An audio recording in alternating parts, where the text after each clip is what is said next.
metropolitan area, the National Institute of Ecology is connected directly to Jianhang Station.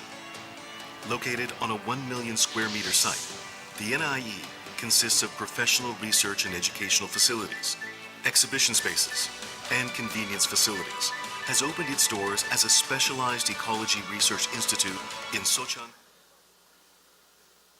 Greetings from Chicago. My name is Richard Rhee. I'm the curator of flowering plants and the head of life sciences at the Field Museum of Natural History. My research focuses on the evolution and biogeography of flowering plants, especially in the mountains of southwest China. I was a visiting scientist at the National Institute of Ecology for 3 months in 2016. I traveled to Korea with my wife and my 2-year-old daughter, and I was quite nervous about making the move.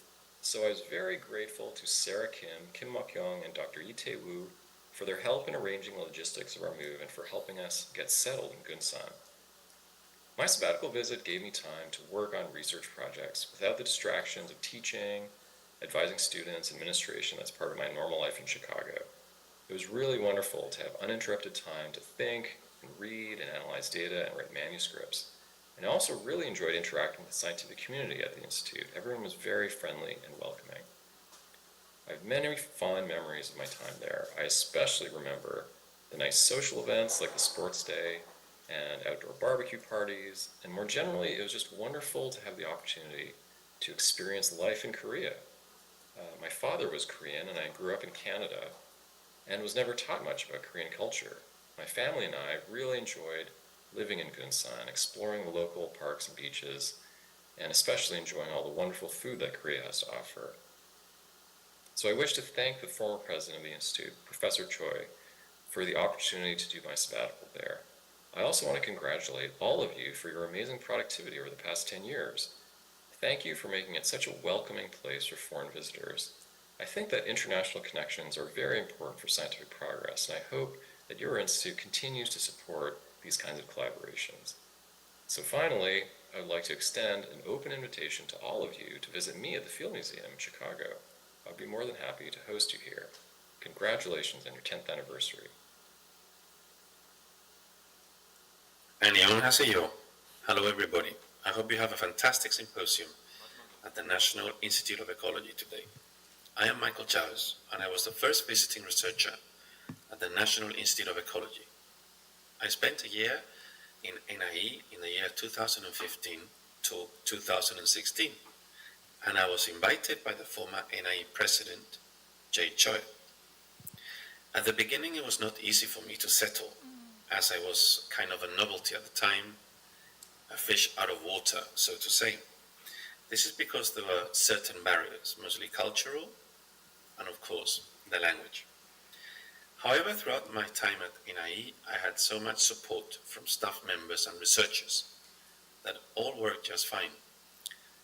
You know who you are.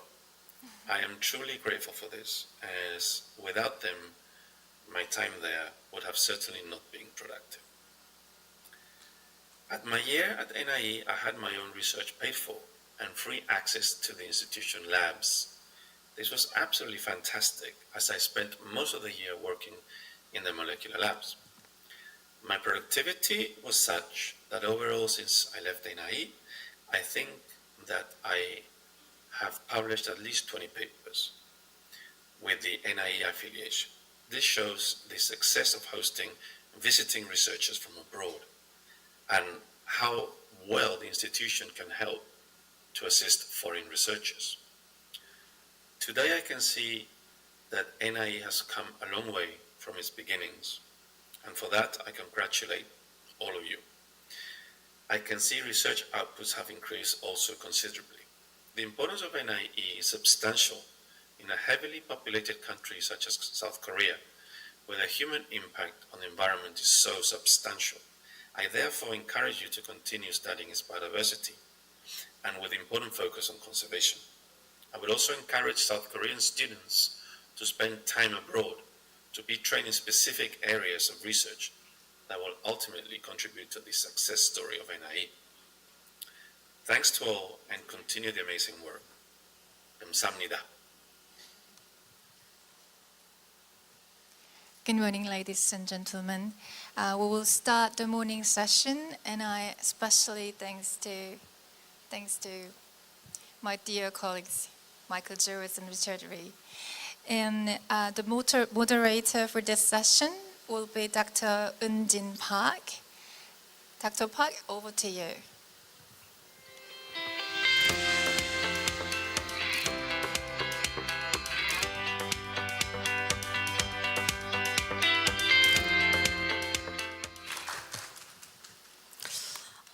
Good morning, everyone. I'd like to welcome you all to the first session of the NIE 10th Anniversary International Symposium.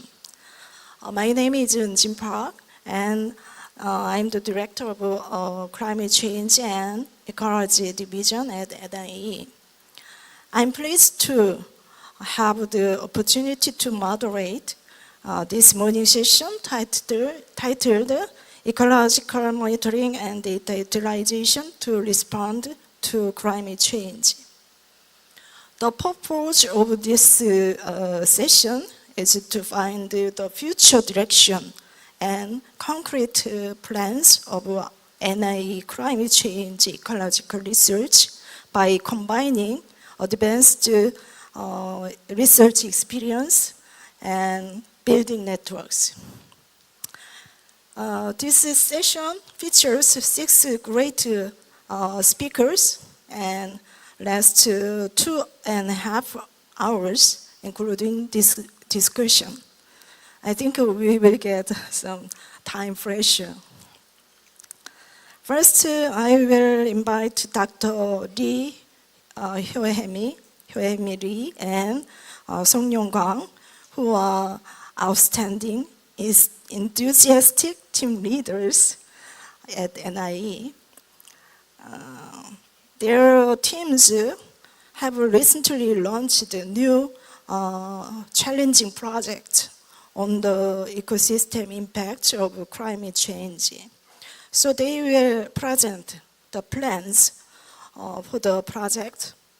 The other 4 excellent guest speakers from leading international organizations will present their experiences and systems on measurement, monitoring, and data utilization related to climate change impact and also core benefit of biodiversity and climate change. I hope these presentations and following discussion will provide good implications and guidance for NIE's climate change project and contribute to NIE's development over the next 10 years. Since time is limited, the presentation will continue without questions, and 40 minutes of Q&A and discussion will be allowed at the end. Now, with no further delay, let me introduce our first speaker. Dr. Lee Hyo-hemi is the head of NIE Ecological Conservation Team. Her presentation title today is Establishing a National Integrated Ecosystem Management System for Climate Change. Please give a warm welcome to Dr. Lee with a loud applause.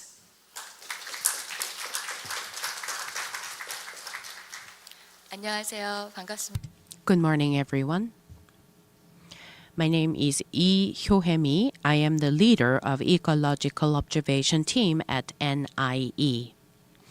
If you look at this structure, this is the flux tower that we have, and this is the only one. Today I would like to talk about National Integrated Ecosystem Management System, or IE COMES.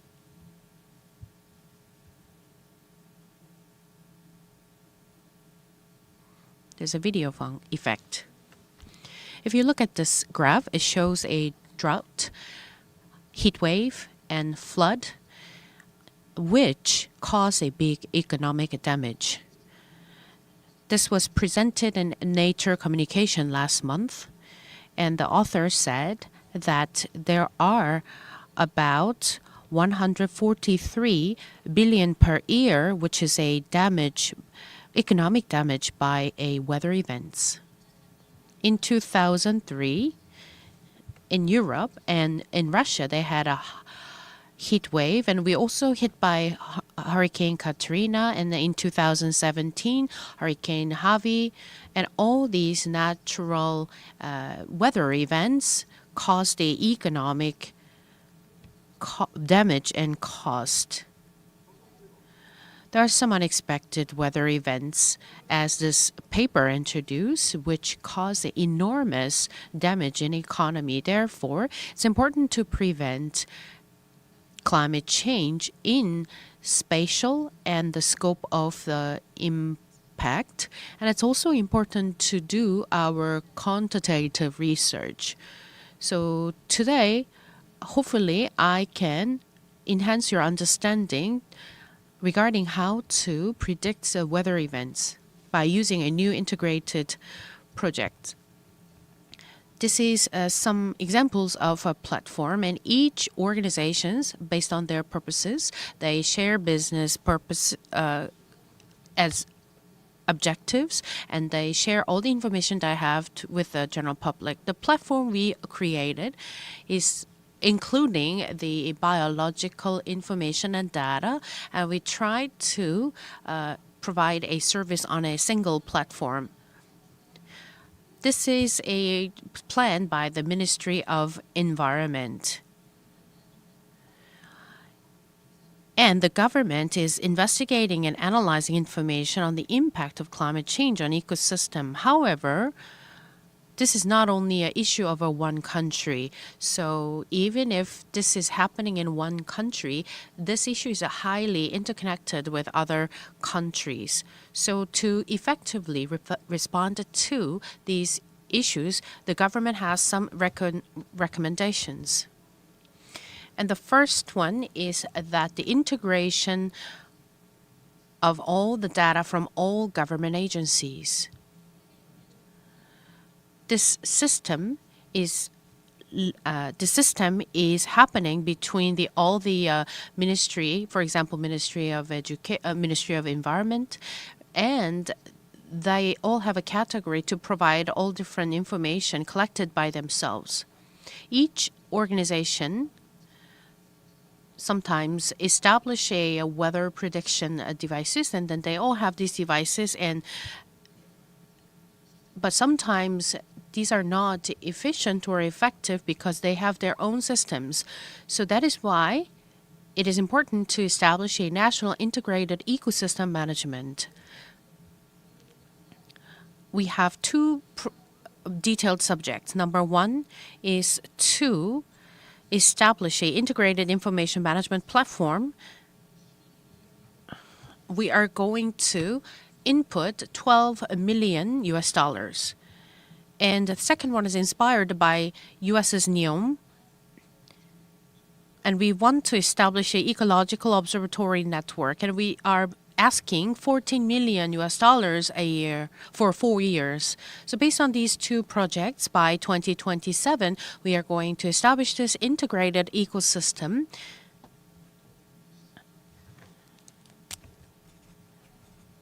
And this is about the size of a 31.2 billion Korean won project, which is huge. And for better prediction and better provision of the data, this is the flow of the system. Depending on the characteristics within our platform, we will go through reclassification. Then all these data from different organizations, we create a new sheet. Depending on users, they sometimes want the results of an analysis. However, on this integrated system, it's also very important to holistically utilize this data on the platform. If you look at this part, this is the architecture for the integrated information management platform. Once you collect all the data from all government agencies,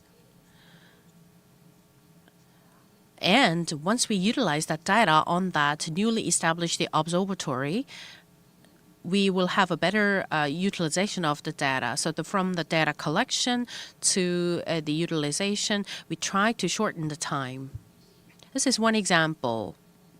All organizations have this weather-related facilities and its operation. So this is our future plan.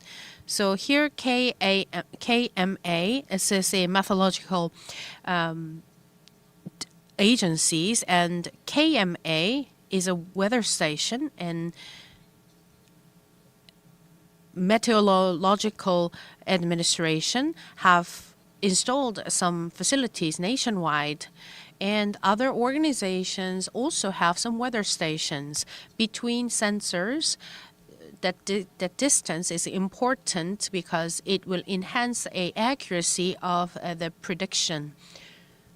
So without establishing additional weather station, we should be able to utilize this system more effectively. However, we have some obstacles. So by just looking at it, everything says weather station. It has the same name. However, depending on the methodology and how to present the information, they all have a different scheme and different principles. And between organizations, discrepancy happens. And that's why we have to do some standardization of data. Before standardization, we need to consider something, which means that all the organizations should provide the data input.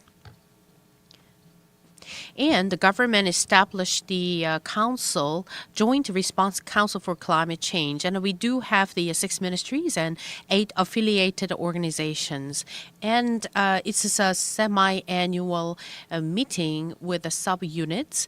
And they try to work on standardization, research areas, and they also want to coordinate some work. For example, last year, we were able to mount some content from different organizations at KNIE.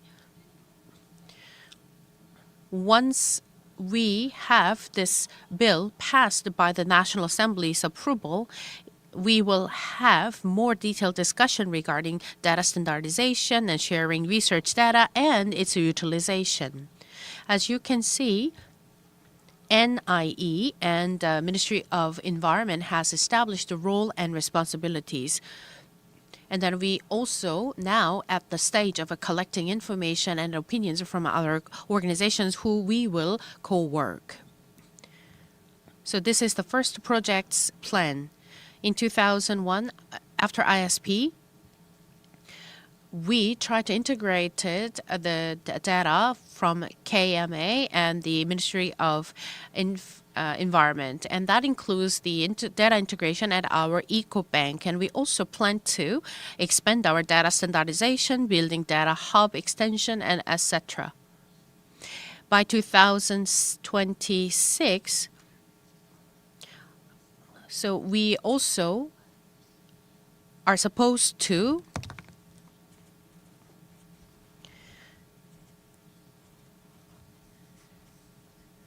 from the 2023 and 2026, we are going to require about 14.3 billion Korean won, and we are requesting from the government. Last year, we created this. We tried to come up with a new methodologies, and based on this, I didn't even know where neon is or where a turn was at the time of creating this, but we now have 2 directors from these organizations. So my heart is full, and it is my honor to be with all of these prominent guests. And Paula Mabe and Barry Morris, once again, I would like to deeply appreciate for your visit by traveling long way. In 2004, we started our LTER, and we entered into phase 2 in 2014.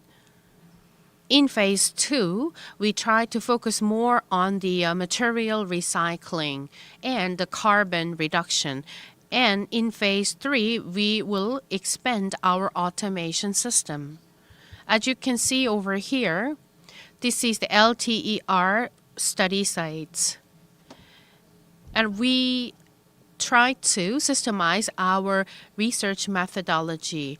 And then we also try to expand the PinoChem sites, and we want to have more carbon study sites.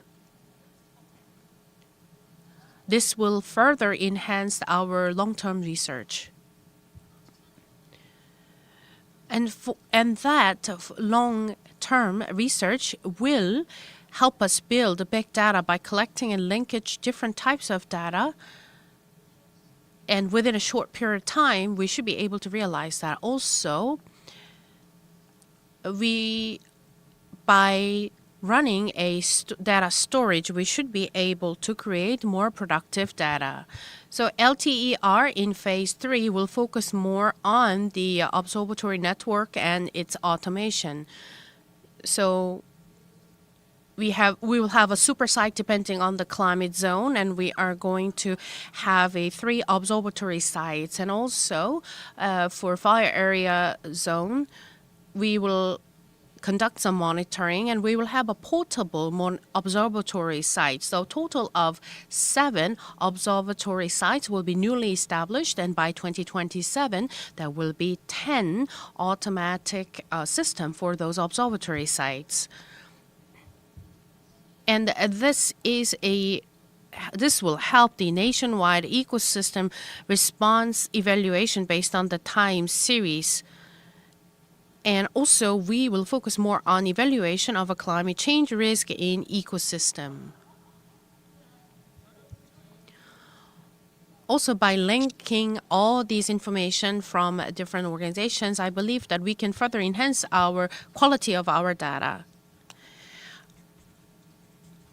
So we are going to totally input about 1.3 billion Korean won. We want to establish all this gradually. And these are the benefits once we accomplish all these goals. To do that, we need your encouragement and support, and we call upon your keen interest and encouragement for us. This is the ecosystem observatory tower at Jeonbong Mountain. And this is the only observatory tower we have at the moment. And hopefully we can visit with all of you next time. Thank you.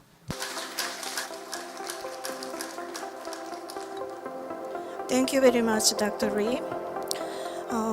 With no further delay, I will introduce the next speaker. Next speaker is Dr. Song Yong-gang. He is the head of climate change and carbon research at NIE.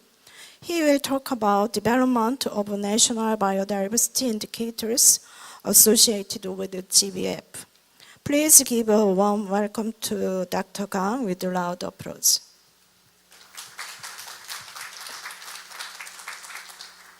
안녕하십니까. 방금 소개받은 기후탄 Very nice to meet you. My name is Kang Song-yong from NIE. Let me introduce several projects of NIE. I'm very pleased to do this. We are researching carbons, and maybe you are wondering what kind of work we do. Carbon storage and products are part of our job, and the biodiversity assessment is also part of our job. And we are making a connection between the two. Today, I'm going to talk about this biodiversity indicators. In CBD, Convention on Biodiversity Conservation, nations should submit some plans, and we are making our plan regularly, and Kunming Montreal GF was adopted last year, so we are making the 5th biodiversity plan of Korea. So at this moment, we are working on research on GBF indicators, which is part of the national plan for plan of strategy. This slide, you have already seen this. It's a quite important issue, biodiversity loss and etc. Importantly, climate change and biodiversity is declining, but it's an important global issue, so there is a lot of focus on this. IPAS, the global assessment report was published, and which well explained all this. There are several drivers like land use change, invasive alien species. These are actually impacting biodiversity, so the international community is getting a sense of urgency. Then, how to respond to this? The international community is working on this, and I'd like to share some information about this. And I also like to introduce the project of NI as well. I think you all know this. The international community has CBD, and it adopted Kunming-Montreal Global Biodiversity Framework, and there are 3 groups and 23 action targets. The first thing is reducing threats for biodiversity. The second one is sustainable use and beneficiaring. The third, implementation and mainstreaming. The first part, reducing threats, are the theme of our research. Let's get the regional efforts.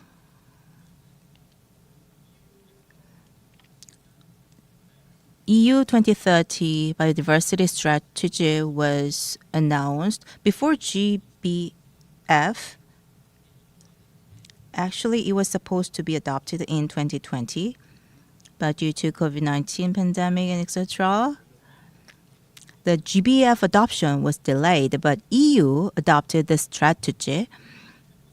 And if you look at this, land or marine, the 30% of land or sea will be the protected areas. These are in line with what is in GBF.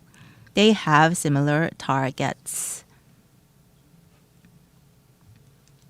Then let's look at national efforts. At national level, CBD, the National Biodiversity Strategy Action Plan, should be submitted by parties under the CBD, and now countries are preparing MBSAPs to submit them to for CBD. As you can see, this is the 4th vision. We will complete in 2023, so we are working on the next one.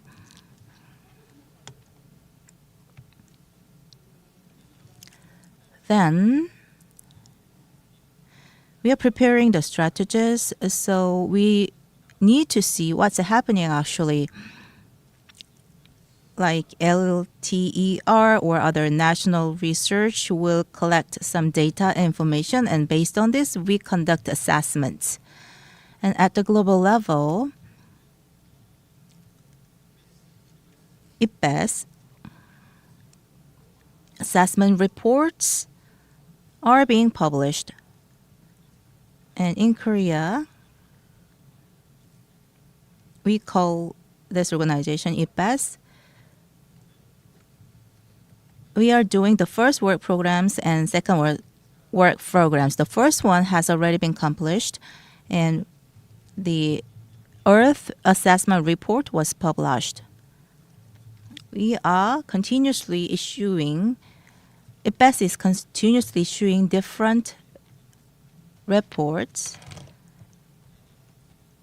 and they get some requests from many different global organizations. And when they adopt such requests, they publish reports. This year, invasive alien species were this topic was adopted, so the entire world is looking at this report and to see what they need to do going forward. And if you look at one theme, Ramsar Convention is important. Global Wetland Prospect Report. Global Wetland Outlook report was published last year. It looks at states' response and pressures. So the impacting factors and how we respond are covered by this report. And this is the contents which allow us to compare different continents. Another one is that this is more regional. Arctic Biodiversity Assessment Report was established in 2023. Arctic Council decided to do this, and conservation of Arctic fauna and fauna. It's a working group. The working group is carrying out this report, and among all the assessment reports published in 2023, 17 recommendations were selected, under which many projects are ongoing. Let's look at from national level. If you go to South Africa, there are some research center, and every 7 years they publish this report. Yesterday, there were many IUCN indicators covered by keynote speech yesterday. It has red list and green list. Protected areas are compared with this to how endangered ecosystem and protected areas are related. If you look at the upper part, ecosystem threat,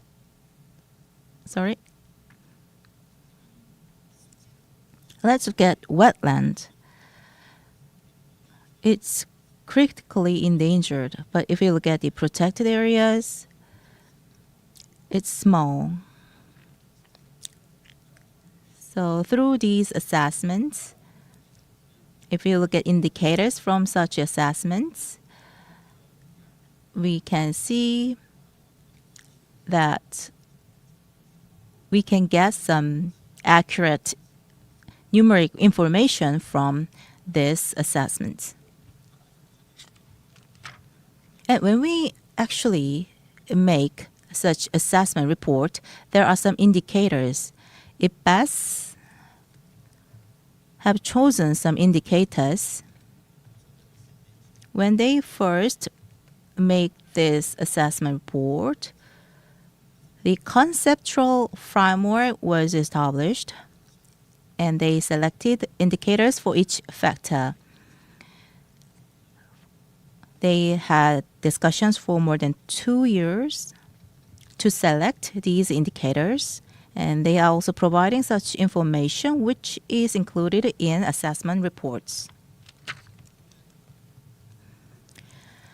And this Arctic Biodiversity Report was based on research of some indicators. The information on the indicators were provided to authors. So the indicators informations were provided for these assessment reports. Species, genres, and ecosystem services. So depending on your purpose, you can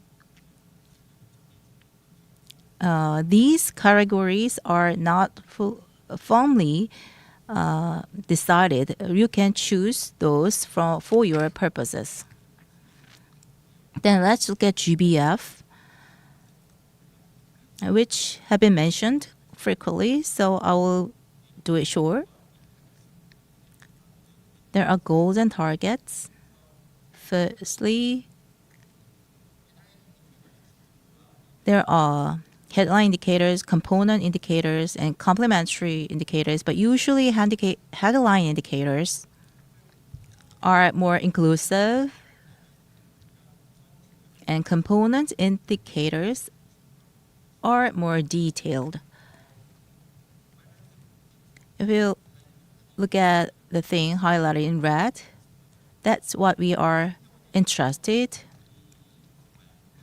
Other teams of NIE also select indicators, but I will only talk about the indicators related to our team.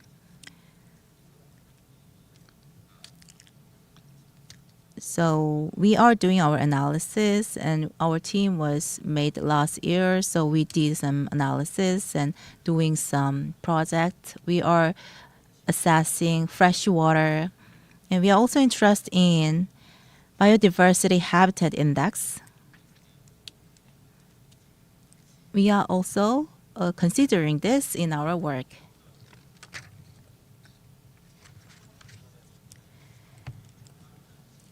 For the first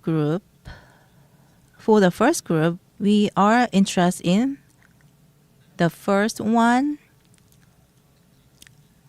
spatial planning biodiversity loss zero. We are interested in red list of ecosystem, extent of natural ecosystems.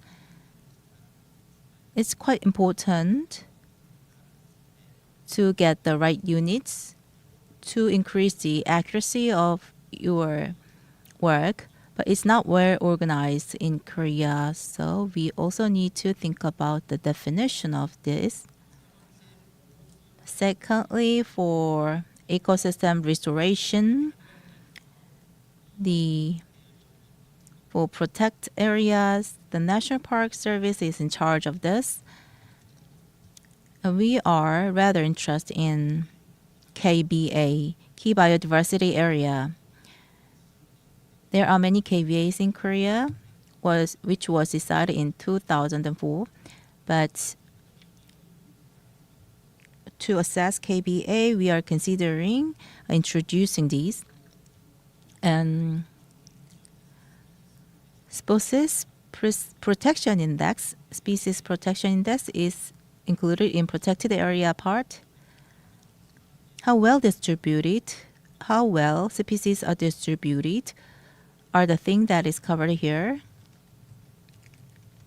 This is also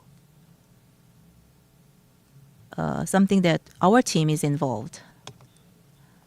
And target 5, 6, 7, 8, if we look at them.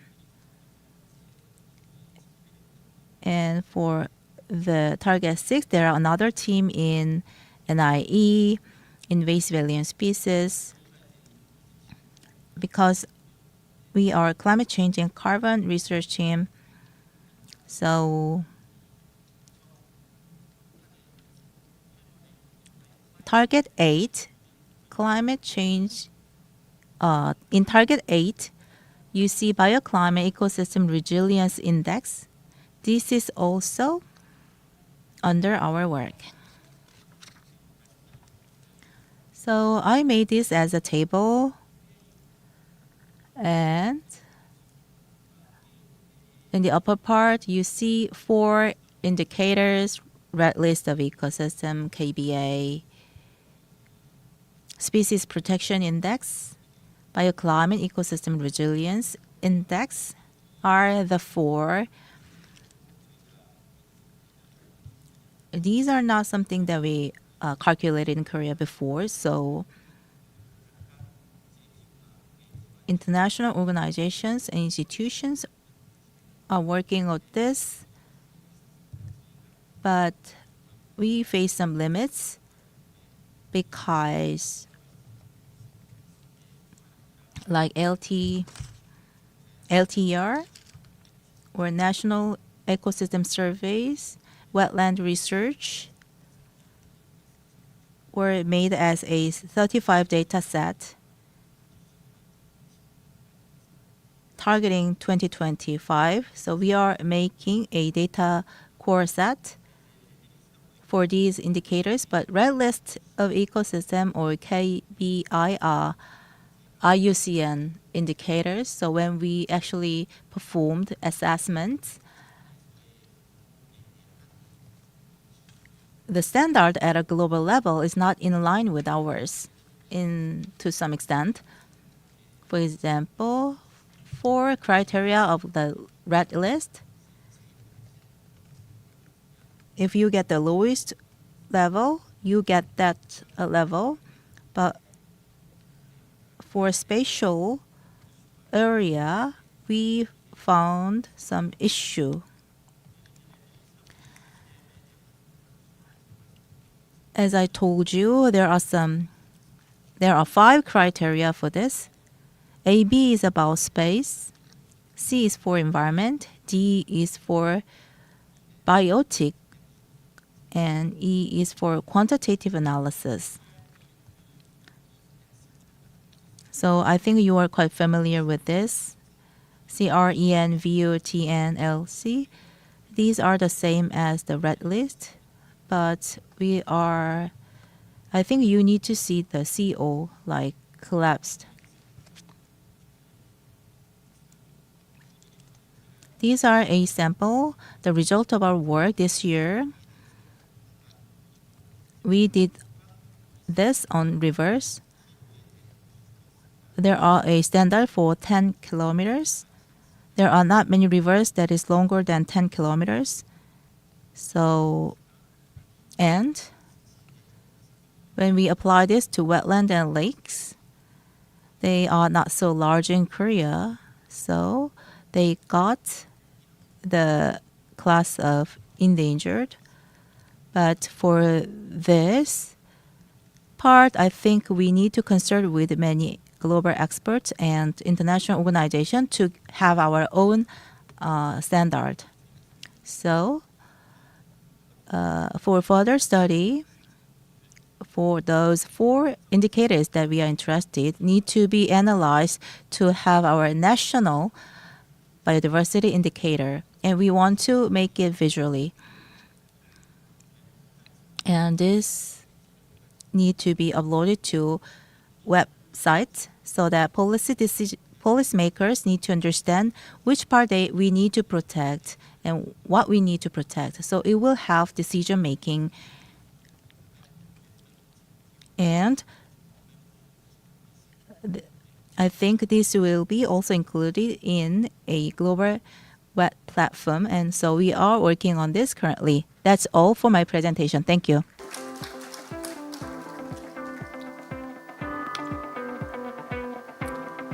Thank you very much. Next third speaker is Dr. Andre Mulder from Institute of Global Environmental Strategies located in Japan. It is with pleasure to introduce him. I feel like we become closer because we met just 2 months ago for another workshop.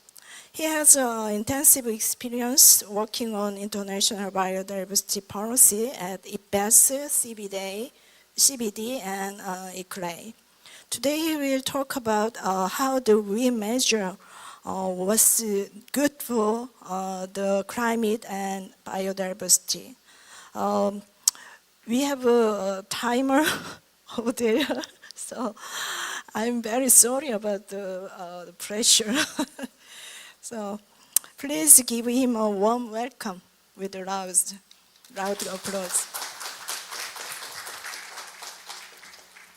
Thanks very much. And I'm pretty sure, I always say this and I'm usually wrong, but I'm pretty sure this is going to be a short presentation. I think I'll easily be able to make it on time.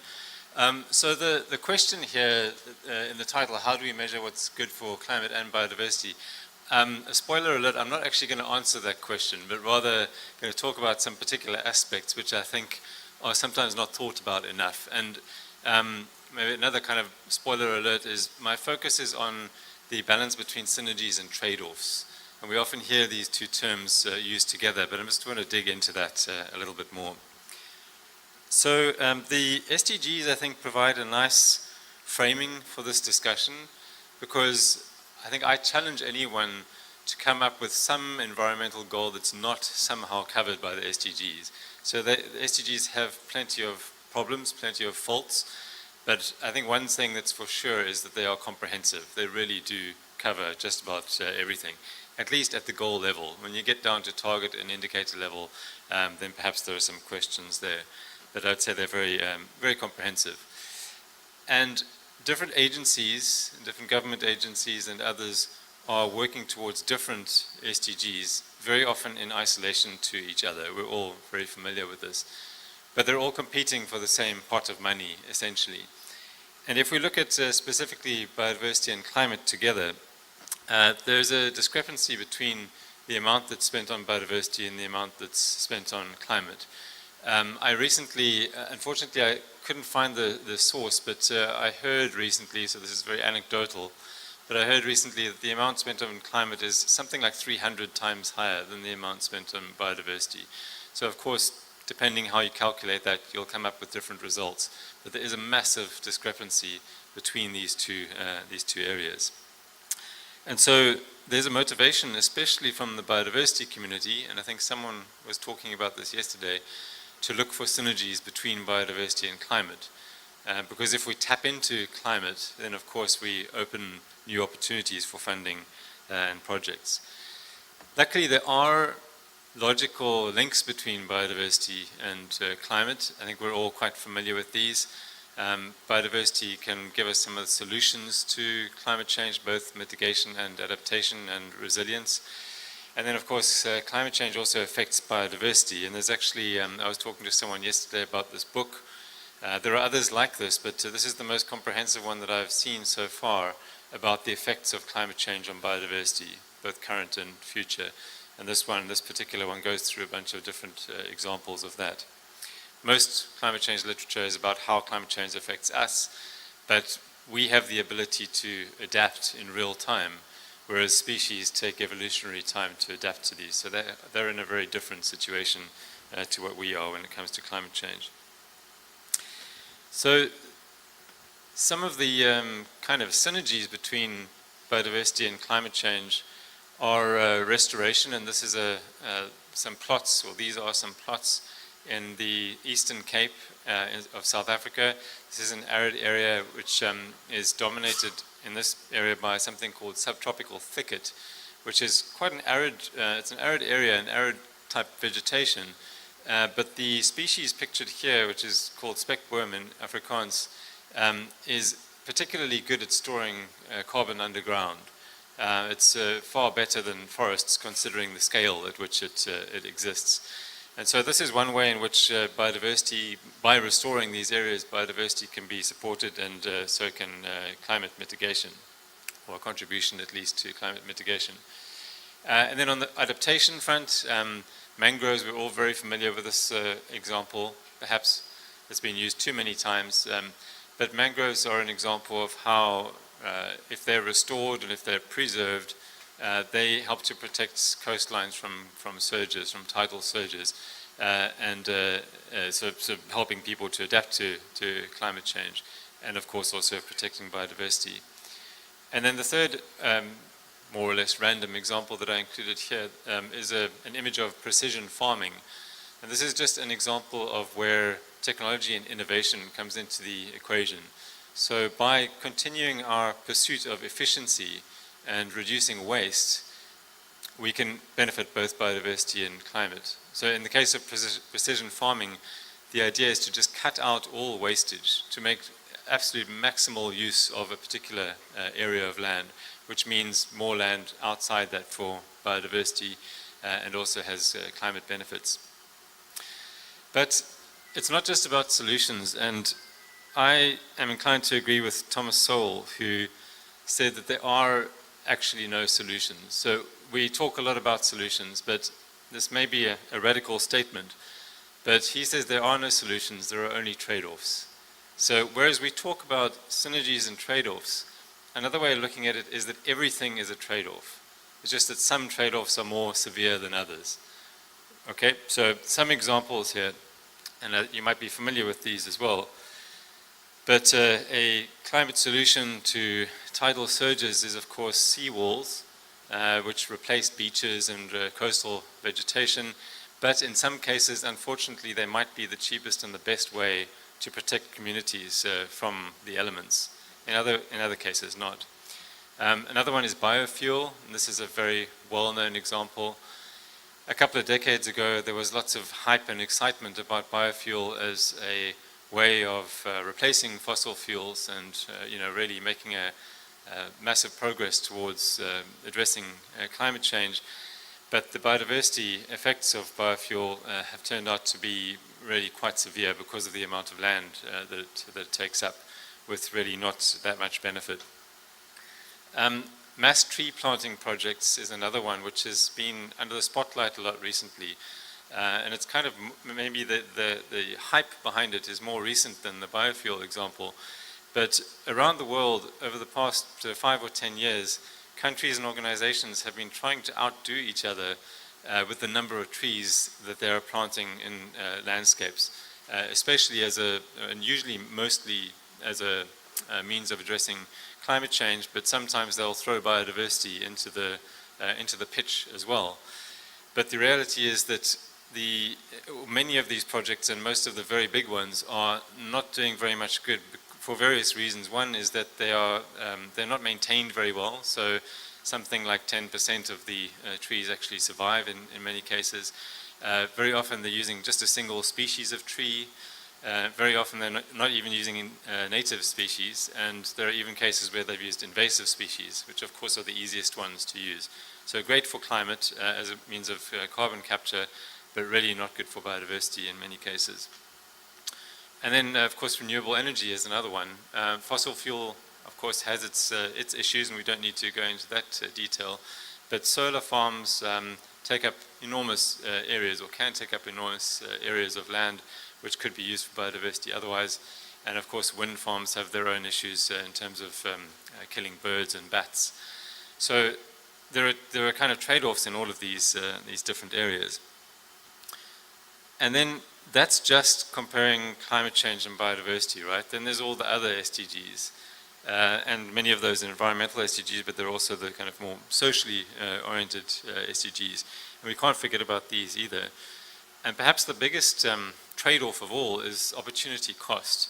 So there's a limited pot of money, and depending on which source you look at, some say that we can afford very easily to achieve all the SDGs. I heard recently the figure that only 2% of the global GDP would be required. I've heard other sources say that the global GDP is nowhere near as much as we would need to achieve all of the SDGs. So again, depends very much on which source you look at. But whatever actions we decide to prioritize, we are deprioritizing other actions. And again, we're competing in that pool of funds and capacity for all of these different goals. So as far as the consequences, so my point, I guess, is that we need to focus more on trade-offs, because if we ignore trade-offs, if we have this idea that it's all about synergies, it's all about finding synergies, and we don't need to pay too much attention to trade-offs, then there's a lot that we're going to miss, including the fact that we're not going to be able to prioritize very clearly. So there are some organizations which are looking very carefully at where you get the most bang for your buck, the best return on your investment as far as achieving the SDGs are concerned.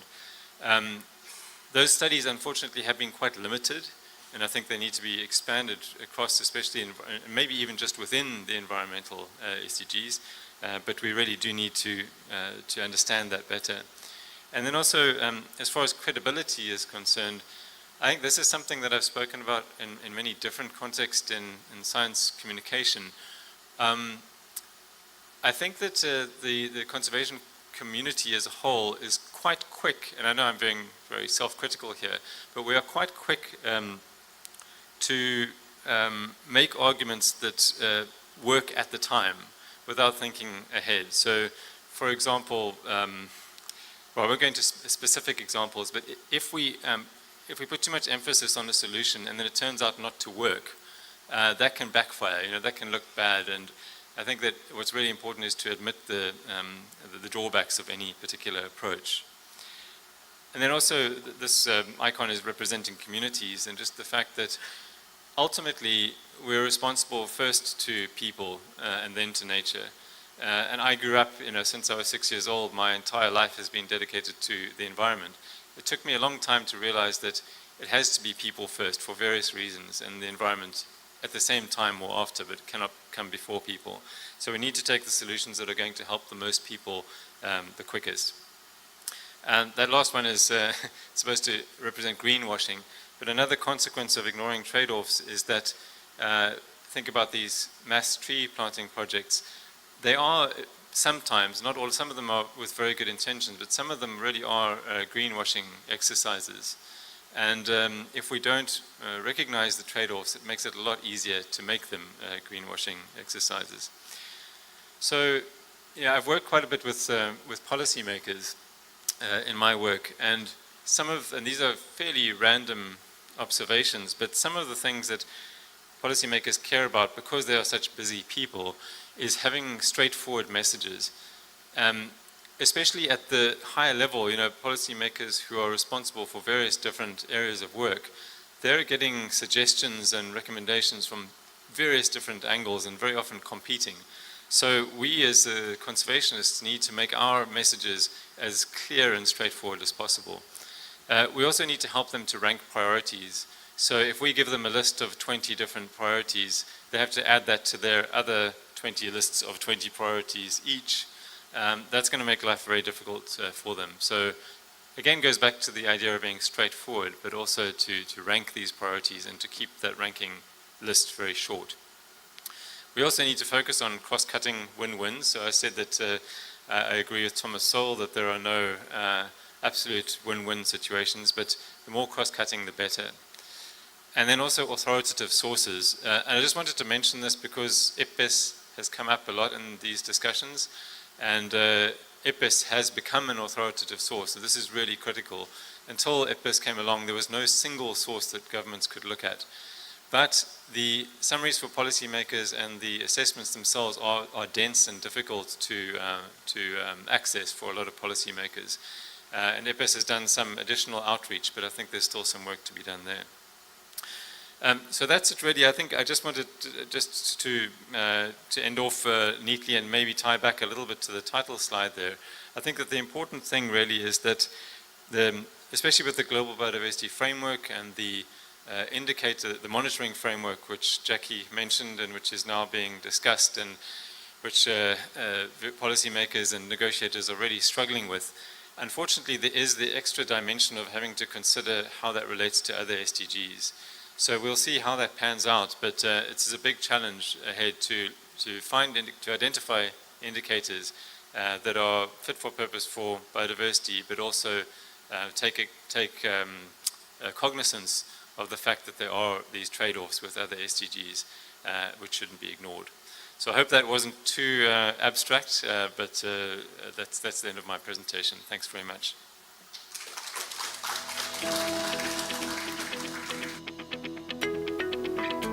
Thank you very much, Andre. You saved time a lot. Now I am very delighted to introduce our special guest, Dr. Paula Mabi. She has served as the Chief Scientist and Observatory Director for the National Ecological Observatory Network in US. She is also a distinguished emeritus professor at the University of South Dakota. She will present contribution and use of NEON data for climate change, climate response, and GBF.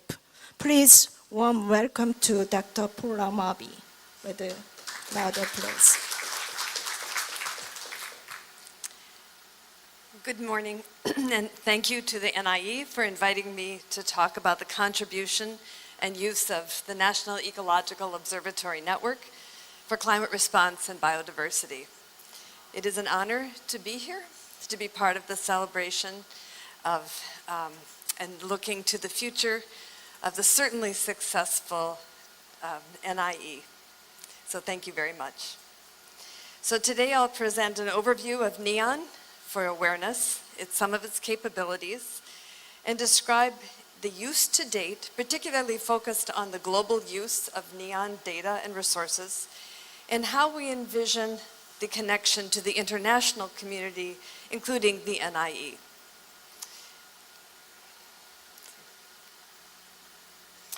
NEON was envisioned by the broader U.S. environmental science community, including biodiversity scientists, over 20 years ago, to understand and forecast the effects of environmental change at a continental scale. As is evident from the Global Biodiversity Framework adopted at the UN Convention on Biological Diversity in 2022, and the sixth assessment of the IPCC this year, the capabilities of an integrated global research infrastructure are very important. So what is the National Ecological Observatory Network, also called NEON? So first, NEON is a major facility of the U.S. National Science Foundation, funded through its Biological Directorate of Sciences. So the operations for NEON, the construction of NEON began nearly 15 years ago and resulted in full operations less than 4 years ago. We are continuing to operate it under the ubris of Battelle, the organization Battelle. So NEON is just a little bit over 4 years old, and thus the time scale of the long-term data that it is bound to collect is yet not very long.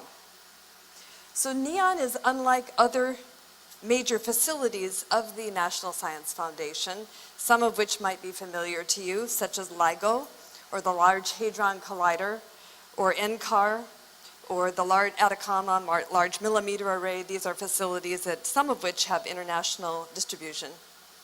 But NEON is a distributed observatory, and it's unique in this way. It's pointed at the Earth, not the stars, at the biological systems of our planet.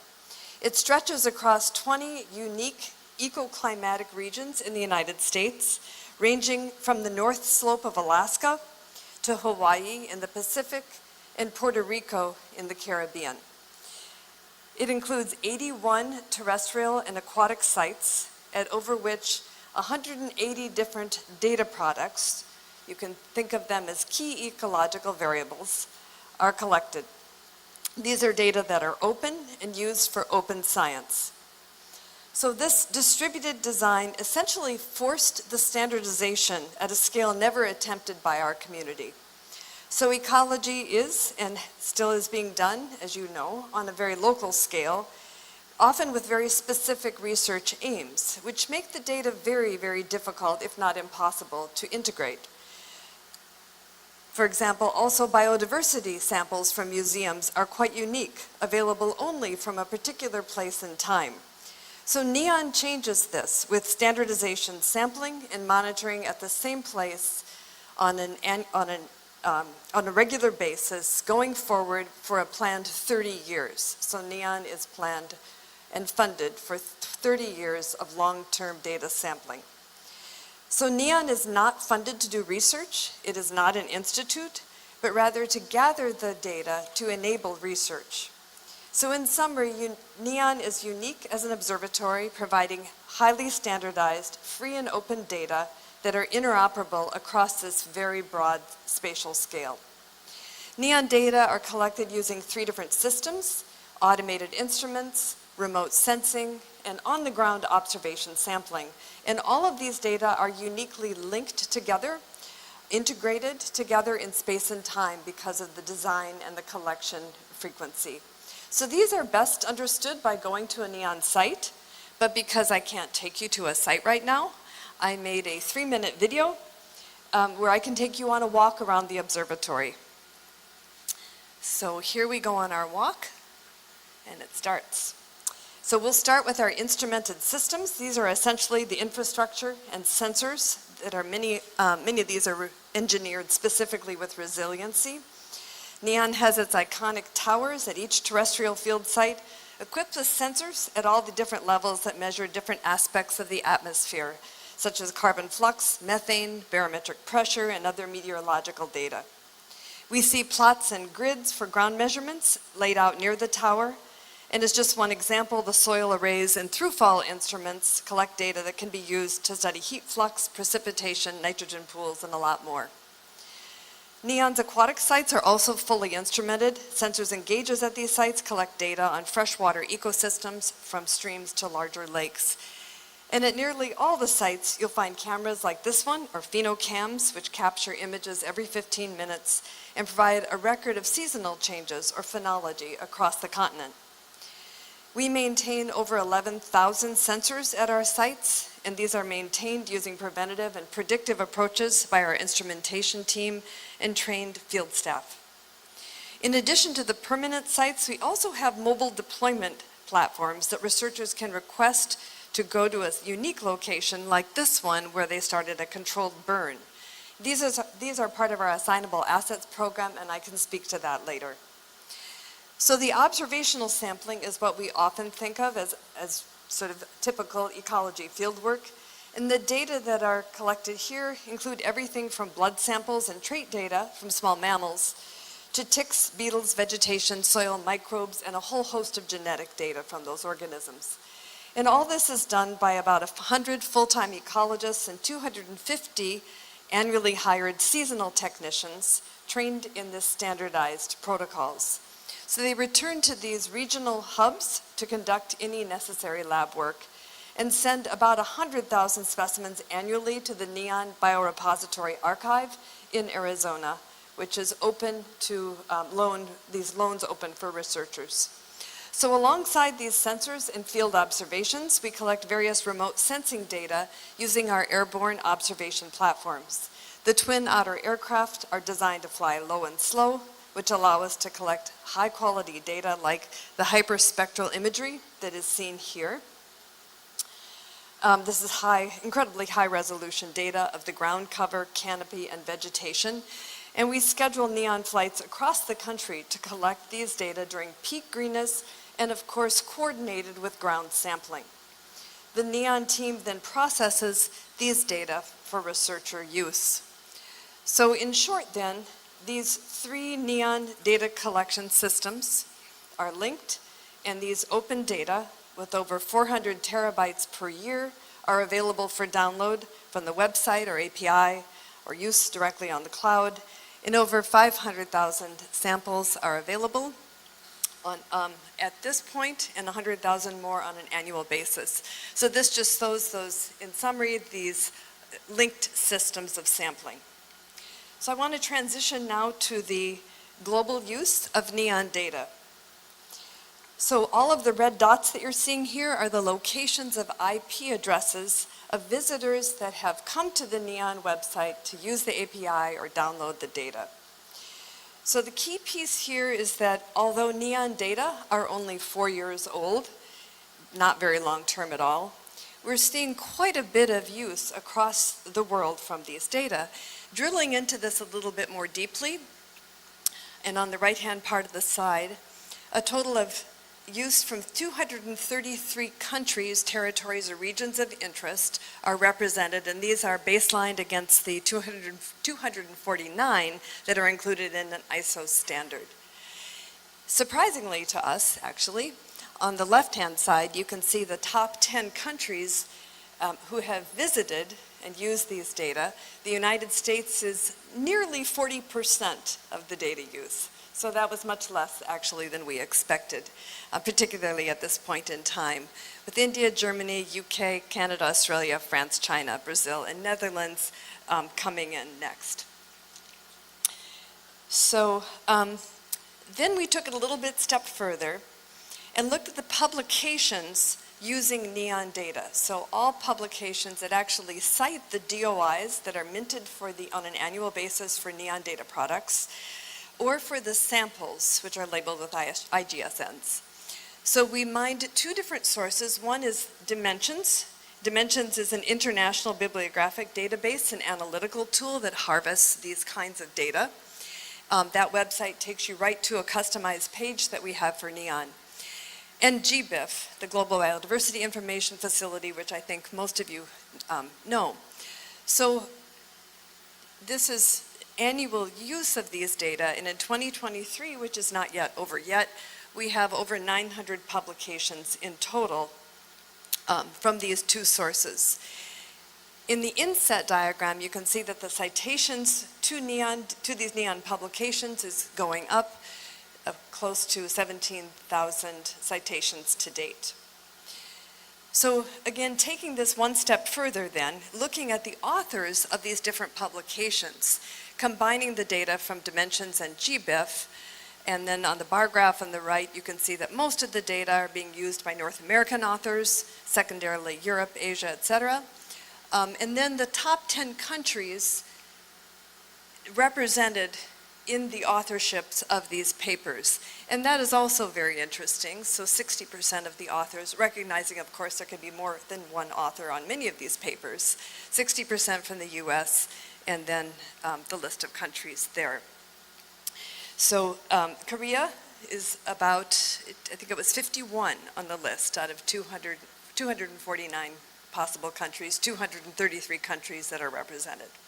So that's close to the top. Okay, so that was information to us on this global reach that we have at this point. So what are NEON data actually being used for? What's in these publications? And this is just a very high level view of this, but for the most part, the highest use to date is ground truthing, so connecting the pixels in these images that are being taken through remote sensing with what's happening on the ground, because again, that's very close in timing. So this ground truthing and then the use of the data in prediction and modeling, particularly using our disease data from the tick populations, the small mammal blood samples, as well as species richness, and then just very large-scale characterization of ecological regions. It's also interesting that a lot of these studies, I think it's upward of 85% of the studies, are using 5 or more NEON sites, and maybe only about 20% are using all of the sites across the continent. So this is new data for the ecological community, new skills, new tools are required for, we think, for full use of these data. So the NEON capabilities that enable multi-scale research, as I was asked to speak to, the capabilities that could be transferable. So the first is a standardized spatial design that enables comparability of data. So standardization is the key to this great, easy comparison across these regions.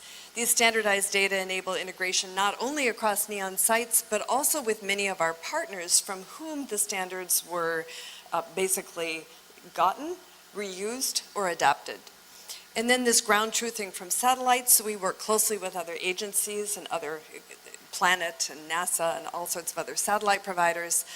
And this continental infrastructure for PI research, so enabling the leveraging of the instrumentation, the towers, the access to sites, the people to these principal investigators for their research, essentially layering data on top of NEON that is PI, principal investigator, researcher driven.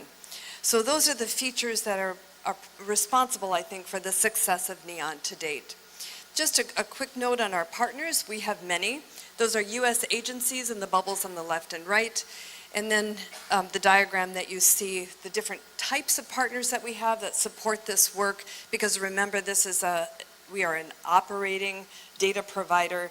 We don't do the research. So these partners in training, fair data, research, education, inclusion, relationships, societal impacts, policy, site partners, and lastly, and most importantly, our international partners are the way in which we can make this continental scale North American network globally connected for the kind of impact that's needed.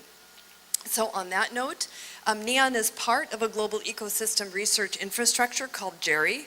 You'll likely hear a little bit more about this from Beryl Morris when she gives her talk on TURN. So this is, I don't think I have a pointer here, but this includes NEON, CERN, China, ELTER, and ICOS, which are the European networks, SEAN, the South African network, as well as TURN. And this network has just received some funding through the US National Science Foundation. Some of that information is shown here. In the interest of time, I'll just pop ahead. The big goal here is to develop and leverage more collaborators, such as the NIE, because we all know that our planet is very big, and we must connect our networks and develop standardized ways to share data, to get ahead, to accelerate anything we can to help our planet. So that involves some funding for accelerating discovery through workshops, and then around a particular use case, which is ecological drought data. We thought that would be a very inclusive kind of case that brings in a lot of data. And then last and very importantly, to prepare the next generation of researchers, because of course it is people and trained people. This is nearly my last slide here, that shows this response, this understanding and use of these big data really requires outreach to the next generation. So open science, data skills training, community outreach, workforce training, and the principles of diversity, equity, inclusion, and accessibility are ones that we embrace in NEON and seek to inform the next generation and do everything we can to mobilize people in awareness to work together. Okay, so in conclusion, the long-term data and samples provided by NEON and other global networks are key to yielding the depth of understanding required to achieve the ambitious goals of the global community to halt and even reverse biodiversity loss. NEON is eager to partner with other networks and integrate data to achieve these goals, and of course, especially the NIE. Thank you.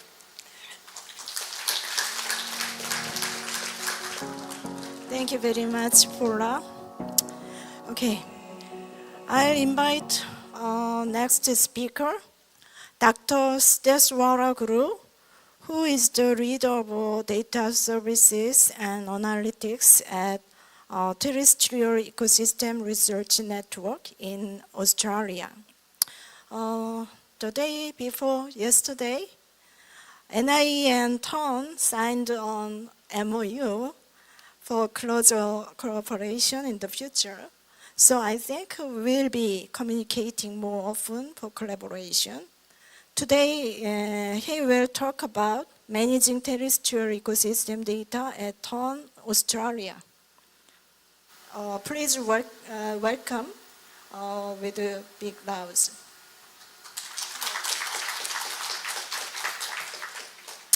Thank you, Dr. Park.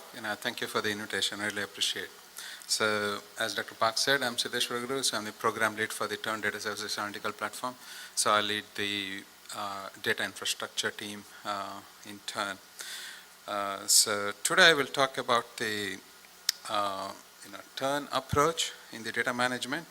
The main intention of that is, today's session is on the ecological monitoring and data utilization to response to climate change. So we believe that the data management is very critical for the data utilization. So we just provide a bit of an approach of the data management aspect, bringing all them together, which will definitely enhance the data utilization. So I will provide a bit of a perspective of what TERN is quickly, and then I provide a monitoring approach in what the TERN does, and then some data management practices. And then I give an example, one example just in the interest of time. If you want to know more about it, you can always grab me later. So one application called the EcoPlots, which integrate the site-based systematic survey data set across the multiple data sources, and then how we built that one. So I conclude the talk. So I think TERN is, I think that was a great talk what Paula gave. So it is probably the Australian version of NEON. So we are funded under the National Collaborative Research Infrastructure Project. So the main intention of TERN is to collect and publish the terrestrial ecosystem data. So our main scope is only on the terrestrial. As you know, Australia is a big continent country, as big as US. So that's why there is a lot of land to cover. It's very similar to NEON. We collect data using a multiple instrument. So we have a fair bit of a flux towers. We monitor data using a remote sensing And then we used to have like an aerial observation platform before. Now it's slowly moved to the drone due to the cost measures. And then we do a fair bit of a terrestrial laser scanner as well at the plot level. And apart from that, we do like a plot monitoring. So these are typically the 1 hectare plots all across Australia. So currently there are 880 of them. So we have around 36 flux towers across Australia. So there are more coming due to the new round of funding that was announced very recently as well. The remote sensing, we cover data from the MODIS to Sentinel to Imawari. So Australia doesn't have a satellite on its own. So Australia rely on the satellites from the European Union, Japan, and then the US. So we derive a fair bit of the products from that. So predominantly most of our products is on the vegetation, and then the evapotranspiration, and then the fire related, etc. So even in the site survey, predominantly most of our monitoring is on the soil and the vegetation. We collect the specimen as well. So just like NEON, so we have a standard protocol to do that, and all the 880 plots is using exactly the same protocol. So it provides a fair bit of a standard data. So all those plots are, is for the repeat measure, like a decadal repeat. So I think they are looking at even at the 5 years repeat as well. Every 5 years that would be repeated as well. So this topic is about the ecological monitoring. So if you look at the monitoring happen at across the multiple scale, and then the temporal and spatial extent. So the first one is that what we call as like a landscape monitoring. These are typically the across the country monitorings. These are typically the model derived and then the remote sensing.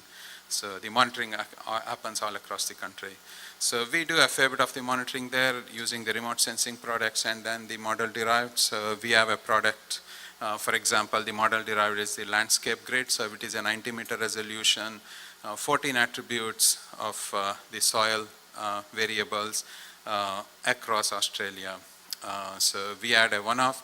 Now we have like a dynamic grid, which is basically like a daily grid of the soil data, moisture. Data is also coming as well. And then we have a fair bit of the remote sensing products, the vegetation, and then the fire related, as I mentioned.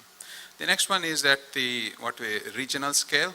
So this is the monitoring, basically typically happens all across Australia, more on the regional scale. These are the 1 meter plot, which are deployed all across Australia, and then to measure the soil and then the vegetation. So we have this specimen as well. The next one is what we call it as more as intensive monitoring. These are highly sensorized, very localized, measured data depending on which sensor you talk about, from 5 minutes to 30 minutes to daily. So these are the places where we have like a phenocams, the acoustic sensors. We do some of the flora population survey as well every 5 years. Just to get the interaction between what the sensors collected and then the vegetation species and everything. And then we have a flux tower which collects data every half an hour. So it collects data every 5 minutes, but we interpolate to every half an hour as a time series data sets. So if you look at all those data set, it is quite diverse. So if we distribute among the type of data set, typically it's a gridded data, all the remote sensing and then the model derived data. And then we have a plot-based data, which are the human observation. And then there are a lot of sensors. Basically, for example, the LAI sensor they take in the plot and they collect, that is also a sensor. And then there are a lot of time series data set, which is again the in situ sensor based. Typically the flux tower, the phenocam, the acoustic monitoring, the power sensors, and then the UAV as well. So to build like a one homogeneous data management practice is very hard, but we need to look at what is the use case, how the user wants to access the data, and then we build a data management practice to this one to bring them together. So as Paula mentioned, so we need to bring them heterogeneity together. So that's why we have like an effective data management practice for that one. So for the effective data management practice, so basically, you need to look at like an integrated approach for the entire thing. So it's not like a siloing the data sets. And then harmonize the data, and then we need to find out what is the harmonization point so that you can bring the data together, kind of a thing. So what I mean is that, for example, if you look at so as a human observation, they go and collect like a vegetation structure of a data, and then we have a remote sensing product as well, which derives a vegetation structure. But the user should know which one to use for what application. Well. So that is what we call as like an harmonization of the data. And then the most critical aspect is the standardization of the data and metadata so that the people know how to use them, and then and when to use them.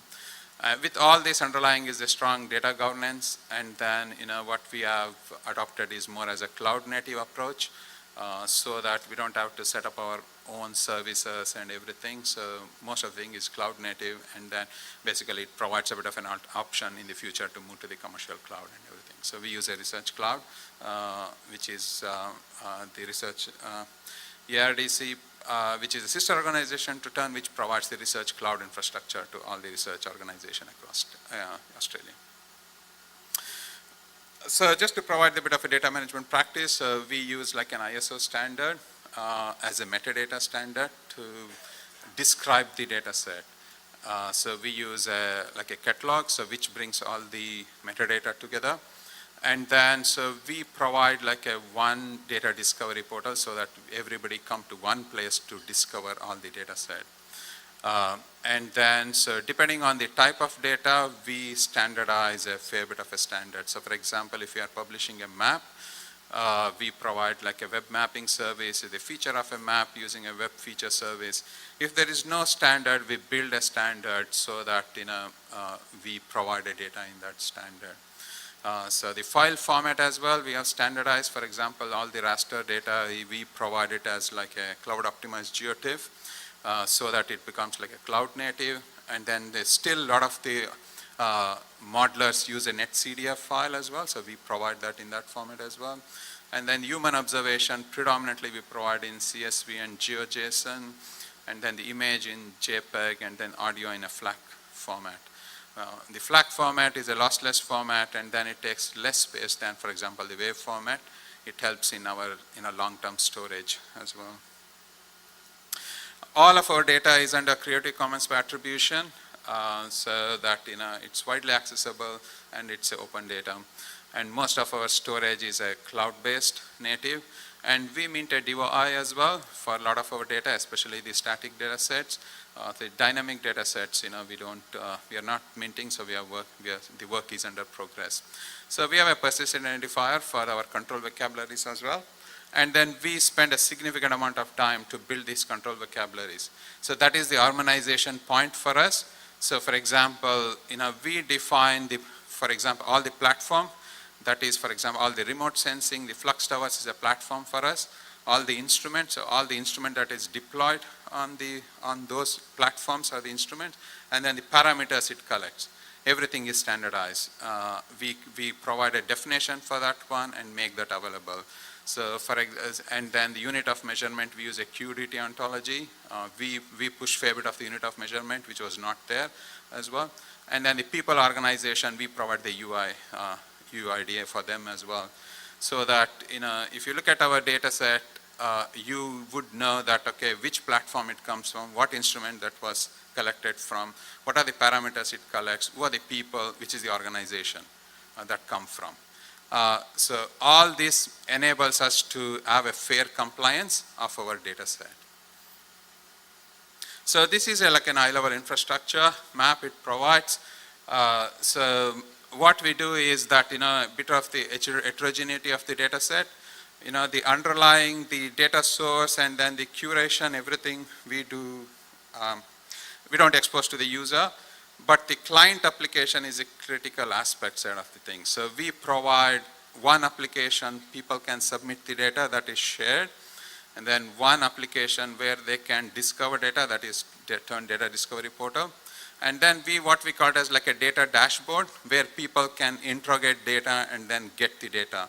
So for example, we have like echo plots. So this is a dashboard to access the systematic survey data set. We have the echo images to access all the ecological images. So for example, all the phenocams, LAR images, everything. And then we provide API access to all the data sets as well. And then we have like a virtual desktop environment so that we provide all this data as part of the virtual desktop environment, what we call it as a turn in a box kind of a thing, so that you don't have to install anything. You go to your browser, log in, you have a virtual desktop environment, the data is available there, you can do your analysis. So we provide like a Jupyter Notebook, RStudio, Kepler workflow, K9 workflow, RRefine, the QGIS, you know, about 15 applications. Depending on if people ask more, we add them as well. So that is how we just constrained our environment so that, you know, it's make it more usable to the user. And then user doesn't spend too much time on managing the data rather than just do the research kind of a thing. So I will just talk about quickly, remaining time, the echo plots. So EcoPlot is an application to integrate the systematic survey data set. It's a data integration platform. So if you look at this survey quickly, so the ecologists go to a site, they mark the site, and then they dig up a soil pit to collect the soil, whether they are from a profile or from a horizon, and then they take that and then create a bulk density of the soil, they collect the plant voucher, they do a point intercept method to look at this vegetation in a soil, and then that will derive a vegetation composition as well. And then in addition, they do a fair bit of a landscape, landform, and geology and fauna survey as well. If you look at this one, so it is a complex way to look at it because there is a multiple domain there. There's a vegetation, there's a flora, fauna, geology, everything is there. Okay, and then predominantly it's a very regional based, and then everybody uses a different protocol to collect all this data set. The outcome will be the same, but the protocol will be different. And then, so the problem with all these things is, people don't use the data unless they know they understand the protocol. And then a lot of the analysis do more on the protocol-based analysis as well. So that is a bit of a challenge. So how do we bring them? So these are, and then to analyze, to synthesize all this data, we need to integrate them data. So it's a bit of a challenge. How do we bring them together, kind of a thing? So one of the things, what we need is like, we need to have like a standard model to basically describe all these things and then bring them together. So we built like a data model to bring them together because there is no standard across the globe to publish, exchange the systematic survey data.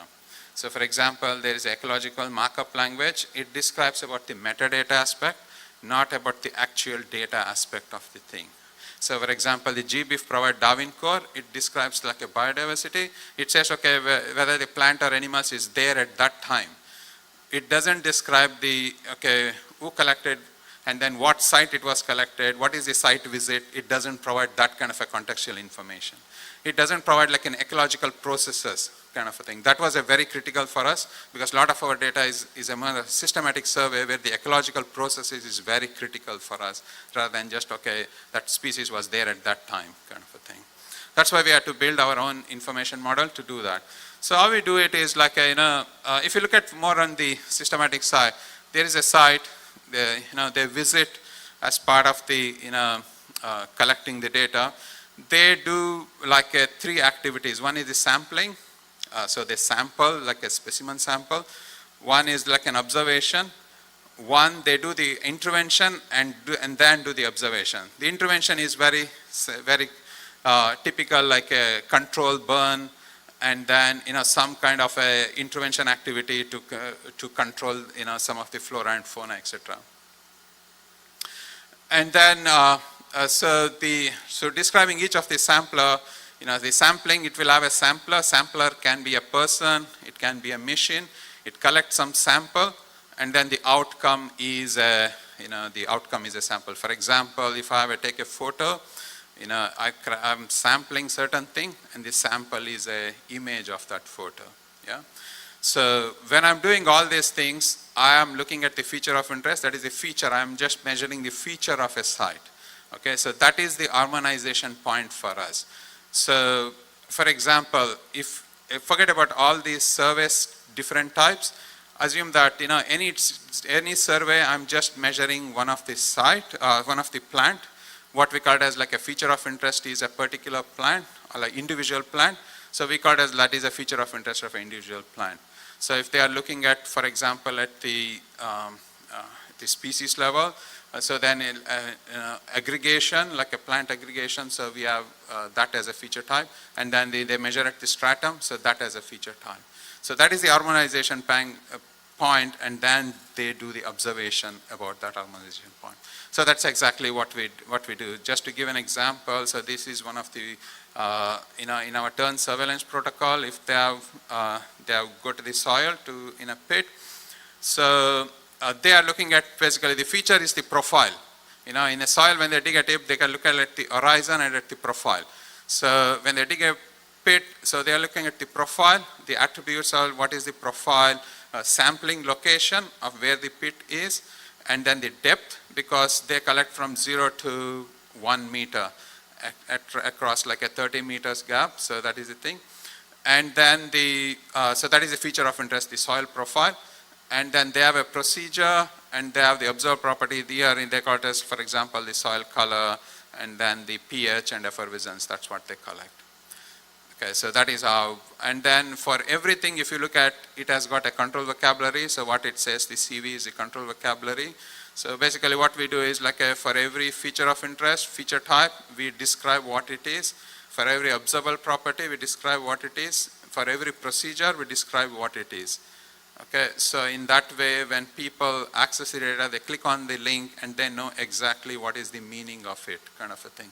So in that way, the user can make an informed decision whether I can use this data. A lot of things you can't change the data, but you need to provide an information so that the user can make an informed decision whether I can use that data or not.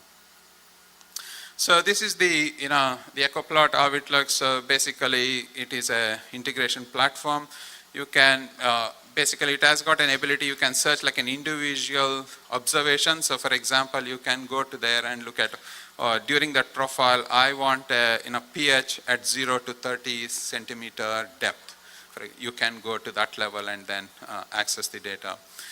So how we do is, in Australia, these are like governance structure. We provide, we index all the plots across what is in Australia called the bioregions. So there are about 64 of them, the local government areas, state governments, and then the NRM regions. So there are about, I think, 40 of them as well. So we index them so that the people can search. This is purely for the policymakers. So they are looking at one bioregion, what are the plots I have, and then what are the observation I may have in these plots, kind of a thing. Yeah. And then, and then they can look at the, based on the feature type, okay, what are the feature type I have, and then the attributes. You can even refine based on the attributes as well, and then you can search based on the procedures, what was used to collect the data as well. You can search based on the parameters and then time range as well. So all this data we provide as a baggage specification, partly because if you look at most of the thing, if you look at data 1, for example, KNB, I download the data, that's it. I get a CSV, after that I lost the complete contextual information about that. Assume that as a researcher, they download the data, they take 6 months to write up a paper. Tomorrow there is a submission date. No way they will go and look at where did I get the data. They may just miss the citation. They won't even cite the paper. So that is one of the main reasons we put as a baggage specification, that the context information or the metadata, everything sits with the data as a package. Whenever they access the data, they have all the information about that. There is no chance that they would miss the citation aspect of it. So when they are citing this data set, they know how to cite it as well. For example, this one is a data integration platform. They may mishmash from 2 or 3 different sources. We even generate a citation statement for them so that they can know exactly what to cite when they are integrated when they are using that integrated data. So in conclusion, you can see that TERN supports the wide variety of ecological monitoring across the multiples, temporal and spatial scale. And then we believe that the effective data management is critical to leverage all this monitoring program. I think yesterday, Travis was telling, there was a big dot, like an empty dot is nothing, I don't have it, partly because of the data management thing. We have collected a lot of data. If there is no data management, it's not available, that means that it's a useless, it's as good as not collecting anything kind of a thing. So we just showcase in just an example with the echo plot. Please go and have a look at all our links here. You can get a fair bit of useful information. And then please don't hesitate to contact me if you need any information. I would acknowledge the ARDC infrastructure. We use the cloud infrastructure to collect data, and all the TERN team who work with us to do this. Thank you very much. Thank you very much, Guru. Yep, okay. Our last speaker is Dr. James Thorne. He is a research scientist, and I know he has a long-standing relationship with NIE, especially with Seo for climate change research. His presentation title today is Using Historical and Long-Term Monitoring Data to Reveal Climate Change Impacts in California. Please give him a warm welcome with a loud applause. Thank you, and thank you for the invitation for this opportunity to present. Google tells me that this is how I have to write my title in Hangul.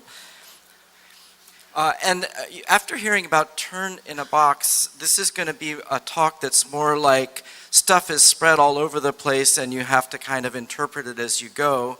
But perhaps another title could be, In This Strange Future, Don't Forget Your Past.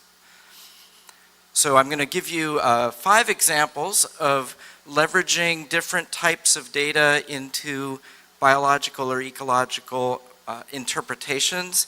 And then I have a few comments on monitoring, distributed monitoring, and the importance of embedding hypotheses into directed monitoring. And so the examples that I'll present to you are from a herbarium, a small mammal historical collection, monitoring of pests and pathogens in a national park, a dendrochronological study, and a historical vegetation study. So in California, there's a consortium of herbaria that have put herbarium records, about 1 million records or so, online, pulled from multiple locations. And these types of studies have been used for phenology before. This particular study was interesting to me because they looked at about 4,400 taxa in California. We have about 6,000 or 7,000, 8,000 with our invasive species of plants in California. And they found that there were upslope movements just that could be detected from the herbarium records of 4 to 9 meters for the natives and 76 meters for the non-natives. So here we have not necessarily an organized monitoring system, but we have data that we can leverage into understanding a climate change signal. This is the east side of our largest mountains in California, the Sierra Nevada. I'm very fond of them.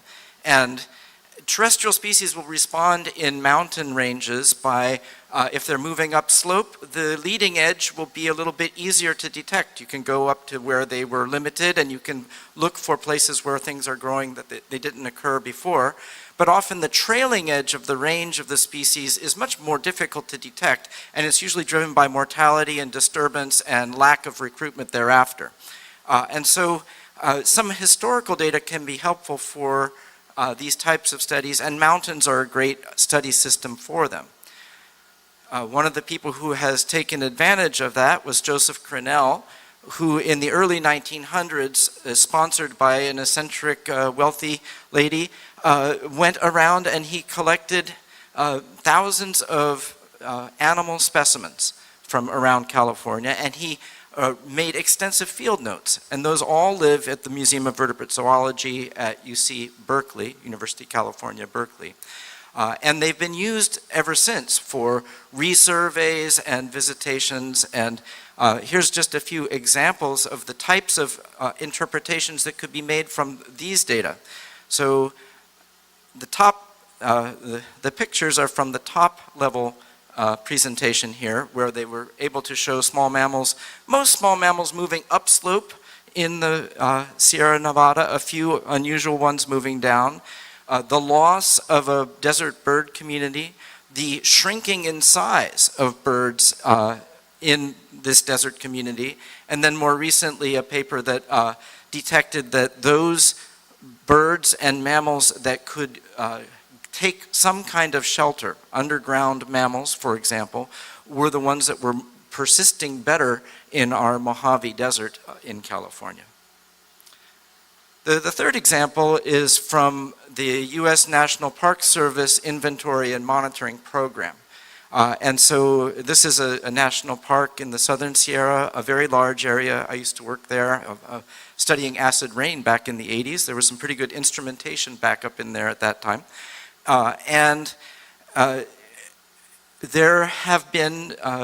There's been an incursion of white pine blister rust, which is a pathogen, and it turns out that it can inhabit or it can attack different host species, and as the climate has been warming, they're able to shift to higher and higher elevation and jump to host species that were previously immune to these types of attacks because they were in too cold of a condition, the cold limited upper elevations. And so here you see the picture of the park on the top with the surveys, historical, and then a 10-year, over 10 years. And they were able to show that the white pine blister rust, there's a picture of it here. By the way, is this a screen? It's incredible. I don't think I've ever had a PowerPoint on a screen this large. At the lower elevation, the white pine blister rust is starting to get wiped out because it's getting too dry and too hot, but you can see at the upper elevations it's now increasing, and they can, from those historical data, make a prediction about to what elevations we're going to see in the future. Okay, a dendrochronology, which is study of tree rings, and in California in the last 10 years we've had 7 years of drought, mega drought, and the one from 2012 to 2016 was directly or indirectly responsible for the tree death of about 8% of the entire trees in California. That's over 140 million trees have died in California. This graphic here represents a reconstruction of drought times from tree ring records of a very long-lived oak species, the blue oak, Quercus douglasii. And so here's a few pictures of Quercus douglasii, and they were the people who reconstructed this historical climate record were able to do so because of the variable response in growth rings across the time period. And finally, one that I've been more directly involved with, I should say immersed in, Dr. Albert Wieslander was a biogeographer, I'll call him, who ran a mapping effort in California from 1928 to 1942. And they drove these cars like this one that they called the Detroit Disaster, and they covered about half of California, and they would hike up on ridges and they would draw the patterns of the vegetation onto topographic maps, and then they'd hike down into those locations and they put in 10th hectare plots, and they also took thousands of photographs. And the entire collection, which the maps look something like this, the entire collection lived in a university and was nearly thrown away on 2 different occasions when well-meaning professors were retiring and the stuff was out on the loading dock to get thrown away and somebody grabbed it. And then eventually I came along and foolishly said, okay, I'm going to take it on. And we scanned all these maps and we initiated a project to digitize these data. Now, harmonizing those with modern stuff would be another set of challenges, but it wouldn't be too difficult. We figured out that of the trees that are arrayed on this mountain range, the Sierra Nevada, the snowy mountains of California, the ones that are in red are the ones that can be tracked and track the change in their geography and the change in their demographics at the resolution of the data which was collected back in the day. So here's an area of California that in the Sierra Nevada, that these are the maps that were part of that survey. Then they cover 2/3 of the mountain range. And from those, after we digitized all of them, we could see that there was an upslope retraction of the lower edge of ponderosa pine. That's been more recently widely reported in peer-reviewed literature, but we were detecting it as early as 2005, 2006. And that across the 300 kilometers of this front, there's more than 100-meter upslope loss of ponderosa pine. And, well, maybe not coincidentally, there's a warming, greater warming there. And I like to call this graphic the banana belt, which overlays almost exactly the area that has been lost. And the yellow that you see there is area that in around 1900, it was frozen during the winter time for 3 months. And now it's never frozen. And so the area that we've lost ponderosa at this lower edge corresponds spatially quite tightly with the areas that have lost the winter chill factor. So the banana belt brings us back. And then here's a more holistic view of the entire different vegetation types. I'm not going to run you through all of them, but I'll direct your attention to 3. The blue is our low elevation oak savanna, and that is historical on the left, and you can see there's a lot less of it. That's probably the land use, land cover change, so people developing it. And then the purple is mixed hardwood and hardwood conifer forests, and you can see that they have expanded upslope in the right-hand image. The pale green is the ponderosa, and I mentioned that they had retreated upslope. They've also been, we have a long history of fire suppression. And the dark green, which is a mixed Sierra conifer that includes a highly flammable species called white fir with the removal of fire was able to move downslope into the ponderosa forest. So we have several different things that are going on that we can untangle across large scales by using these historical data. There were also many thousands of vegetation plots, and we surveyed resurveyed about 400 of them, but we discovered that we could use the entire collection from one time period and another and get approximately the same signal as the resurveys. And so here's, some people doing resurveys. I think that's me up in the upper right, if you can believe it. And what we found, these charts are on elevation by meters on the x-axis, and the hardwoods have increased in the small sizes across all elevations, and down here in the lower right, our coniferous species have that are in the largest size class have declined in almost all of the elevations where they occur. And so we're able to get large-scale triangulation as to what is happening with these forests through the use of these historical data. Now these drawings I did about the year 2000, so I'm a little embarrassed to present them after the wonderful graphics that you've been presented here. But you can see the idea of a data node on the landscape. And if you have a data node on the landscape, then you can take advantage of all kinds of other monitoring that might be going on the landscape.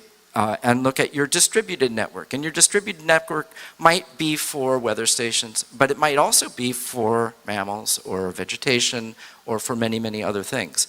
And so looking backwards and saying, what are the data sources that I have available, and how can I use those to extend my mechanistic understanding that I'm developing going forward with higher resolution data and more different components, and say, well, how can I understand, leverage the historical data so that I have a longer perspective for building my future projections.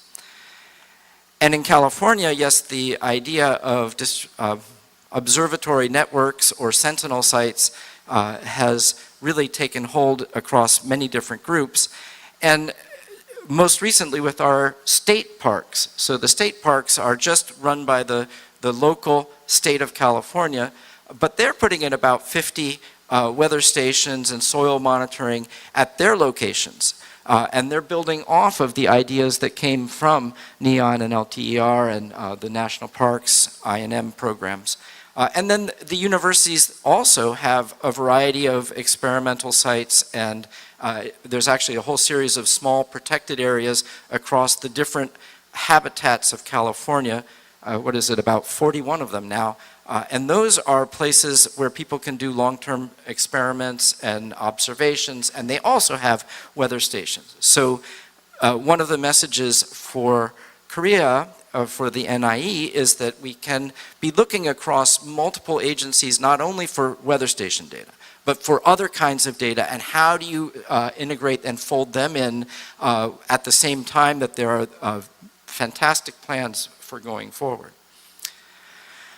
And then finally, I wanted to talk a little bit about how we can use more directed monitoring. And that a lot of times monitoring without objectives is like a ship without a rudder. And perhaps you can anticipate other research that is emerging or other key important topics, but if you can verbalize and if you can spatialize some of the hypotheses that you are wanting to disprove or to confirm, and actually have those embedded into your systems, then you can ratchet forward the information and you can provide interpretation for public and policymakers that might not be directly visible from the monitoring just by itself. And so I'm going to give you a couple examples of some built-in hypotheses. I've developed a methodology for looking at where are the climate refugia and where are the high stress areas for vegetation by screening vegetation. And here on the left side are a hot and dry and a wetter future. And the green areas are the areas that stay within a suitable climate condition by end of century for what's standing there now. And the orange areas are areas that are moving into highly stressed conditions by the end of century. And we can take the two of those and intersect them in a GIS, and so the big map is saying it doesn't matter whether with a plus or minus 20% annual precip, these are the places that are the most likely to be resilient to climate change, and the orange places are the ones that are the most likely to transition should there be some sort of a disturbance. And here's an example of how that could be used. We have an increasing number of wildfires in California, size and intensity. This is one that's about 8 years old now, or almost 10 years old. And inside of it, the green spots are the spots that if you planted what was there before, we think that the climate is suitable until the end of century. And the red areas are the ones that if you if you planted them, they're going to be highly stressed by 2030. And so they might not survive. And so then if you're working in restoration and you're anticipating climate change, then there's three things you can really do in a restoration setting, a forestry setting. One is you identify the species mix you're going to be putting in, and are you anticipating the changing conditions accurately for your site? The second is the density of the trees at which you may be planting them. And the third is what is the genetic sourcing? And in our mountainous systems, you might be better off picking seeds that are sourced from a low elevation and bringing them to mid elevations, because by the time they have matured, they are now in the temperature conditions that they originated from. And so there are a variety of this type of a screening can be helpful for people in restoration, but it's explicit. So if they planted in the red area, and I think it's going to, the seedlings are all going to die, and they grow great. Well, great. We've just disproved the cutoff, and this system may be less sensitive to climate change than my hypothesis. So it's an example of how you can build these things into landscape models. And I came across this paper recently, actually on the plane coming over here, and it's an example from our friends in Japan. Of a very small watershed, and it's now saying, okay, here's our climate adaptation scenario planning in the different colored spaghetti strings up here. and let's see where they fit in environmental space through time. And I quite like this graphic on the upper right-hand side that is illustrating sort of the change in the overall condition according to 3 or 4 indices that each of the scenarios would provide. And this can be rendered to a map. I didn't include the map component to try to stay under my time, but oh, I see I have 2 more minutes. You're in trouble. And then finally, bringing it a little closer to Chucheng province, which is the province in which we are sitting right now, a paper that I was involved with Dr. Yoon.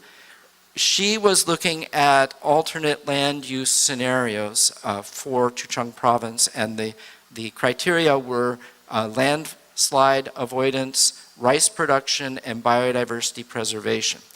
And so then she created a series of different scenarios, and I should have mentioned Pareto fronts in the last graphic, but they show the trade-offs between the stability or the increase of rice production, the reduction of landslide risk, and the species richness. And so if you're trying to come up with policy assessments, then looking at those trade-offs and being able to graphically present them, I think this is an early version that the graphics can be more interpretive for policymakers, but you can see the variation. And of course, those are all tied back to cost as well.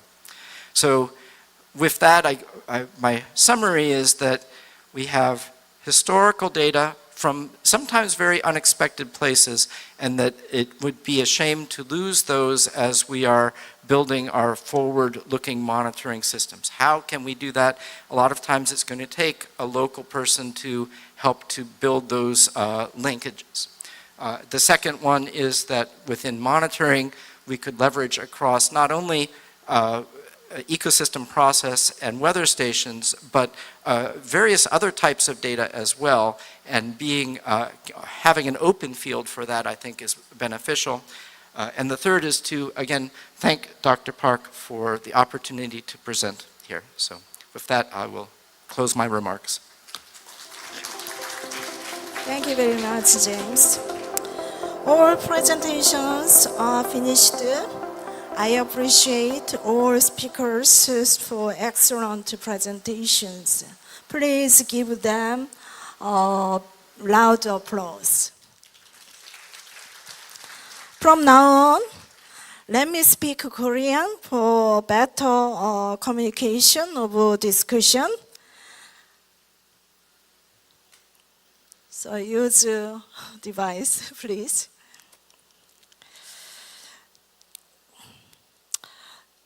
지금 Now we are resetting the stage. Please bear with us. We are running out of time.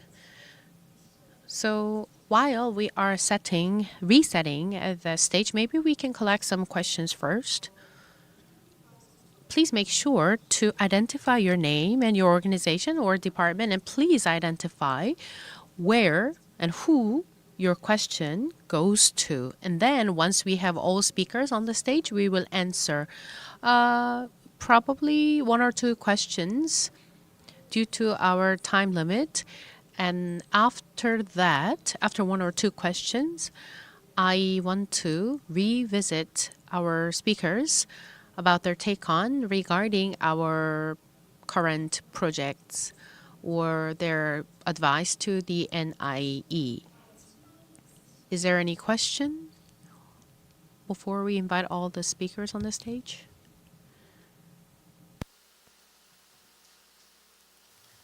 감사합니다.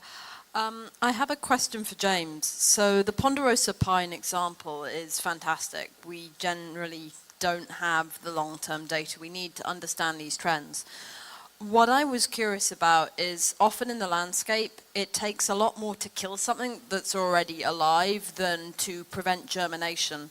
So what was it that was, from revisiting the sites, killing adult trees? And do you have any demographic information on the rates of germination? Because we would generally expect you to see a loss of germination of young trees before we start seeing the death of adult trees, just because of the pressures involved in actively killing something. Okay.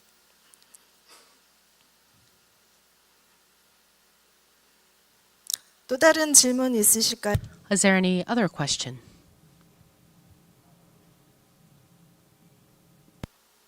Okay, Dr. Morris.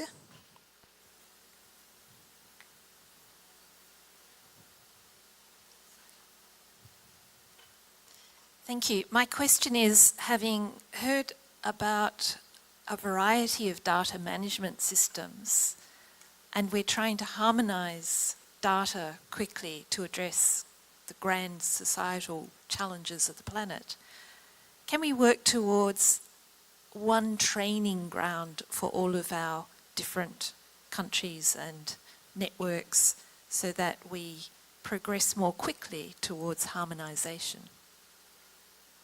This question is for Andre? Or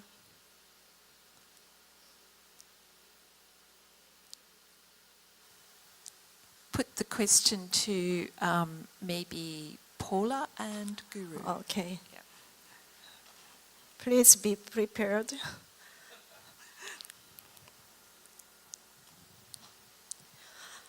So any other? Okay. Over there.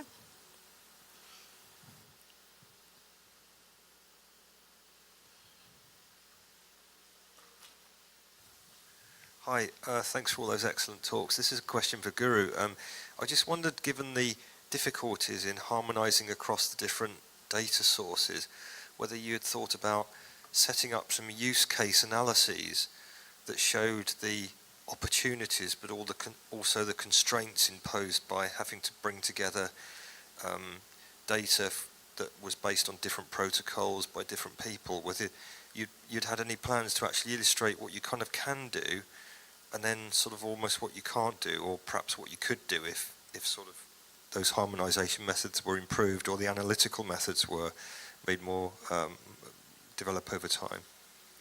It kind of links to what Beryl just said, really, about a training ground, dealing with seeking understanding that where the sort of signals in that data you can rely upon, because they're less to do with differences in or evolution of different methods and bringing together different methods, but actually a kind of clearer signal of environmental change rather than methodological change.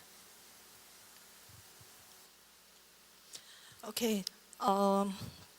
시간이 좀 한 Due to our time limit, that wraps up collecting the question. Now we are ready to invite all the speakers. Please come up to the stage.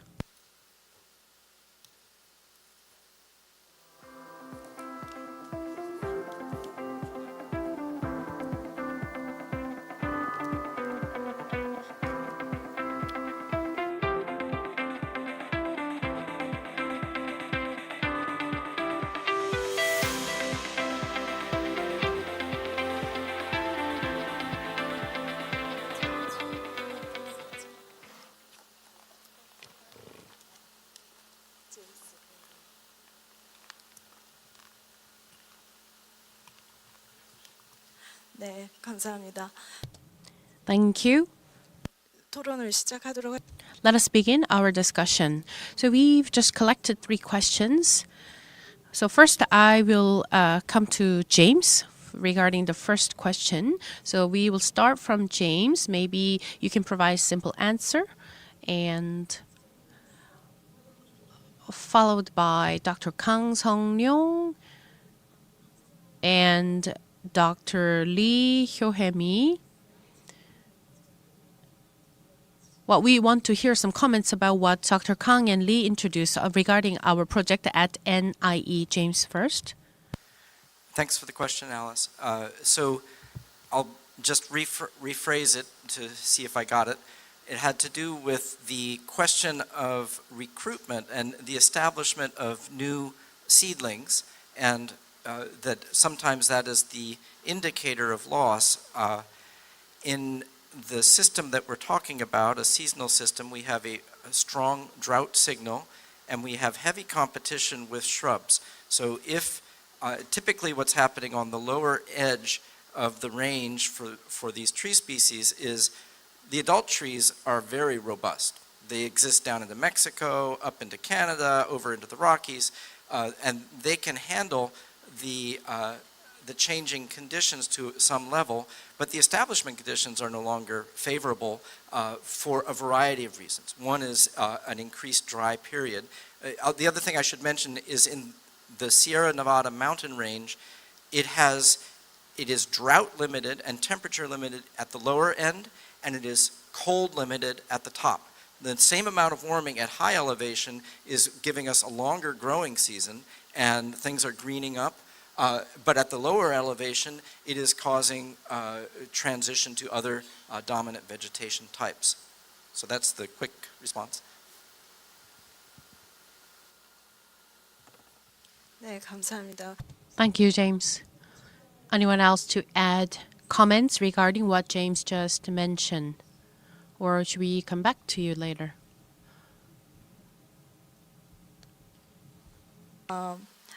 Dr. Guru, your turn. Thanks, Dr. Parks. I'll be responding to Simon's questions. Simon, if I understood correctly, it is on the site survey, systematic site survey dataset you're talking about. So this is an issue, especially from the Australian context, for a long time. So every state government collects the systematic survey dataset, and they are supposed to provide, as part of the EPBC Act, to the federal government, the vegetation cover, height,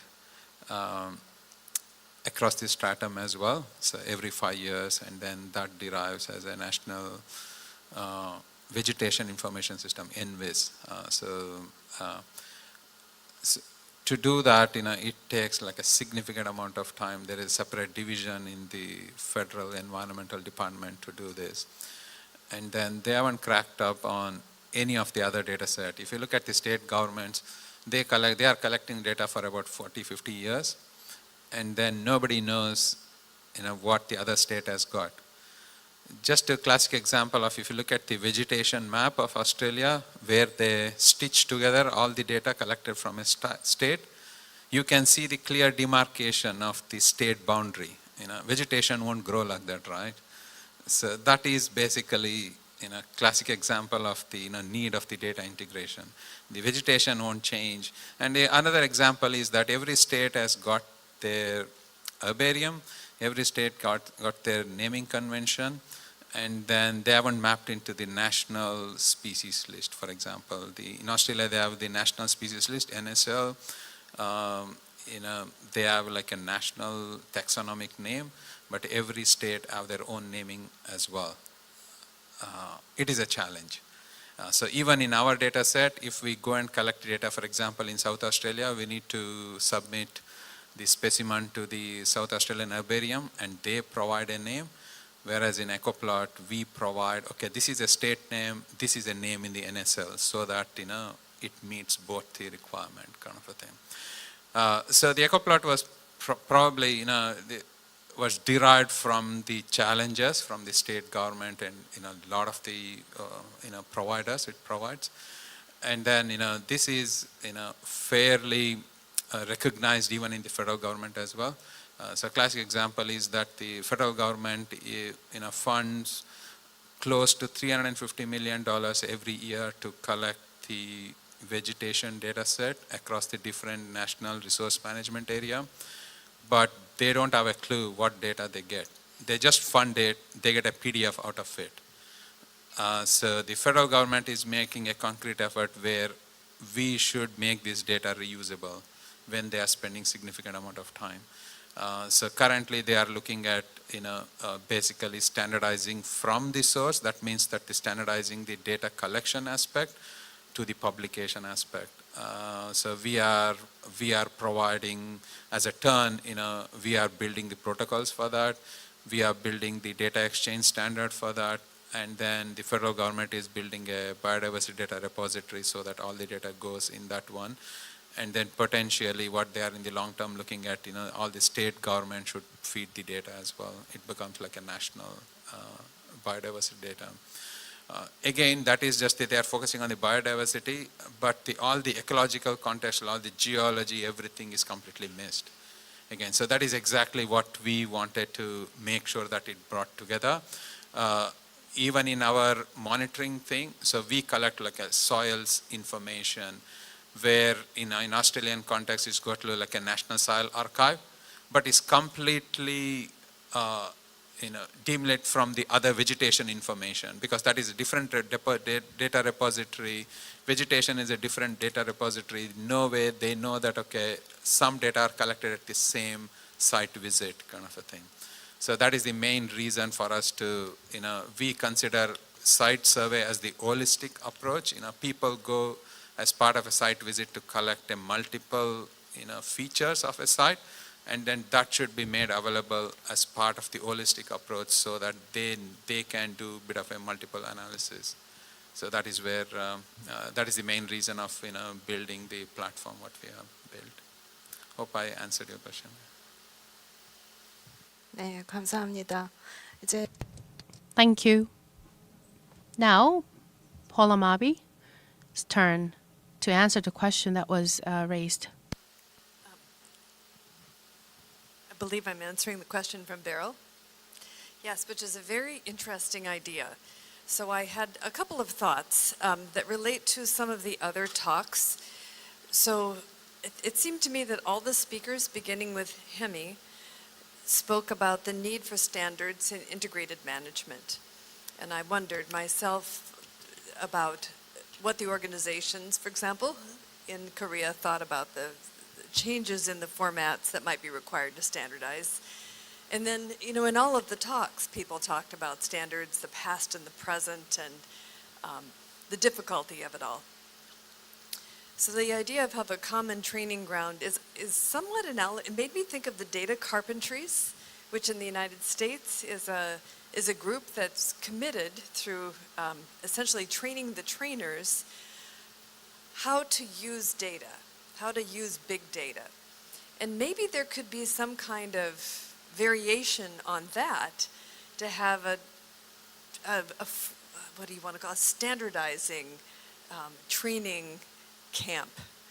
I think that very long ago, I was told that, let's see, how did it go? Sharing standards is a lot like sharing toothbrushes. I hope that translates. Sharing toothbrushes, where everybody needs them, but nobody wants to share. So there's a lot of communication with the past and the present to actually negotiate in human terms how new formats can overtake old ones, how to mix them and make them interoperable.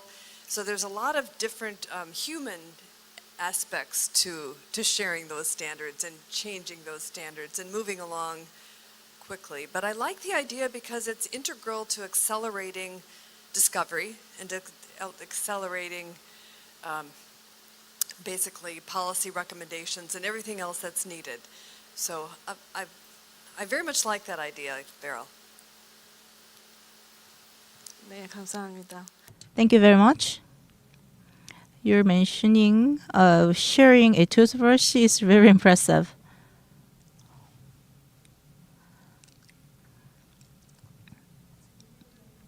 So I think that's answered all the questions.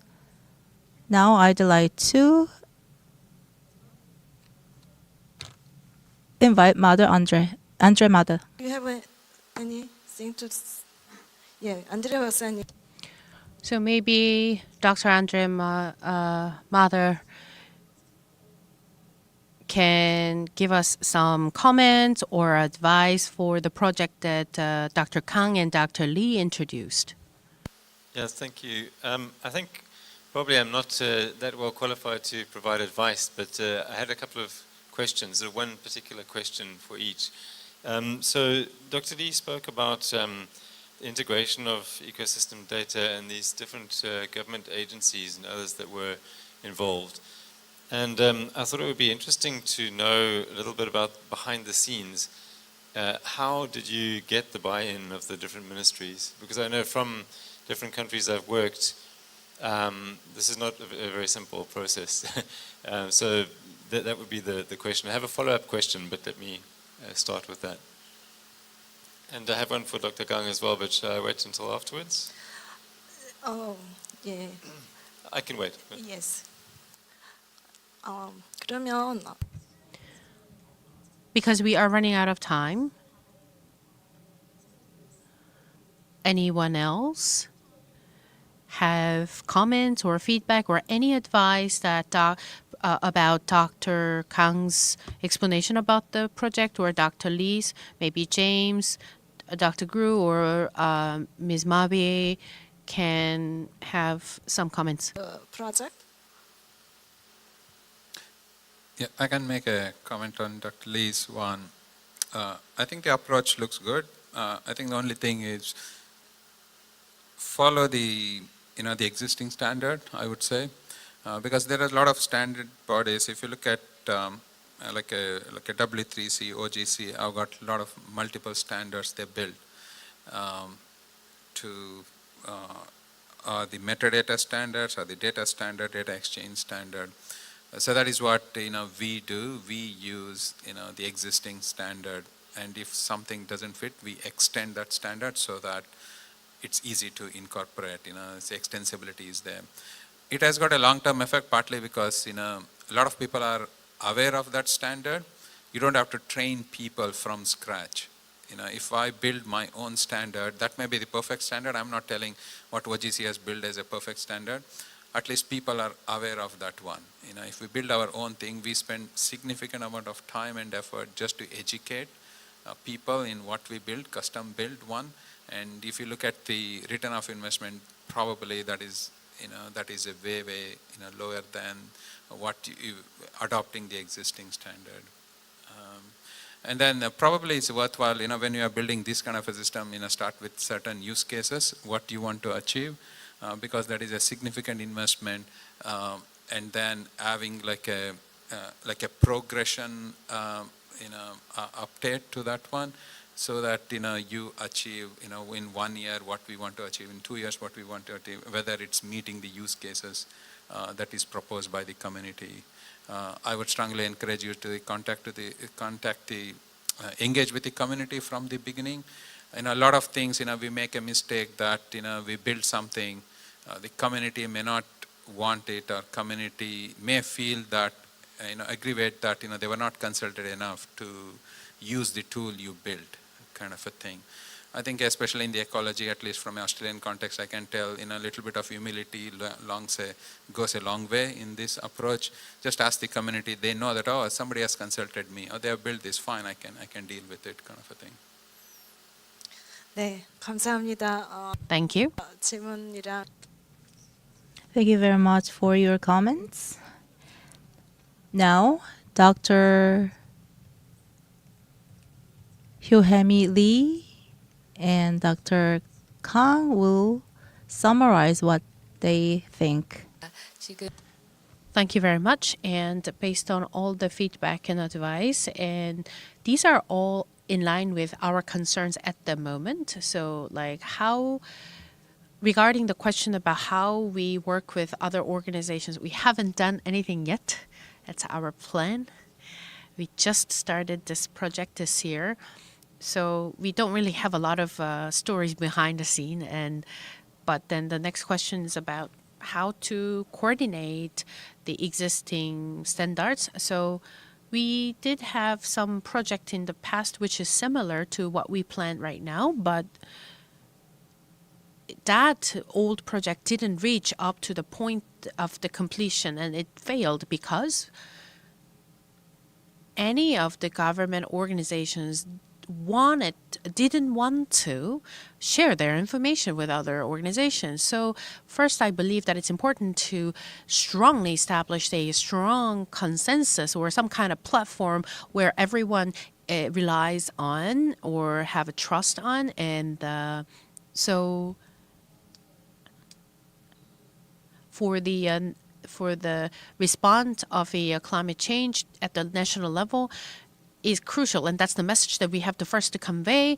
So, for example, instead of asking the data first from other organizations, maybe we can offer like, okay, this is what we have, we can give you if you need these, and then we just had some positive response from these organizations first. And right now, a lot of organizations have established some automatic system or some kind of digitalization of their database. So once we have a strong foundation of a consensus, it's very easy to just link between our data or their data. So we've had a lot of requests too from other organizations in the past, but at the end of the day, we have a biological data and information when it comes to biodiversity here at NIE. So I believe that we should be the center, epicenter to integrate all these biological information. Obviously, other organizations have more and better information or data about the climate change, but then biological data is very unique to other organizations. So I believe that we should be the one who takes the lead, and that's why we started and initiated these projects. And for more information, maybe after this, maybe we can have more discussion. Thank you. Next, Mr. Kong, Dr. Kong. 네, Sorry.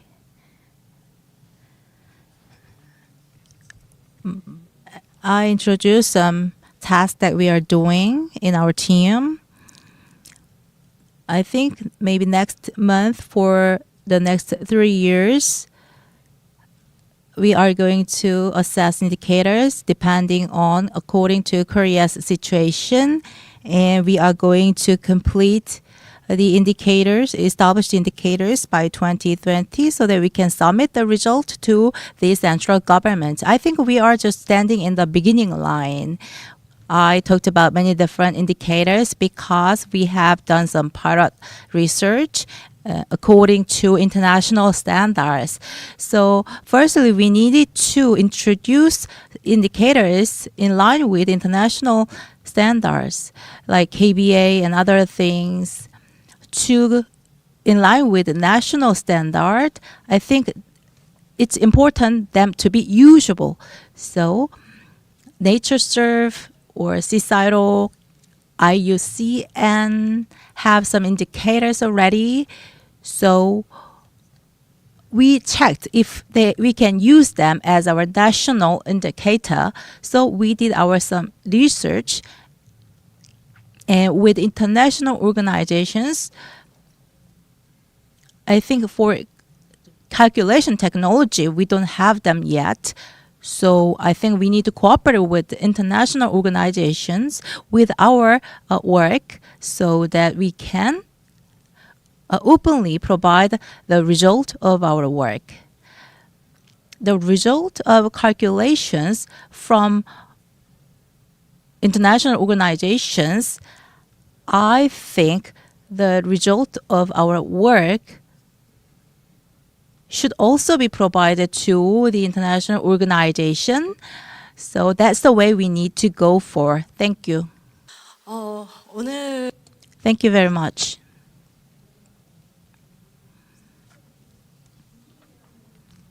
Climate change and biodiversity loss were the topics that we talked about today.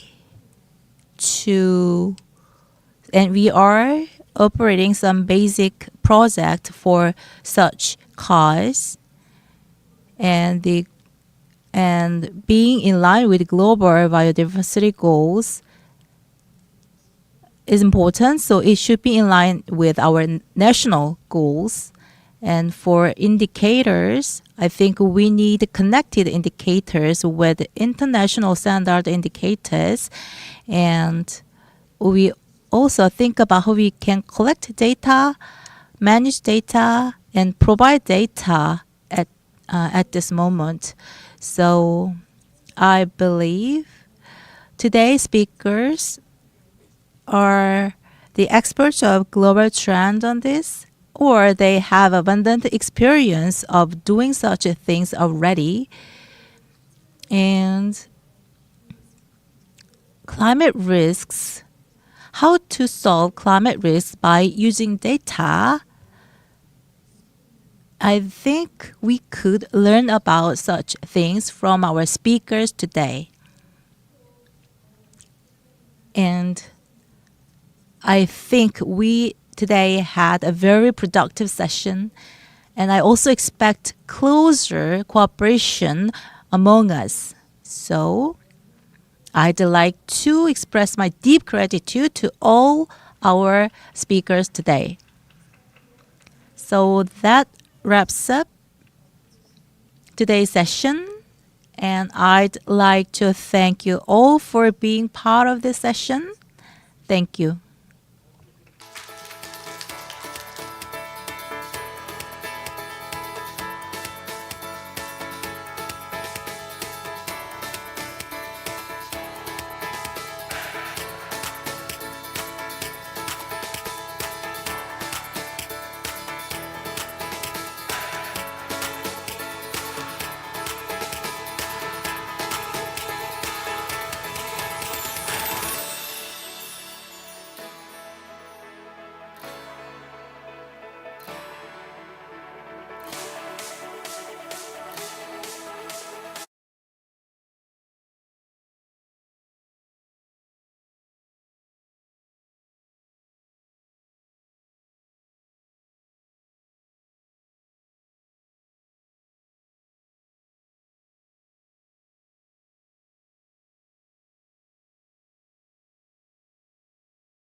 행사장에 계신 모든 분들께 잠시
We explore the value of nature and life.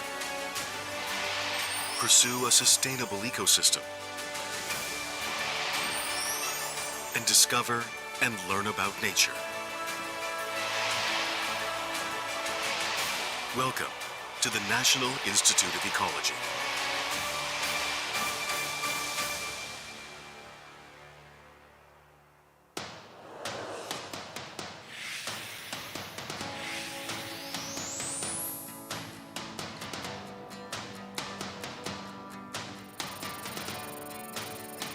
Located only 2.5 hours away from the metropolitan area, the National Institute of Ecology is connected directly to Janghang Station. Located on a 1 million square meter site, the NIE consists of professional research and educational facilities, exhibition spaces, and convenience facilities, has opened its doors as a specialized ecology research institute in Socheon, Cheongna in late 2013. By leading the ecological research of Korea and the world, and providing the people with various experiences and learning opportunities about the ecosystem, the NIE contributes to conserving the environment and creating a sustainable future.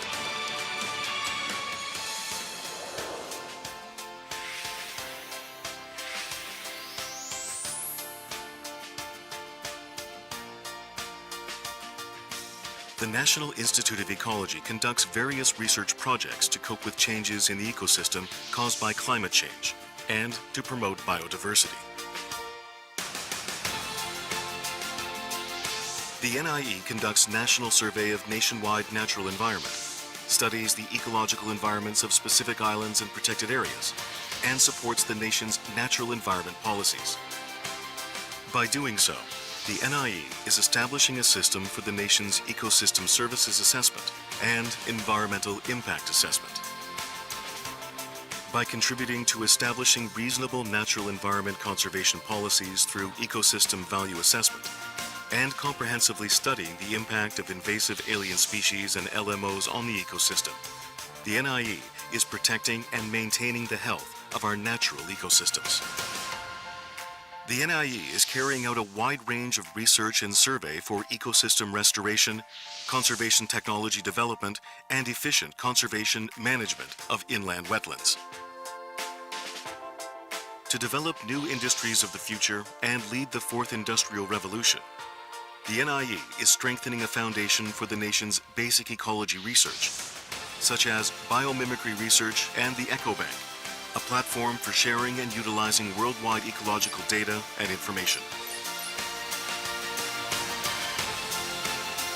Designated as the institute taking charge of restoring endangered species and its habitats, the NIE established the Research Center for Endangered Species in Yongyang 2018, where carrying out systematic research for restoration and proliferation of endangered wildlife in the Korean Peninsula.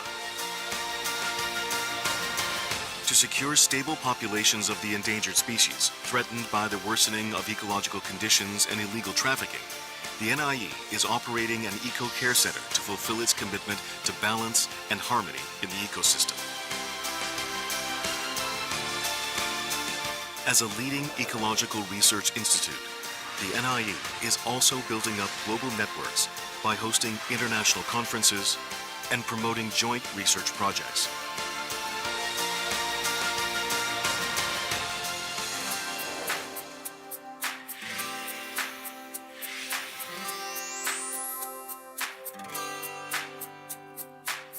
The National Institute of Ecology plans distinguished ecology exhibitions in connection with its research outcomes and is expanding various experience-based educational programs.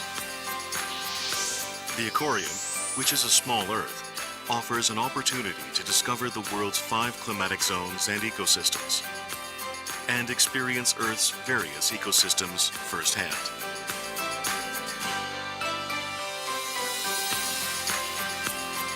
The outdoor exhibition areas recreate the habitats of various plants and animals, such as the Yeonghwa-sil Pond, the wetlands, and the Alpine Garden, for experiencing the ecosystems of the Korean Peninsula. Sandulbaram Trail, which connects the major spaces in the outdoor zone, offers a chance to get an up-close view of the changing ecosystems throughout the 4 seasons. Through distinguished ecology exhibitions and various events all the year round, the National Institute of Ecology contributes to spreading ecological culture and satisfies the visitors. Furthermore, the National Institute of Ecology also develops and operates customized ecology education programs for different age groups, from children to students to adults, allowing them to experience nature and learn the importance of the ecosystem with ecology education experts. Through such efforts, the NIE is faithfully fulfilling its responsibilities for nurturing promising ecology experts.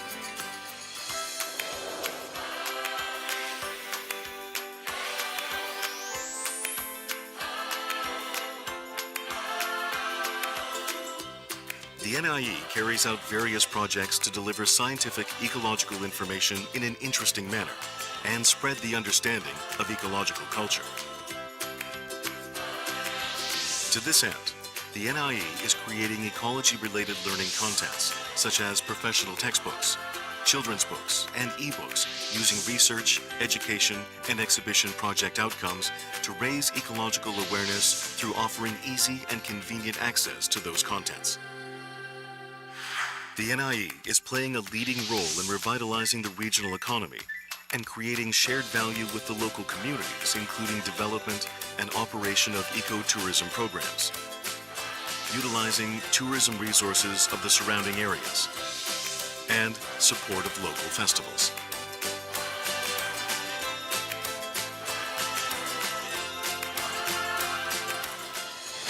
Where we ruminate on the values of coexistence between people and nature, where we carry out ecological research for balance and harmony, leading the spread of healthy ecological values, and sharing our dreams and hope for the future, creating a sustainable future for all of us.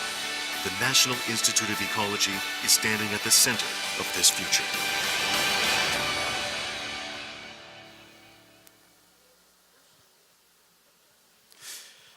안녕하십니까? Good afternoon, everyone. It's a wonderful weather outside today. I wonder if you had a great time during your lunch break.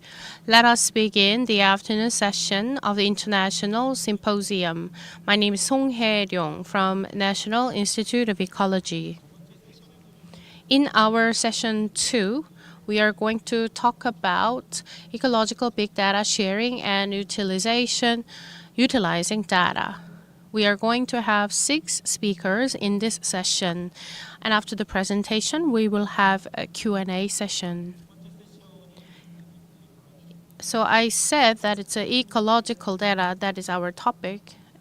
Right now, we're going through climate change and the decrease in the biological biodiversity. At the same time, we need to find the answers as the government requested us. In this context, the purpose of this session is to share how we do data collection and how we do data utilization and the data provision. These will be a big flow that we would like to cover through the presentation.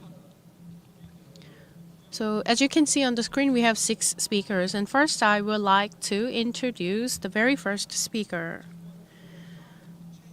The first speaker is Dr. Choi Seung-se, the leader of an ecological survey team.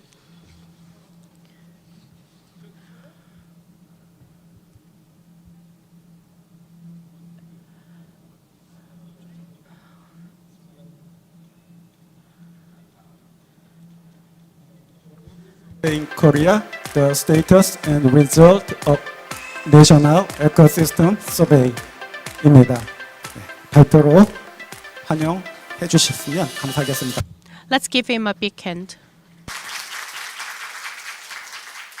Yeah. Hello everyone. My name is Seung-se Choi, working in NIE. This year, the 10th year debt means 3 things to me.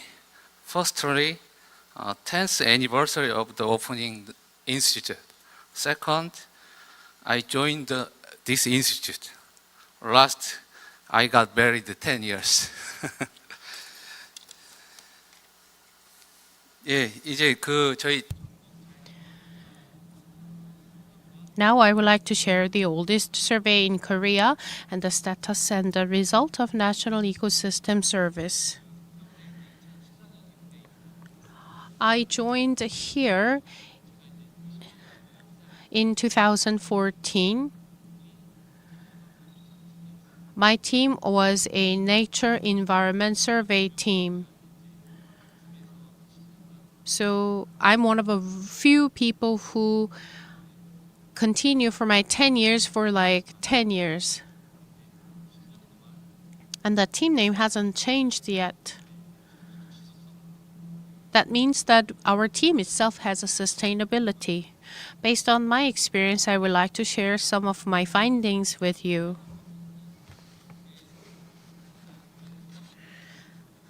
This research and survey is the oldest and the biggest and with the most participants. I would like to talk about this survey. My agenda covers from the overview of National Ecosystem Survey, standard methods of survey, citizen sciences, and what we should do for sustainable survey by utilizing data. The purpose of the National Ecosystem Survey is clear. First, it's a data collection. How do we collect data? If you think about the topography, vegetation, plants, and animals, these are the topics that we would like to cover through the survey. And based on that survey results, second, the federal government should establish an efficient management system for national ecological research. Our goal is very clear. And the purpose of this survey also, number 3, is already mentioned in our National Act. So that means it says that we shall investigate the natural environment of the nation every 5 years. So based on this law, we conduct our survey. As I mentioned, a National Ecosystem Survey is the longest. We started in 1985, and I looked through the research. Why did we start in 1986? What happened at that time? Well, our government was under a big pressure of economic national development in 1960s and 70s. And after that, in 1980s, through the media, there were some issues highlighted regarding environment. And we had a great international event in 1988, and that was a Seoul Olympics. And that's when we accelerated our interest in environment. We have done the 5th survey so far, and in 2023, we just are wrapping up the 5th survey. And now I would like to touch upon the overview of the National Ecosystem Survey. During the very first survey, we conducted based on the legal district, and in second survey, we focused on the mountainous area and rural area. And starting from number 3, the survey number 3, we started to adopt grid, and that so far continues all the way to the 5th, and this is a part of sustainable survey. So between the 3rd and the 5th survey, you can simply and physically and mathematically compare these results because it adopts a similar methodology. As you can see, this table shows the summary of the survey from the 1st and the 5th. If you look at the budget, there's a gradual increase, but from the 4th, we had about 7 billion Korean won. And we started from 240 researchers, and right now we have about 600 researchers involved in this National Ecosystem Survey. Specimens and some images are backed by our survey, and by utilizing this research, we created the ecological map to show the status and the characteristics of the ecological part of Korea. This is a standard methods of survey on the map. So the first one is vegetation, second is fauna and flora, and the third one is the aquatic organism map. We have a total of 9 items: geomorphology, vegetation, flora, birds, mammals, reptile, insects, macro, invertebrates, and fish, and a total of 9 fields are under the survey. First, vegetation survey. So we have a map, and we go to the site and see what kind of vegetation we can find. Then we usually touch upon the characteristics and the excellence of that vegetation, and based on the set grade, we decide whether we could conserve that area or it's available for further development. Second, geomorphology.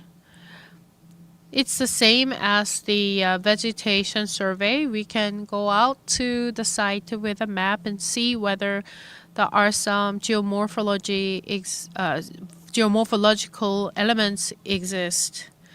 Next one, a survey of fauna and flora. So based on our site survey table, we record what's out there. Next one is flora survey. Obviously, it's based on the on-site activities. Sometimes it's hard to find some flora on-site, or other times we take samples. Other than that, we take pictures. And based on that data, we both input the sample and the photos to create a report. Next one is fauna survey. Birds, mammals can be detected by insert camera. And day trap and night trap can be also used for the fauna survey. Next one's aquatic organism survey. Benthic, micro, invertebrates, and fish are the subject of the survey. So up to here, These are what we've done for the last 30 years by our professionals, and we also plan to continue. From now on, I would like to highlight the part of the citizen sciences. As some citizens in our local areas are equipped with a high quality or high level of knowledge. So in 2019, for the first time, we adopted 57 citizen scientists, and right now we have about 700 citizen scientists participating in our national ecosystem survey. Based on their data collected, we have more and more data from them, and the beauty of this citizen science is that they check things on site and they make sure that they take pictures of them. And FOBank webpage is where they go to upload their photos. So based on their provision of the data, we can classify what we have in our ecosystem, and then our professionals confirm that classification. And after that, the final data will be registered and get approval from EcoBank. This is a 2022 research.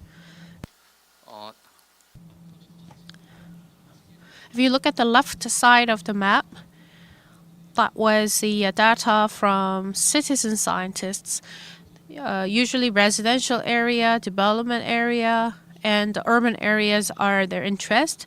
And on the right side is the data from experts. Usually they go to remote areas, rural areas, or places that the citizens can get access.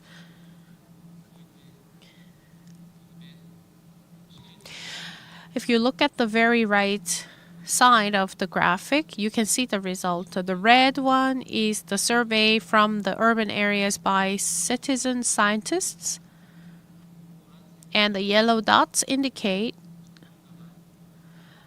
data from our professionals. They usually go to remote rural areas where they believe that there are more fauna and flora. Citizens can conduct their research in their neighborhoods. So for the last 10 years, we have about over 2 million pieces of data from both of them, and we've checked over 10,000 species. So in terms of data utilization, for the last 30 years, our focus was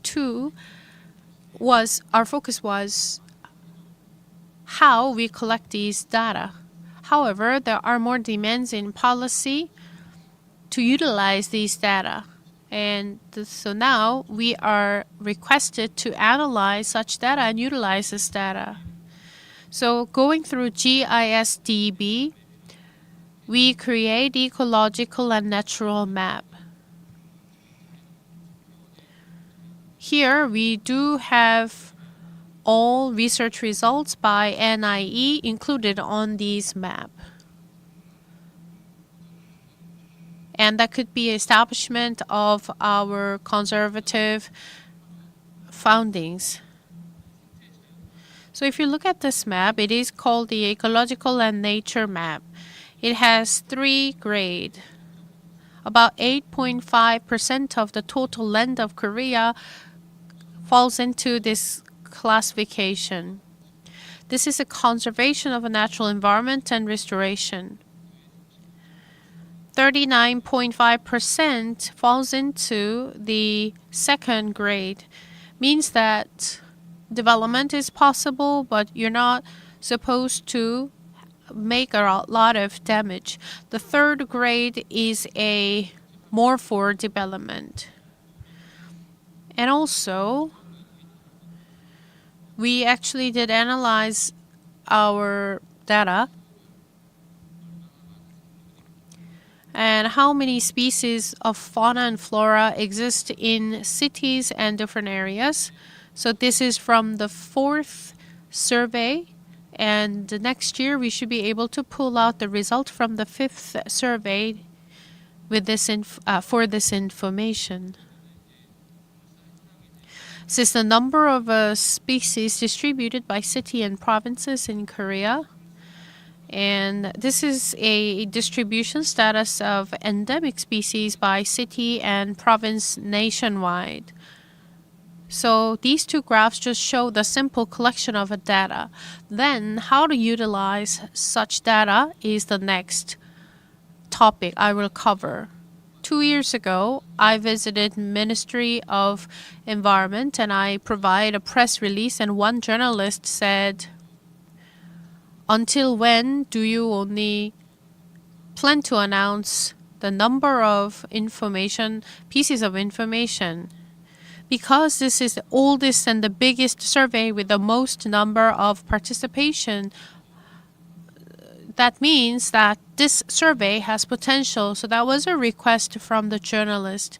Actually, not only the journalist, but all the other stakeholders asking us to do more data analysis. So last year and this year, we tried to shift that focus. And this is a result from the 3rd survey to talk about a certain species in certain areas. So we just calculated the mean value near the depending on the latitude. And we also compare that with the 4th survey result. And then we calculated the mean value of each latitude. So by latitude, we found some tendency of a species movement. And there were about 1,800 species found both from the 3rd and the 4th survey. And we did some analysis. If you look at that table and graph, that's the result based on the GIS data. If you look at the data and graph, it says all species, and so that means that we observe any of the species found in any of the latitude. So according to our research, the frequency of the survey decreases, and that doesn't have a significant meaning statistically. But then for some meaningful data, we see the trend of a gradual increase. So let's say we have some species compared to the 3rd to the 4th survey, which move about 12 kilometers from a latitude to another latitude.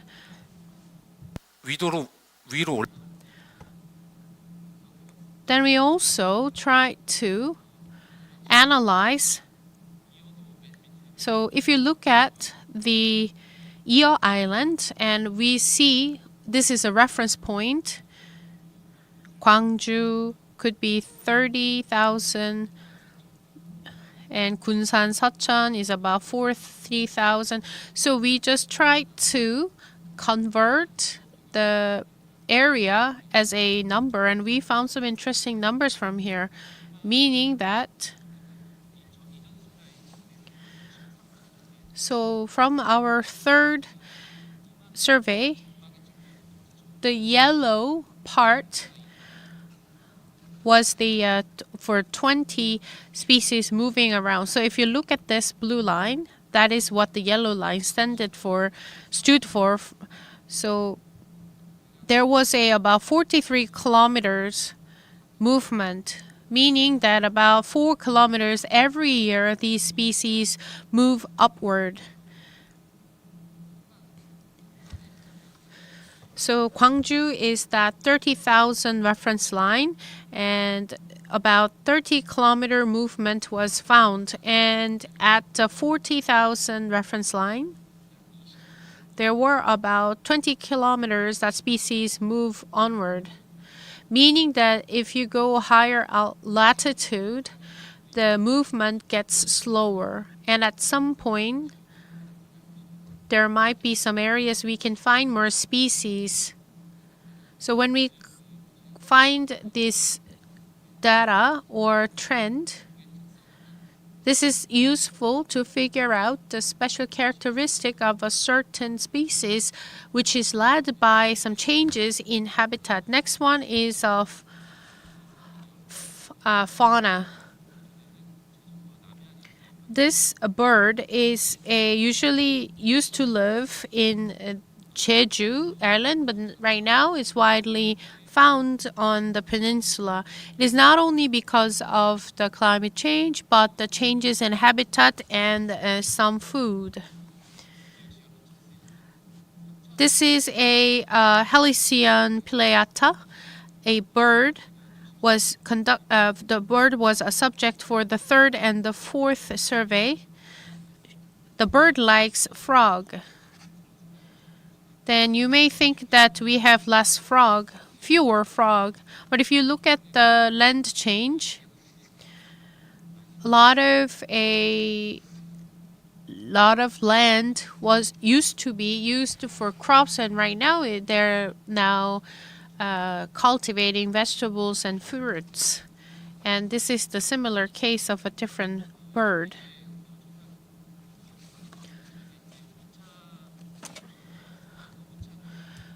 So as we shifted from the fourth to fifth survey, we've introduced cutting-edge technologies and technique. So we found about 6,500 species and studied, and in the fifth survey, we studied 7,500 species. And from the fifth survey, we've adopted a lot of techniques. And we have unmanned camera sensor introduced, and we plan to include more of a citizen scientists. So through our vegetation survey,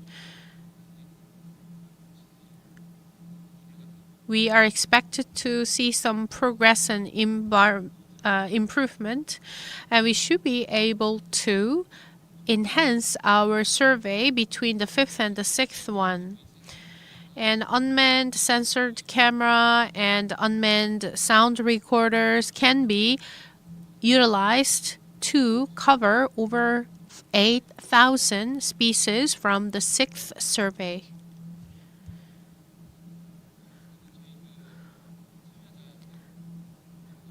This is a picture of with the initial citizens scientists, and we had some workshop with the government officials. Thank you very much for listening.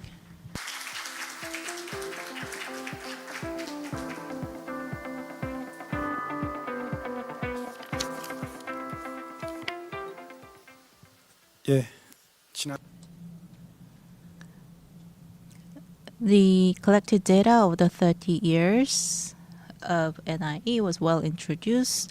Thank you very much. Now I'd like to invite the second speaker.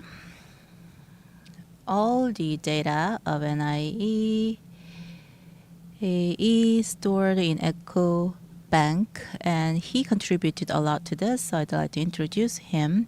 The title is Yesterday, Today, and Tomorrow of Ecological Big Data in Korea. So, good afternoon, every experienced experts and researchers. My name is Ki-dong Kim. As the moderator Song Hye-dong introduced me, thank you for introducing me. So, before starting my presentation, I'm asking your understanding of the language, because I saw that all the Korean speakers presented in Korean. I think that is for the better understanding of the older audience. So actually I prepared my presentation in English, but I think it will be better to speak in Korean. Thank you very much. Then I'm going to speak in Korean from now on.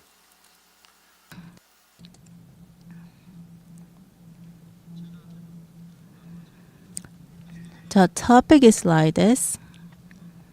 Yesterday it was well explained by the previous speaker. So today I'd like to talk about how ecological big data is working in Korea and what EcoBank is and the data publication trend and etc. And lastly, I'd also like to cover what we can expect. This shows we conducted, this shows the survey conducted here annually. So there are some things that we have to do by law, like National Ecosystem Survey.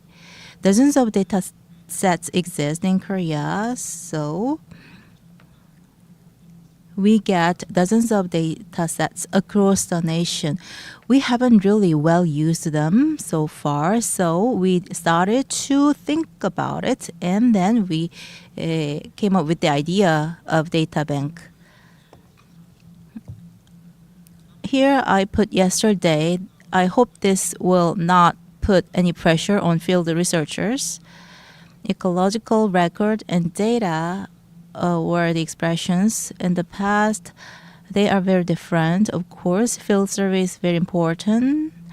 We, at that time, used field notes and Excel data sheets or species list in text, or how we store them and how we kept them and store data. We store data personally. We didn't share them. And this GIS came up, and we built up spatial database with GIS for reuse of some, and then published report and research papers. So there were some limits in the usage. Then today we say ecological big data. Let's say what big data is. As you can see, the Google says ecological data is the collection of information about ecology. Big data is, as you can see, data sets that are too big or too large to be dealt with by traditional data processing tools. That means it is a big data and it's large, it's complex. Then why do we have this big data for ecology? Actually, we need 3 V's or 7 V's to form big data. 3 V's are the more important: volume, velocity, and variety. On the right side, you see the image, the process of producing ecological data. Ecological data is, as you can see, change every moment. And the scale is local to global scale, and it's all around the world, and they should be stored in the computer system. Here you see volume, velocity, variety, so we can call ecological data as ecological big data. Then why is that important? I think you know this, guys. He is the vice president of Gartner. Information is the oil of the 21st century. Yes, he is right. He made it very clear. And the researcher of MIT, one of the researchers said, the word is one big data problem. That means there are a lot of big data across the country, and at the same time, we can solve many problems on the planet by using big data. And the images at the bottom shows that on the left, insight. Without insight, we cannot build a database platform. We need a platform for that. And after that, now we use these words: machine learning, big data, AI, and ChatGPT more recently. Then, what is EcoBank? The founding president of NIE talked about something about gene bank. In 2015, we came up with basic concept of EcoBank.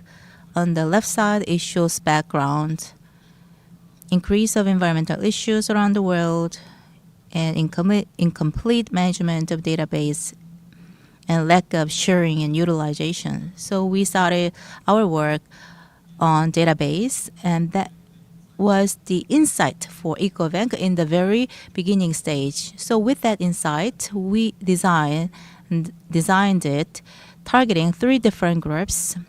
First, public, researcher, and policymakers.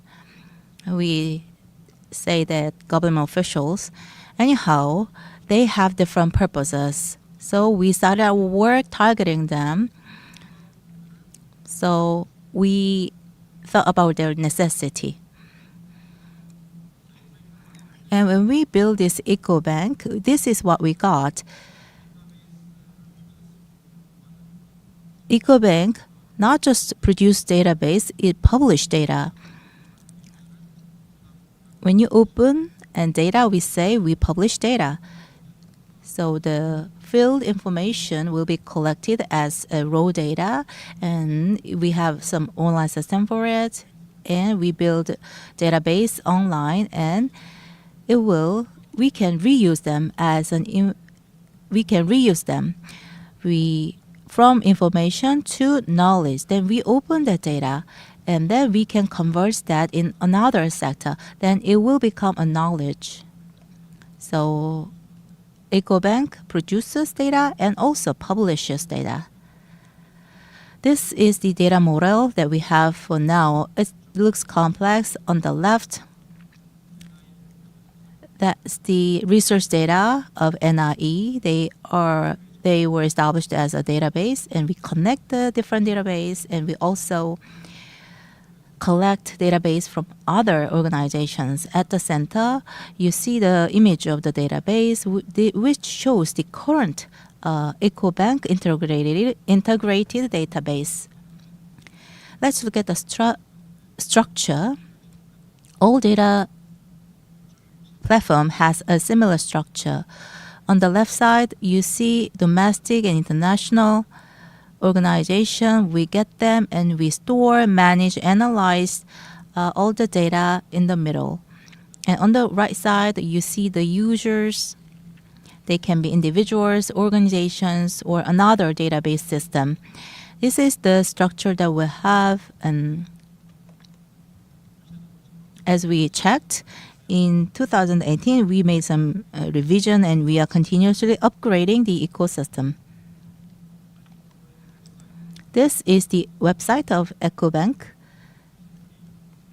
It is free. Anyone can access. It's the same online. So you can use your SNS account to access. We have the screenshot of English version. We have more than 14 million records here, field survey results, and we are accumulating our records in EcoBanks. The manuals for users are very simple. Public is one of our targets, so it is very user-friendly.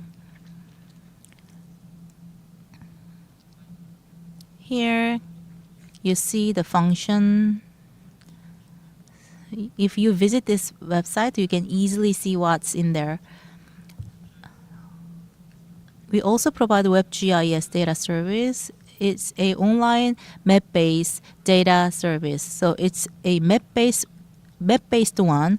You can search the information that you need. So on the right side, you can choose the information that you need. You can click the title that you want, and with that data you can use for statistics. It can be at regional level or national level. You can use them for your own research. And these are the introduction of EcoBanks, and more you can see more on the website for the specific features that we have. Then one of the directions that we need to go tomorrow is open science. Anyone, I think this expression is not so familiar with you, but it's a very basic thing for many scientists around the world. In 2021, UNESCO unanimously adopted open science. UNEP also adopted this in 2019. Many other organizations are talking about open science, adopting it as one of their directions. It is to open all the research to the public so that anyone can use them. So for open science, I think open data is the most important thing. And among them, I think data publication is very important here. And I think we also consider this concept in our work. So to open data, we need DOI. EcoBank already issued DOI. As you can see, we have an agency issuing DOI, and prefix is already decided, and we decide surface by using project name, requesting year, and serial number. They are the suffix part. DOI is for traceability, and we put DOI for more than 100 data sets per year. Sorry. A cold. I'm sweating. My apologies. And another way to publish data is journal. With EcoBank, to strengthen the role of NIE, any 5 organizations jointly started this journal. So if you click the journal menu, you will see this. Geodata is also connected with a link. And for this, you need DOI. And we are also preparing to go for repository. Here, geo came from geology and ecology and oceanography. And this also includes the polar remote sensing research data. So it includes all the data related to ecology, geology, and EcoBank is at the center of all this. Then, I don't know if you know this data journal. In December 2019, the first version was published. At the bottom, you see the graph. You can visit this or download papers here, and more people are using this. It's a very representative data journal in Korea. This part is for our internal researchers. KCI is the only recognized citation index in Korea. Last year, we got some certification. So next year, we will also get the certification at a higher level, and we eagerly want to go to Scopus or higher level. Then how many people are actually using EcoBank? You see the 3 different graphs. That's about domestic visitors, and at the bottom, it's the analysis of GBIF visits. About 500,000 are using this, and the number of data download is also increasing. And every year we upload 1 million data with GBIF. And in 2020, we made a connection with GBIF.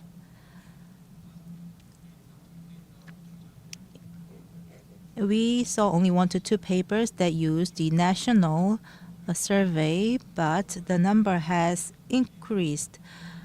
So now we see 243 international journals until last week, and about 46,000 download events are here, as you can see.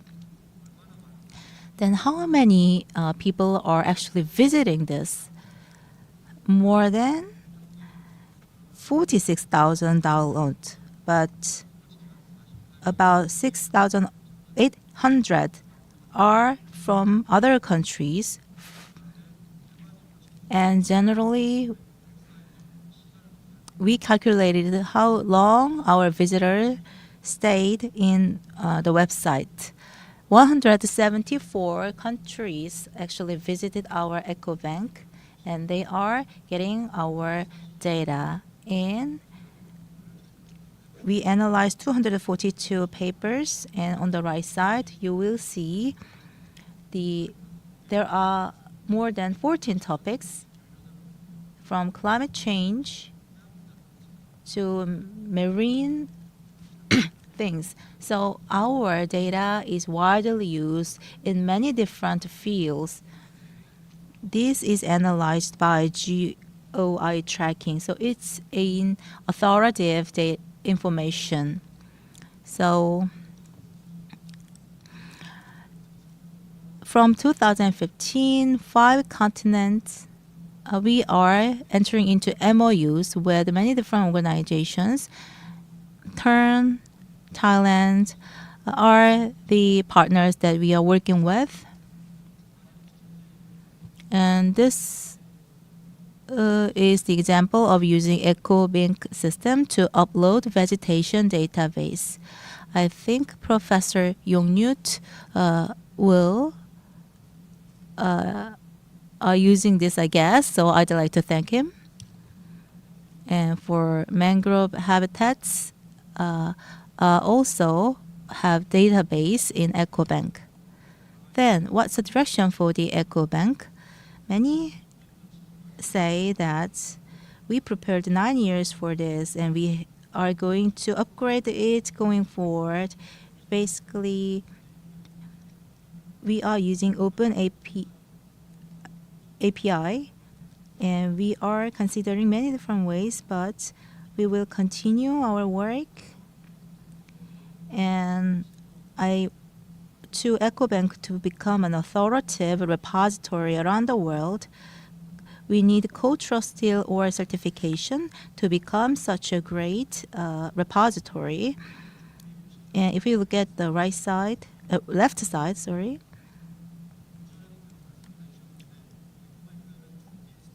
you see there are 2 standards, metadata standards and dataset standard in EcoBank. IOTC and ION Core are for dataset, and to go with the global trend, we are working with international organizations to meet the international standard, metadata standards. From 2018, there is an organization of Korea, TTA, and we got the metadata certification from it, and we are using it. Even so, we are EML is also something that we are comparing with, and I don't know if you will approve this. Turn or Neon, Data On,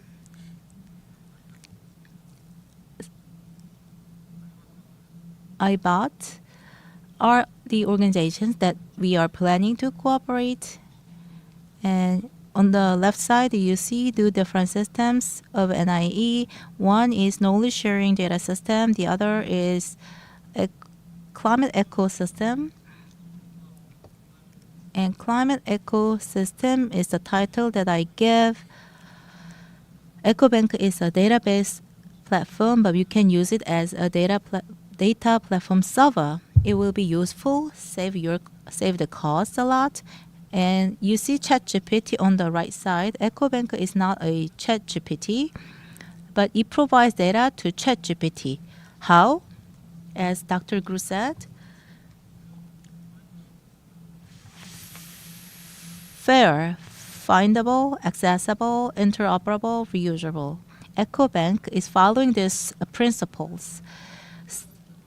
I think we need to provide our data, supply our data to ChatGPT.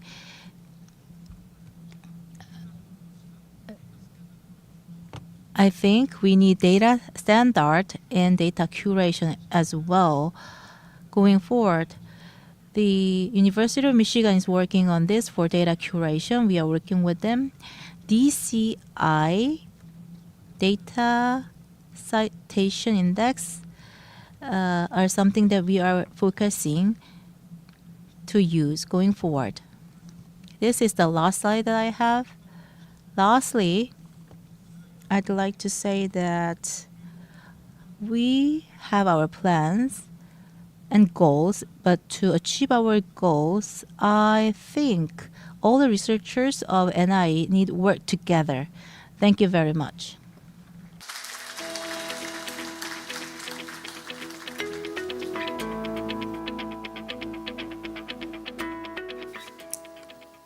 예, 9년간 For the last 9 years, ecological information went all into EcoBank thanks to Dr. Kim's effort. Now I would like to introduce the third speaker. Third speaker is from the Botanical Garden Institute, Russia, Dr. Vadim Bakarin, and his topic is progress in the liverwort studies in Pacific Asia. Let's welcome him with a big hand.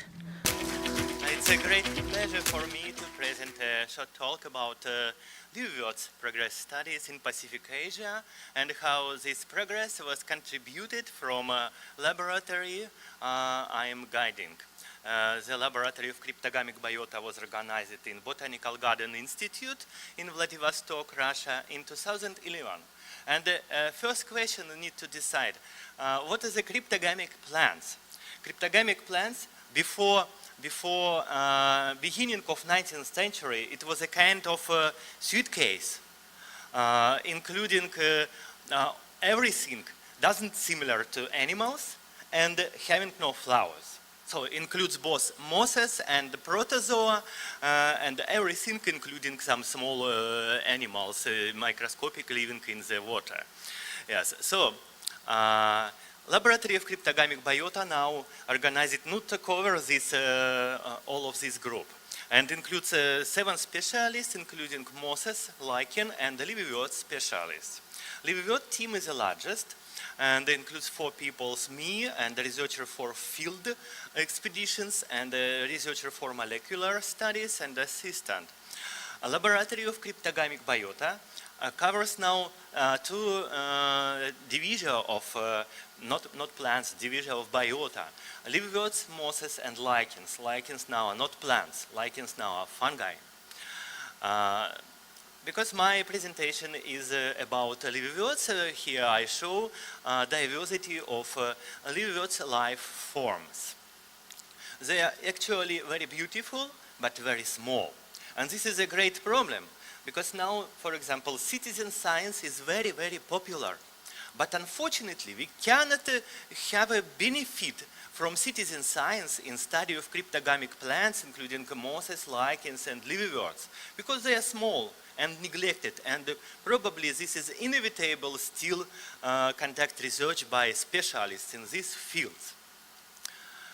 Liverwort diversity is actually has a very long history.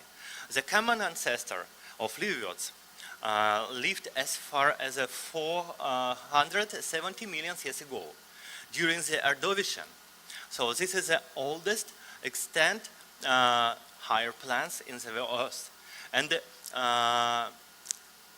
I guess we should thank the liverworts, because liverworts, when they appear in the globe, they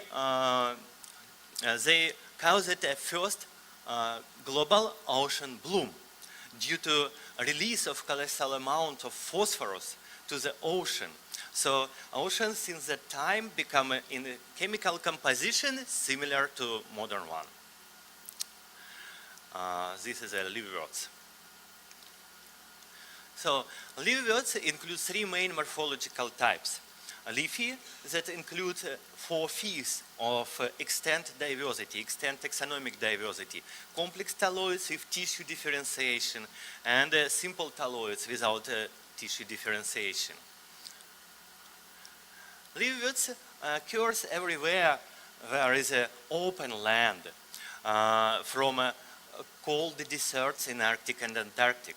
But the predominant diversity occurs in humid mountains across the globe, and only slightly related to latitude. So mountains in subarctic has almost the same diversity level with mountains in tropics. This is a principal difference from distribution of vascular plants. This is some illustration of liverwort habitats.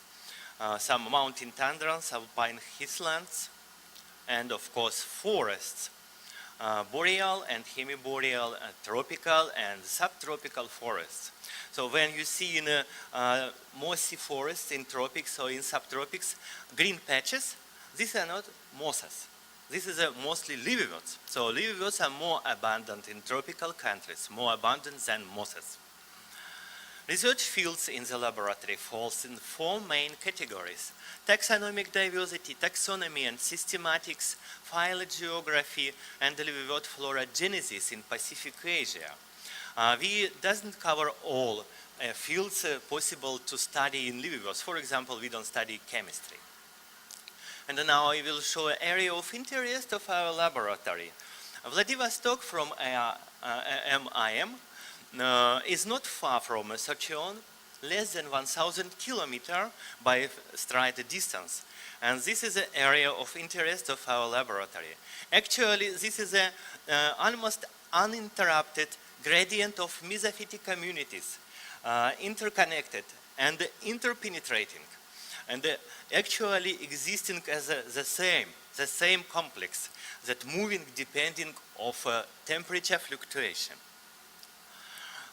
This is our own collection material that was done within the last 11 years of existence of our laboratory. As you can see, it's mostly restricted to the Russian forest. And our results would be flawed because plants don't recognize administrative borders. And of course, our results become to next level when we started to collaborate with many scientists. And the first country I should mention, not because I am here, but because research with Korea were very durable and very productive in the different fields. 2 main key persons I should mention in this respect is Professor Byung-Yoon San and Dr. Sung-Se Choi, who has presented a presentation before me. We visited several areas, both in Korea, in Cambodia, and in Russian subarctic. The best studied liverwort flora in Pacific Asia is that of Japan. So it was inevitable for us to study Japanese flora, and it was done in a tight collaboration with National Museum of Nature and Science, located in Tsukuba and in Tokyo. Professor Masanobu Higuchi, head of Land Plant Department, was the guide of our research from Japanese side. Chinese mountain is actually a real key to understanding modern vegetation in North Asia. And this is the reason we studied some areas in Sino Himalaya and also some areas in Inner Mongolia with our Chinese colleagues. And at last, for the last 8 years, we spent a lot of time for field research, not in Russia, but in Vietnam. Actually, mountains in North Vietnam is a land of interpenetration of Sino-Himalayan flora to Paleotropics.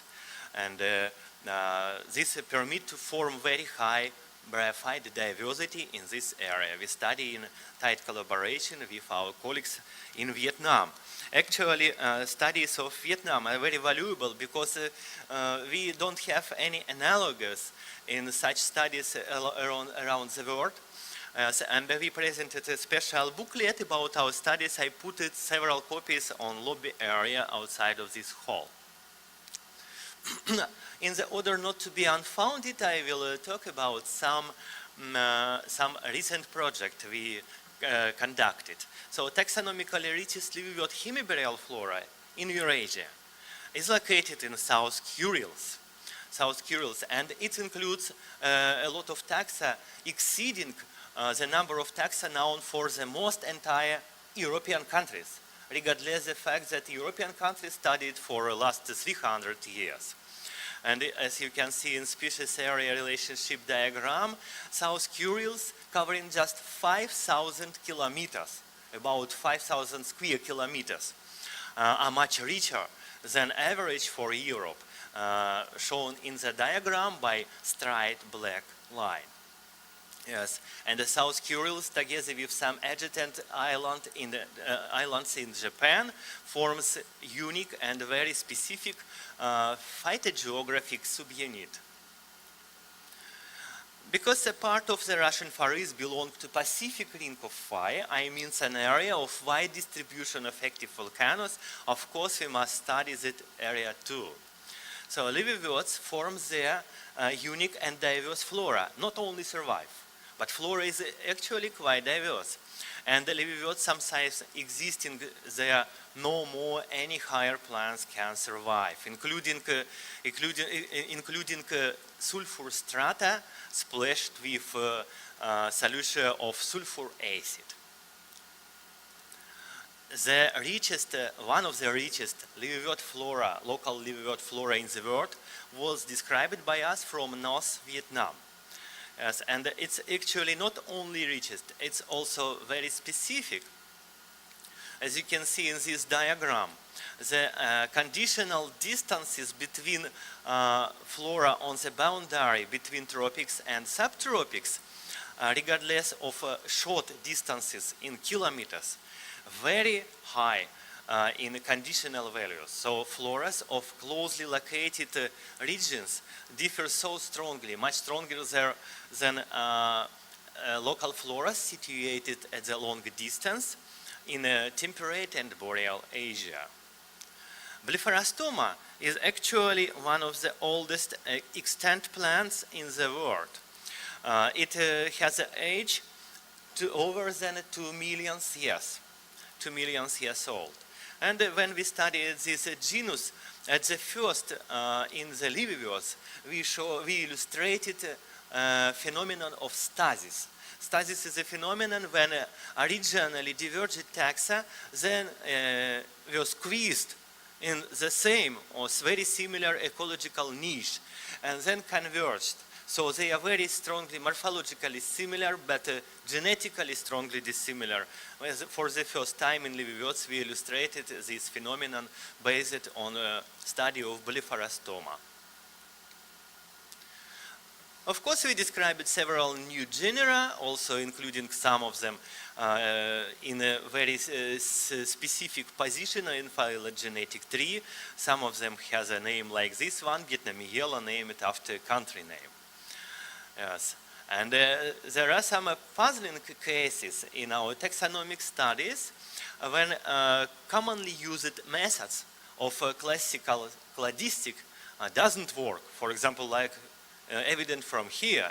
So if we will take into account this phylogenetic tree, we cannot recognize Scapania magadanica.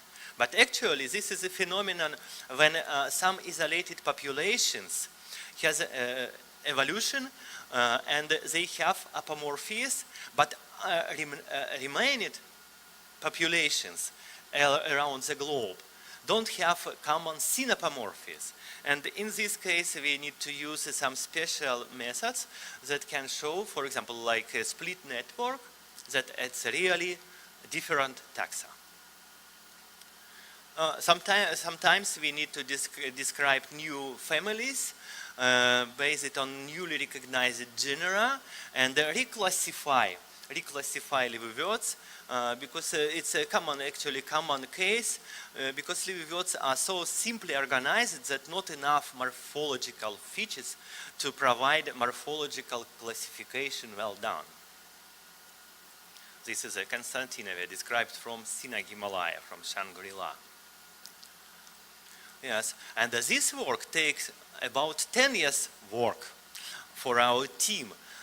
Oil body is a vacuole-like formation similar to vacuoles, present in plants only in liverwort cells. This is intravital vacuoles, so you cannot absorb them when you dry material. Suddenly in Strasbourg Herbarium we found one of the first picture of oil bodies made by Carl Maria Gottsche almost 200 years ago. And the oil bodies were firstly described just 1 year later than chloroplasts. So now we done like a monographic work including 1032 photographs of 575 species for oil bodies. And now oil bodies photographing, of course, much better than in the time of Carl Maria Gottsche. Of course, because we are living in a Russian forest, we must provide a lot of taxonomic revision for liverworts, and some of them are present here, only a very small part. Laboratory activity going well in various life organization levels, starting from molecular when we work with sequences, and then continue to cell level when we study chloroplast and oil bodies, and then continue to organism level and morphology of organism, and then to population level, including studies of synusia of liverworts and mosses. So this is the last slide, and just needed to repeat that our laboratory has a leading position in Pacific Asia in study of liverworts and mosses, and we are happy to any scientific collaboration. Thank you very much.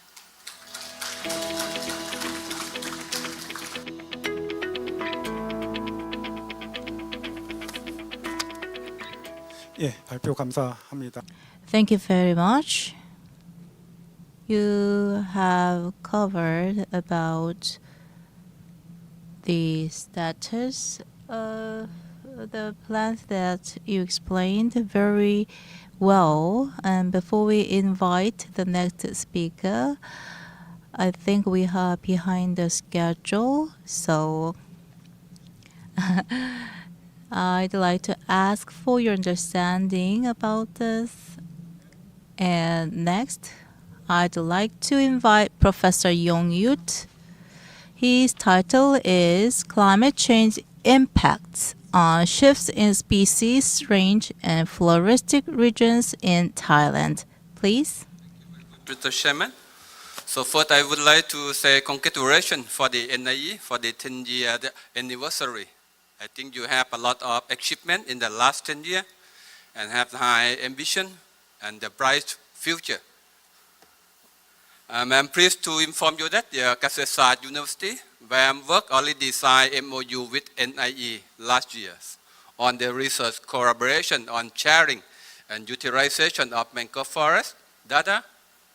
That's Dr. Kim already mentioned earlier. Last September, we have 2 delegates from NIE visited our site in southern Thailand. Okay.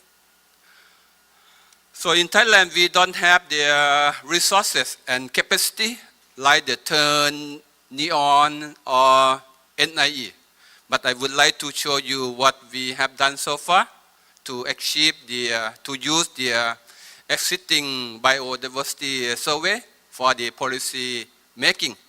So my emphasis on the climate change impact and how we use this data for NBSAP. So Thailand is one of the most biodiversity rich. We are ranked at the 20 in the world, even though we have a small country, only 500,000 square kilometers compared to other countries like US, China, or Russia. However, the climate change as the result of the IPCC AR6 already mentioned very clear that in the near future, and tropical forests, particularly in the low altitude or in the tropical zone, will have the what you call the crucial impact on the climate change. So if the temperature rise 2 to 3 degrees Celsius at the SSP 8.5 scenario, so probably they may lose, I think, more than 30 or to 40% due to the ecosystem structure change, phenology change, and shift of the species distribution as the previous speaker already mentioned. So however, I am one of the coordinating researcher of the chapter 2 of the IPCC. So we found very limited literature from Asia and tropical forest. So when we conclude about the climate change impact, we find some uncertainty. So my presentation, I will talk how we use the plant data for scientific research and policy making. So the plant correction in Thailand was initiated in 1963. It's almost 60 years old under the cooperation with Thailand and Danish cooperation. So right now we have, I think, nearly 300,000 specimens in the forest herbarium under the Department of National Park, Wildlife and Plant Conservation.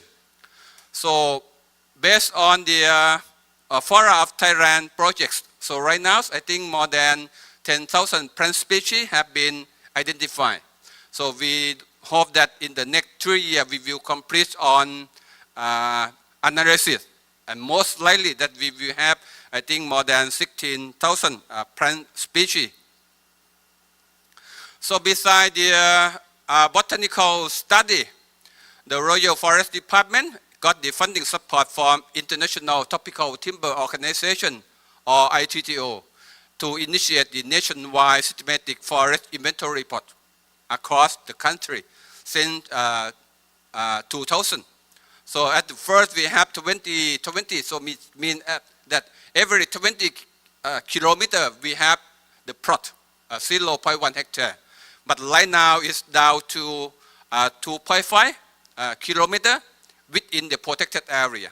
Okay, so you can see the list of the number of plots and the duration and the distribution on the left-hand side. So you may wonder that's why there are a lot of plots on the left and to the north, because that one only the remaining forest cover 32%. In the northeast of Thailand and in the central area, most of land have been converted for agriculture for the other uses.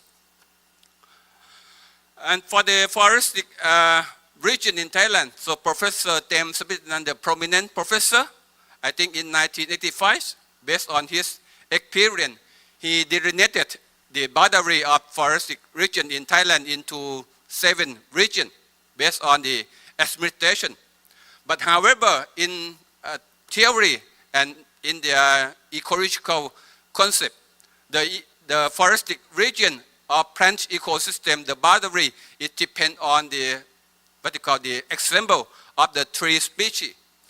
So my research that I got the funding support from Chinese Academy of Science and Thailand Research Fund. So we would like to quantify forested region based on the quantitative analysis and to assess which forested region will have more vulnerable to the climate change in the future.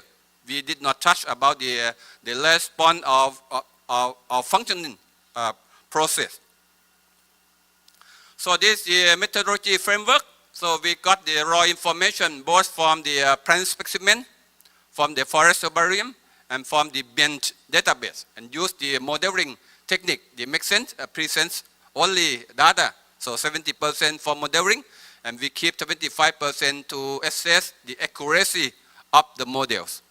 And the results have been presented in both in the map and the graph, so you can do the report and the percentage of the representation in protected area at the current and in the future. So similar to previous speaker from NIE presented. So based on the raw data, so from the bench, I think we have so many, I think more than 600 species. However, some of species we have only 1 or 2 records. So most of the data we got it from ITTO project, because even though the specimen we have quite a large number, but there are no geographical location. So it's very difficult to use that data for modeling techniques. So finally we selected 201 species that have more than 20 records for modeling. So these are the statistics. So the highest number for the Potocarpus, Macrocarpus, this is the forest, and you can find this species also in evergreen forest. But some species like the Hopia, Aperia, or other species, we have less number, but still it still was sufficient for modeling. So based on the 201 species and the location, so first I transform the what you call the field node or the location that I got from the department to the digital, and present it at the web-based information similar to NIE. But this research I also include the 17 wildlife species from the pattern monitoring in protected area. Okay. And for modeling, also we use both the climatic variable and non-climatic variable from the CMIP-6 3 scenario. Very high emission, SP 5, F5, and high and medium. And also for the precipitation, so you can see the change of the pattern of the climate and the precipitation in the future. So based on the bioclimate, you can see that we support to have more rainfall, probably about 200 millimeters per year, but the distribution is not equally for the whole year round. So we will have more intensity in the wet quarter or the rainy month, but we have the longer drought season. So these are the main factors that have impact on the species distribution in the future. And for the 19 bioclimatic variable, I think only 4 variable for the seasonal variable, I think have more what you call contribution to the species distribution rather than the average annual figure like the annual precipitation or annual mean temperature. Okay. So for the 201 species, we produce this map, the current distribution and future distribution based on the 3 scenarios and the change or the shift of the species from current and to the future. So the map that I show you is the Dipterocarpus auratus. This is one of the evergreen species. Normally it occurs in the low altitude and the soil is moisture on year round. So this species you see a lot of late pattern. So it means that we will lose the suitable habitat right now due to the longer dry season. And compared to the 3 scenarios in the future, so scenario of very high greenhouse gas emission or ASP 5, F5 will have the greater impact in terms of the species loss, shift of the distribution, and others. And for the species richness, so due to we have the 32% of the remaining forest cover, so when we see the species richness map, the overall pattern doesn't change much, but we look in the detail.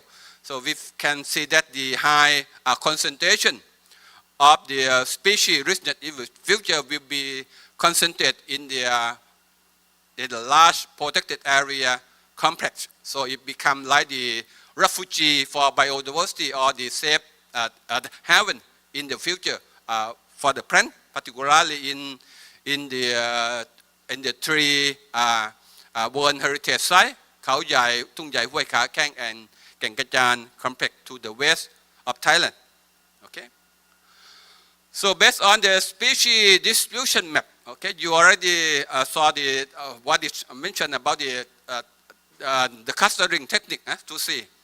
But in this one, we use the GIS, so we use the cell-based modeling and the cluster analysis.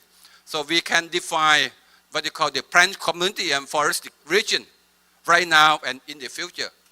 So based on the analysis, we find the 12 potential forested region or 12 cluster that can define in Thailand that show on the map on the right hand side at the current and in the future.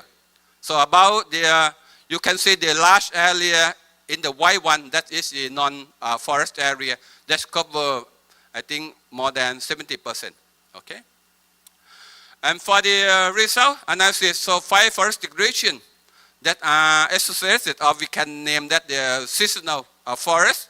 So this one can maintain in the existing distribution and gain more area. But in contrast, the forested region that are distinct or associated with the moisture content on the around will lose a lot of suitable habitat and shift to the other area. Even though it has the similar extent now and in the future, but suitable area will shift from one place to the other. So that's one kind of the climate change impact. And the dominant species, so we use the cluster analysis to see the top 10 dominant species in each cluster. So we would not find, I think, more than 4 or 5 of 10 that can remain in the same cluster. So it's a lot of change for the dominant species. Okay. And some the forested region we overlay with the existing protected area in Thailand, wildlife sanctuary and national park 24%. I think 3 cluster we have less area compared to other forested region. So how do we use this information contributing to the long-term conservation or the global biodiversity framework? Thailand is one of the countries that we already committed that we want to increase the protected area from right now 24% to 30% in 2030. So by doing this, so we use the our analysis and also the remaining forest cover and landscape metric to see where are the suitable for the expansion that have the good connectivity. So most likely that we will have, I think, almost 29 or 30%. So this research was published by our PhD student, at least I and Professor Richard supervised her to do this one, and we already published a paper last year. And right now the Thailand government, I think same as the other country, we are in the process to revise the MBSAP to submit to the CBD by December 2024. So our results and analysis, I think, will be very useful for the government for the revision of the MBSAP in the future. So in conclusion, so I would like to say that we have started the plant collection since 1963, or 60 years ago, with the field note, right? The many speakers says, and we started the nationwide monitoring, both the plant starting from 2000, and for wildlife also we have the smart patterning in protected area by the trained staff of the Department of National Park. And those analog data have been transformed to the digital data use the web-based and GIS technique. So the interested people can access that information, okay? And right now the results, we can see the S1 technique and S1 ecological research and climate change. And also this finding are very useful for the policy maker to make a decision where they want to expand protected area or after the OECM or KBA that we have the less conflict with the local people. So these are in the process. But we hope that we can finish the next MB step by using our data in the future. So that's all. Thank you very much for your attention.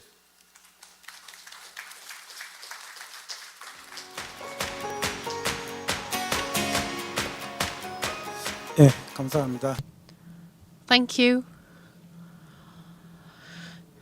That was a great presentation to see all the efforts where the climate change issues are very elevating in Thailand. So next one will be presented by Director Beryl Morris from Turn, Australia. The topic is Big Data, communicating ecological data to decision makers for conservation impact. Director, please. Thank you very much, and I add my congratulations to NIE on its 10th anniversary. And as I've listened to the talks today, I'd also like to congratulate NIE on its leadership of bringing together so many different countries to this event, because I've been listening to the talks and found that we have so much in common. We are using almost the same approaches, and while I like to talk about how there is one big ecosystem in the world with lots of overlap, there is lots of overlap amongst all of the people who are studying our ecosystems, and it gives me great hope that we can tackle big problems.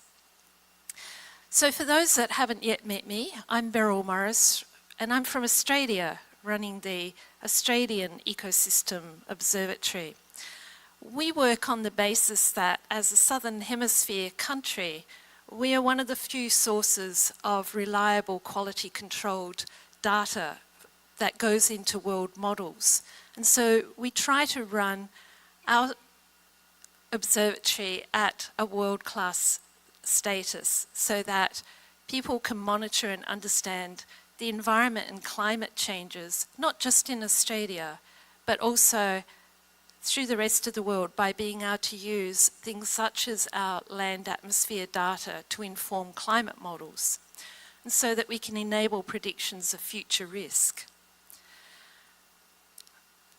My colleague, Dr. Siddhaswara Guru, gave a very good outline of what TURN is. I'll just remind you that we combine measures at 3 different scales. We use remote sensing data, which gives us a whole of continent view of when things are happening and what is happening. We also use a network of 1 hectare plots spread across the nation, which measure vegetation and soil changes so that we can answer questions about what is actually happening, at what magnitude it's happening, and in which direction the change is happening. And then the last level of data collection is our site-specific data, where we run super sites and highly instrumented sites where we can use hypotheses. We can drill down and understand why things are happening. We can understand the processes, and then we can see whether that information generalizes across all of the different ecosystems. And of course, in all of those levels of multi-scale continental observing, we are publishing data, integrating and delivering it. And we use 3 themes: land and terrain, carbon and water, and biodiversity. Now, I want to tell you, so many good talks so far have told us about big data. I want to talk about how to make decision makers interested in that big data, combining additional talents or skill sets into the mix of having big data to communicate it, to make it accessible and interesting. And I'm going to show you 2 case studies, and I'm sure that they're applicable to what you're collecting as well. So first of all, we have a lot of spatial data. This is what I'm going to explore in my first case study. So a lot of agencies, as we heard from people like Hemi earlier, are collecting the data, and it's scattered, however. And so finding that data and understanding it is not easy. And working with the data, if you're not a specialist, is even harder. So often people who are trying to make decisions turn to specialists to find the data, to summarize it, and to interpret. But, you know, it actually takes a lot of effort to even do that, and it might take years before a decision maker has a properly assembled set of data to make the decision, and by then the information is likely to be irrelevant. So our solution, our first model of how we deal with that is we have been producing since 2015 an annual report called Australia's Environment, and we are growing it and evolving it over time. At the moment, it's a summary of about 17 key environmental indicators and how they have shown change in the environment in the last year. So they allow patterns of change in Australia's ecosystems to be assessed, and that's critical, of course, for decision makers understanding how to manage our environment. It's also important for the researchers who may be time poor and not able to look up their own data. So there are some key ingredients to be able to bring out that annual report. The first tool that we have in Australia's Environment Report is a model data explorer. And that's created by analysing long-term data that is collected from satellites and on-ground sites and using algorithms and predictions to model on Australia's supercomputer at the National Computational Infrastructure. And users can download the datasets via a custom-made Explorer. It also comes with its own inbuilt tutorials, and even a school child can use our Explorer to pull data and start to become familiar. We find that one of the most popular aspects of producing these reports is that we've built into it the ability for people to put in their own local address. They can do that by putting in a postcode, their own political electoral boundary, they can put in a bioregion, and that makes it very personal to them as to what is happening, because they understand and they know their own local area. And so by having those report cards, we get people interested in what else is there, what does it look like on a bigger scale. And so we actually pan right out to the global sense and add into our report how Australia is comparing to the rest of the world. What is happening in the rest of the world? So for instance, for example, in our last report, we had statements that said the rate of greenhouse gas concentrations was less than the previous year, while the global temperature and the ozone hole increased, and that the Antarctic sea ice extent was the lowest on record. Now that's very interesting.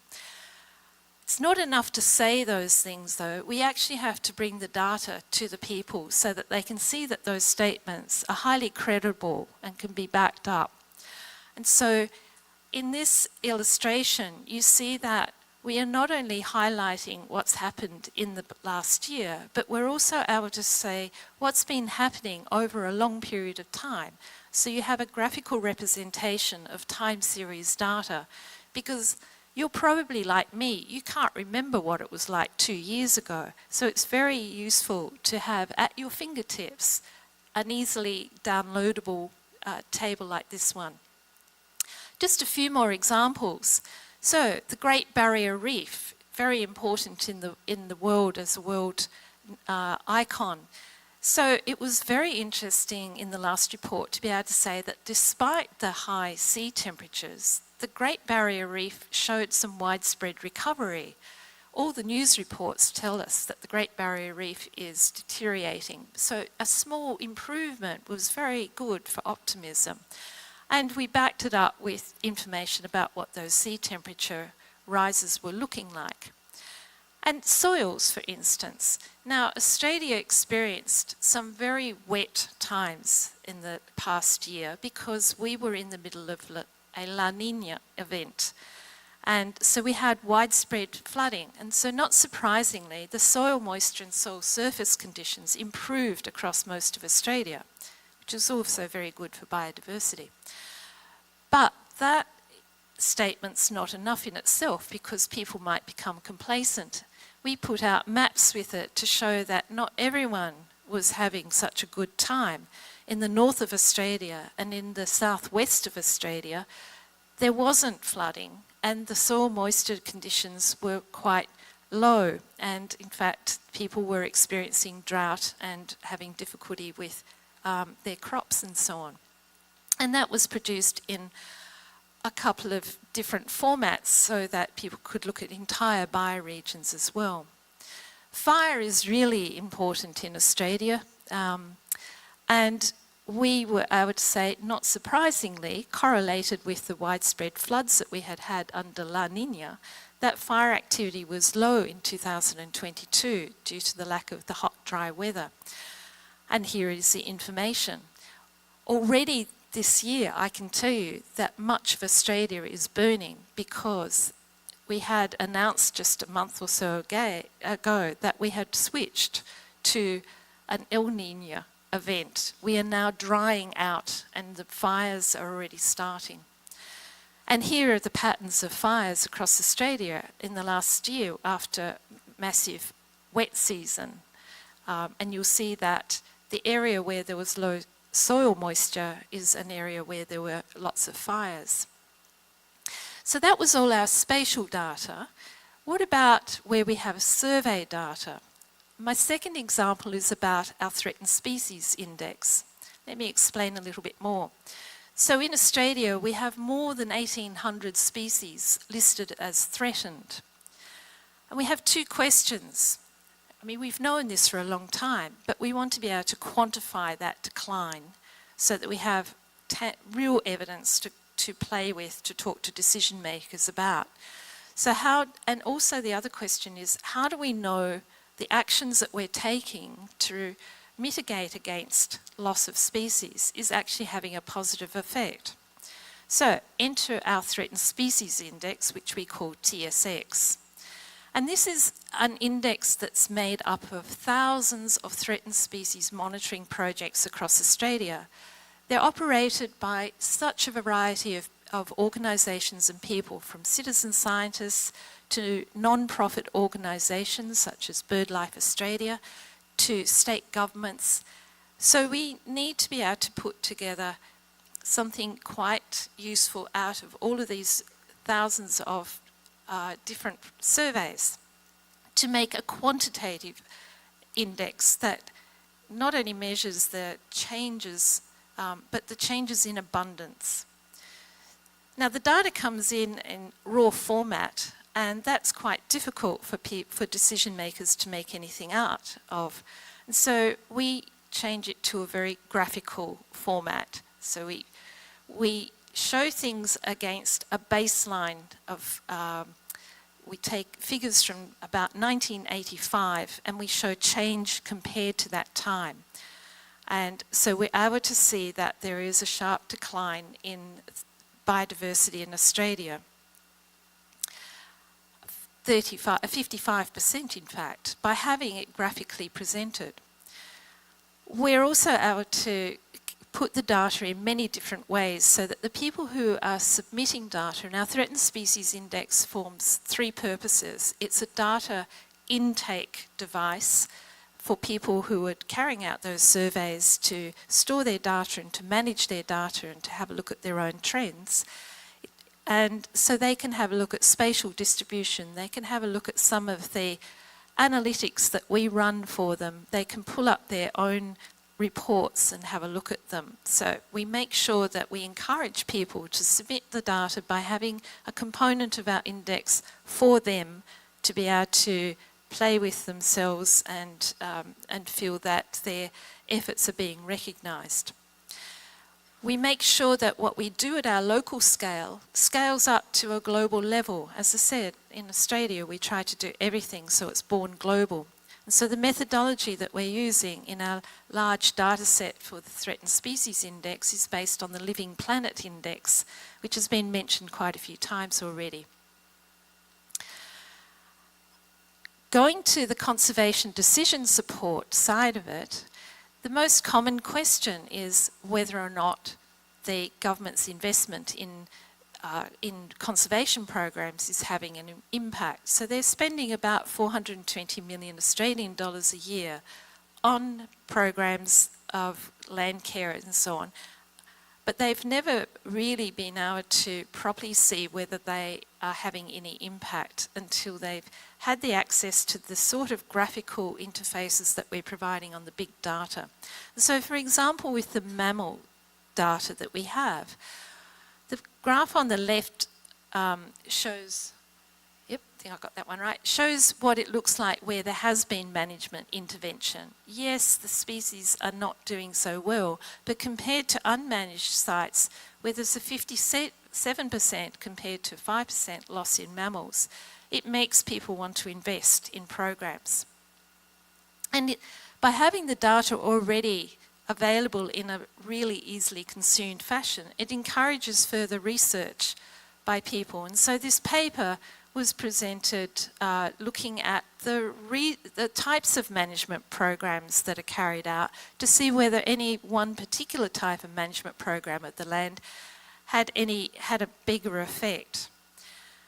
So just to show that it's not just mammals, here's the plant detail, unmanaged sites over on the right, 83% continuing loss of species. And on the left, it's not good, it's 53%, but it's better, and it shows that it's worth urgently moving into that space.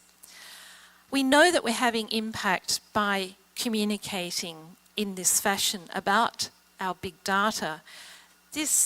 The story here is that the Australian government has 50 metrics that it publishes each year to show the well-being of Australia. These are totally independent of the sorts of groups of government departments that Turn interacts with. These are produced by the Treasury Department. And in the area of sustainability, the only metric that they have is the Threatened Species Index. It means that the Australian government is now operationally dependent on the data that's coming out of our ecosystem observatory showing threatened species. So we are having impact on decision making.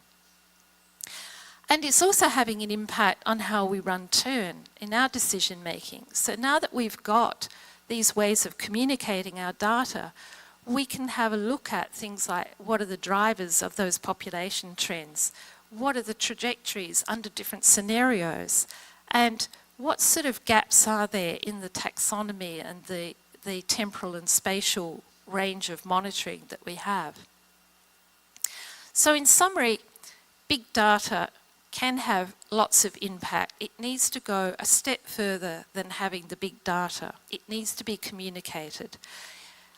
I believe it needs to be communicated where you take a big picture view so that people can understand very quickly with a simple dashboard whether things are going worse or better, so that they know the direction of some of their activities. So big picture view. It needs to show a temporal view. It needs to be able to show that this is not just an aberration, something that's happened in the last year. It needs to be able to show what the trend is over time. And that sort of data also demonstrates the credibility of the comments that are being made about conservation and management.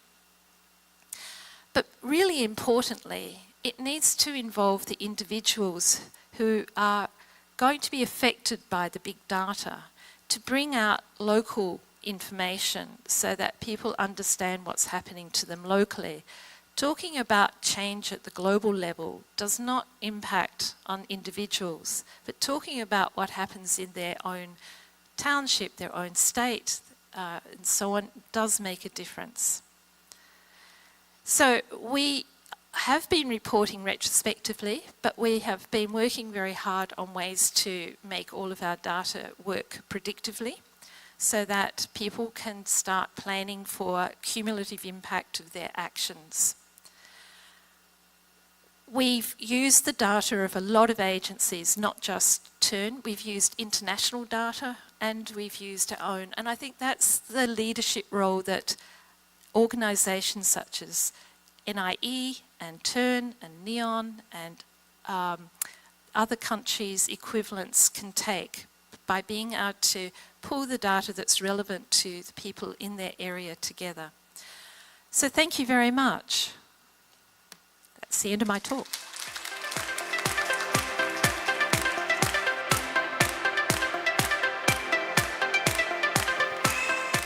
예, 감사합니다. 정보의 축적. Thank you very much. how we can process accumulated data depending on the environmental change was well explained, and how we can use our interpretation in the policy making. Thank you very much. I'd like to invite the next speaker. The next speaker is Professor Yong-seok Kang from Kyunghee University. The title is Enhancing the Sharing and Utilization of Ecological Data in Korea. Thank you very much. My name is Park Yong-seok from Kyunghee University. First of all, I'd like to congratulations on the 10th anniversary of NIE, and I'd also like to thank you for inviting me to this event. Yesterday and today, many have presented a great presentations. If we look at the background, data sharing and open science are the background of our discussion, I think. But I feel in Korea, it is necessary in Korea, but the research environment are not enough to share data and reuse data well. So I believe we need to make further progress going forward in this regard. And because my work is about modeling and data analysis, so I'd like to talk about how we can well use our ecological data and how we can make progress for our ecological data. As you know, I think every studies are the same, but first we collect data and analyze and predict the data with the data, and exploration and interpretation is the part we use many statistical method and computation method and AI as well. So there are many good tools in this, and basically we do field study. Depending on what study you use, the result of our analysis can be different. So I think if you use wrong data, you will get wrong results. No matter how good tools you have, I think you will not see the right, proper result. Therefore, data collection is the very key of our study. These data can be collected from field collection or our indoor activities or from observatory towers, etc. And there are 5 categories for data: experimental, observational, simulation, derived. It's the data that are derived, existing data, and metadata, which is important in our work.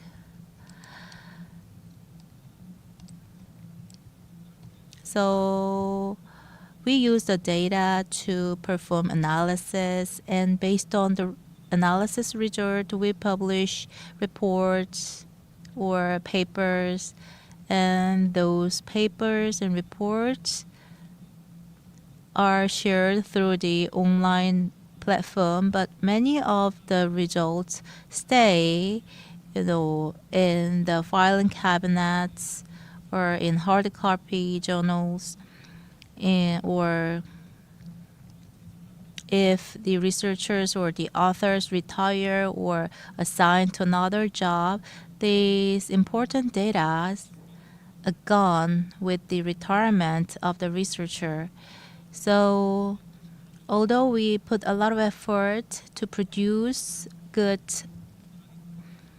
materials, they are not fully used. Therefore, the utilization of data, the management of data affects many researchers. Good utilization or poor management are very important in our work. So how to use the data can improve the accuracy or the integrity of the data, and it can also increase research efficiency, and it can also save time and money, or we can reduce the risk of losing our data. And if we well manage our data, although we are using it, someone else might need it, so we can share such data with other researchers. So for data sharing, before 1980s or before the internet,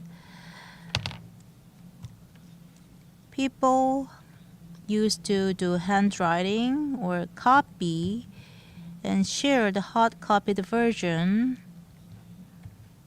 That was the way we used, but recently we have information technology, advanced technology, so it's very easy to access data, and as Mr. Kim Ki-dong said, now it's the era of open science. Open science, from open science perspective, researchers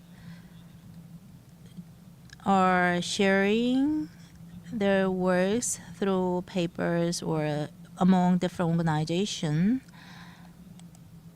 So when we share our data, there are many benefits. For example, it increases the impact of the research, or it can also improve the visibility of our research. And by sharing data, we can do some joint research. Importantly, I think we can increase transparency or accountability. So when we do field research, store data, and manage data, I believe we can increase the quality of our data. So in the end, we can increase the trust, public trust, in our data. Therefore, I believe that effective management is very important, especially for data sharing. And when we say sharing data, it is reusing data. Therefore, sharing and reuse of data really needs effective management of data. In fact, we produce data, but we think a lot about producing, but we do not think about the possibility of this data disappearing. But data has a life cycle. So the first step is planning. Depending on the purpose, you build a plan based on which you think how to create data and how to produce and how to document the data and how to store and share data and reuse data are the factors of data life cycles. When we produce data, we collect data. Many talked about standardization of data. Without this, sharing data through a platform or managing data through a platform is very difficult without standardization. So when you build a plan, you need we are putting a lot of effort for standardization in the stage of data collection. And quality control is also important. No matter how much data you have, if you don't have confidence in the quality, you cannot really use them. So quality assurance is important. And for data documentation, we document the production and processing of the data. We produce metadata. And then when we preserve, store data, I also experienced this. There can be some error in the repository of our computer. There is a possibility of losing such data. So we need to think about backup and the system that we are going to use when we store our data. And to share such data, we upload our data to data repositories. So this leads to reuse of the data. And we have many different environmental data. EcoBank has many different data, including the National Environmental Survey, and for NIER, it's from National Environmental Science Institute. And alongside them, we also have many different data which are open currently, so based on which we can perform various research. First, we use this biology prediction network data to predict the impact of climate change on some species. We have also conducted various data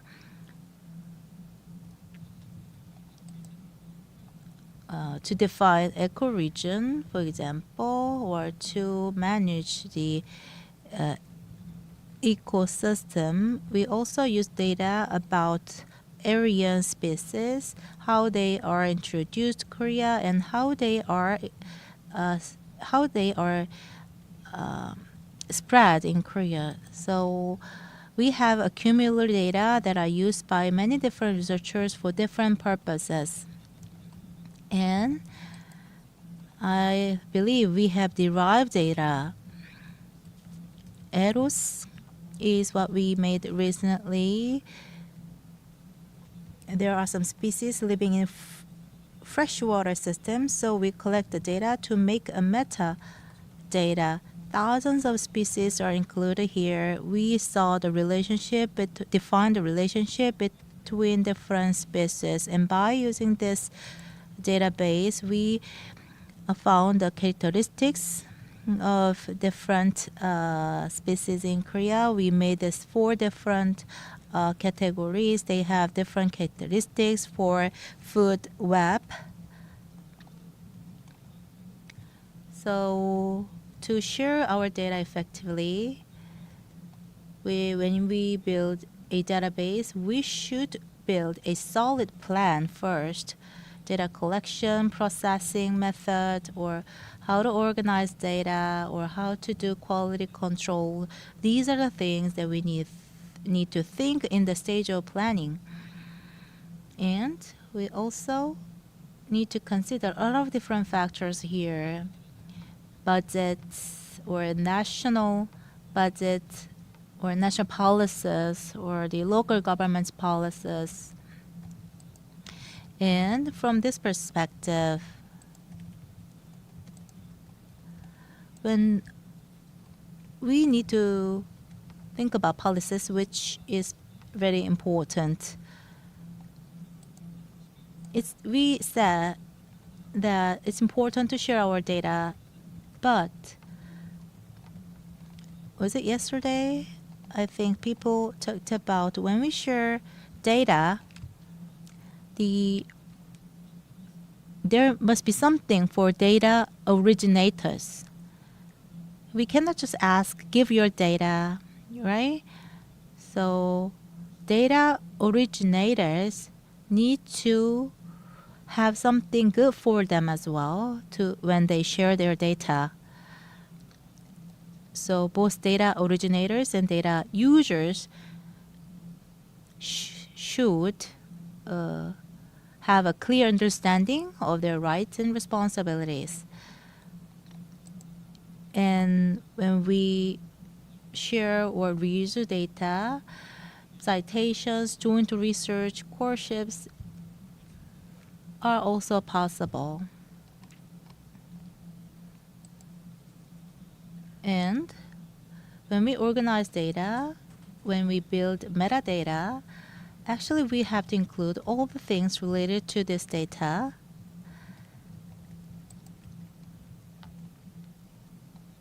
And recently, various database or servers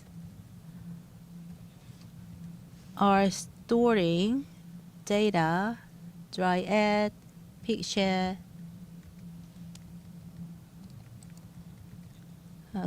I think these are provided from many repositories. And if you look at the characteristics of ecological data, they are produced almost in real time, and we will have more data generating faster. So I think the data will go exponentially in volume and importance. As many pointed out, the impact of climate change are assessed, and we talk about biodiversity, and when we do that, ecological data will serve an important role. And we so far talked about the importance of data, the importance of sharing data, but to effectively use such data, actually we need some supporting system for researchers so that researchers can better use data by using effective tools, data management tools, or analysis and modeling tools. Or 그래서 이제 이런 생태 자료를 really necessary. So if we think about this, National Institute of Ecology is a hub of ecological research, and it's also an ecological data hub. So I think we need further development of NIE and EcoBank as well. For data, EcoBank is really important, playing an important role in NIE, and I think the importance will grow going forward. But EcoBank was well explained from the previous speaker, so I will skip this part. We collect many data. But the data in EcoBank are mostly generated from NIE. So not just NIE, but the entire country, or I think we need some expansion to include national and global data. There are data from national R&D monitoring data or environmental assessment data. I believe that we need some rules and regulations to include such data in EcoBank. so that we can register such monitoring data or national data to the Eco Bank for more effective management. And as I explained, for better utilization of data by researchers, we need to develop good tools, and ecobanks or NIE can play such roles to develop such roles. Then I think researchers might find data more useful.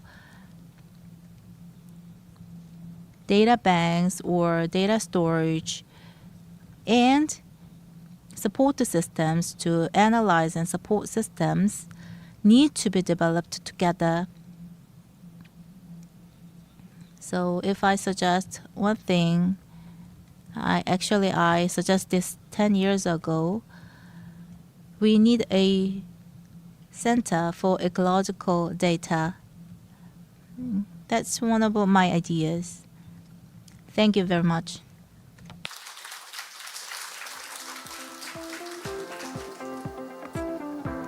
예, 정보의 수집. Before using data management is very important, and that was Dr. Park's topic. Thank you very much. And that wrapped up all the presentations. Now, I would like to re-invite all the speakers to the podium and be seated on the chair.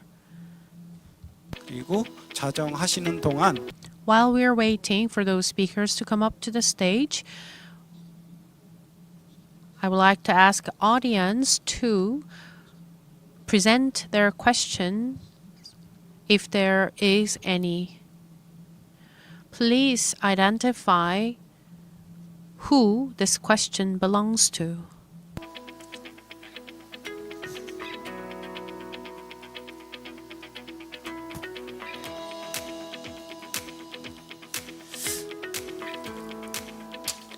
예, 다 자정을 해 주신 걸로 알고 있고.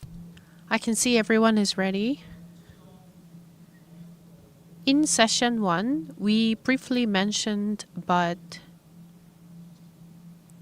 data collection and utilization was covered a little bit in session 1, and the session 2 was a chance to enlarge our perspective regarding data collection, management, and distribution and sharing, and that's what we would like to continue. So that was the topic. So first, various ways of collecting data, as Badim Bakrin also mentioned, and Dr. Che Seung-se also mentioned, and Yongyut Trisrat also introduced some cases of how to collect in large-scale data. Dr. Kim Gi-dong, Professor Park Young-suk, and a director, Beryl Morrison, also suggested how to provide such data collected, and they also highlighted some responsibilities we have as we collect data for our research. And is there any question or any comments to any of these speakers? That will be great from the audience. Thank you.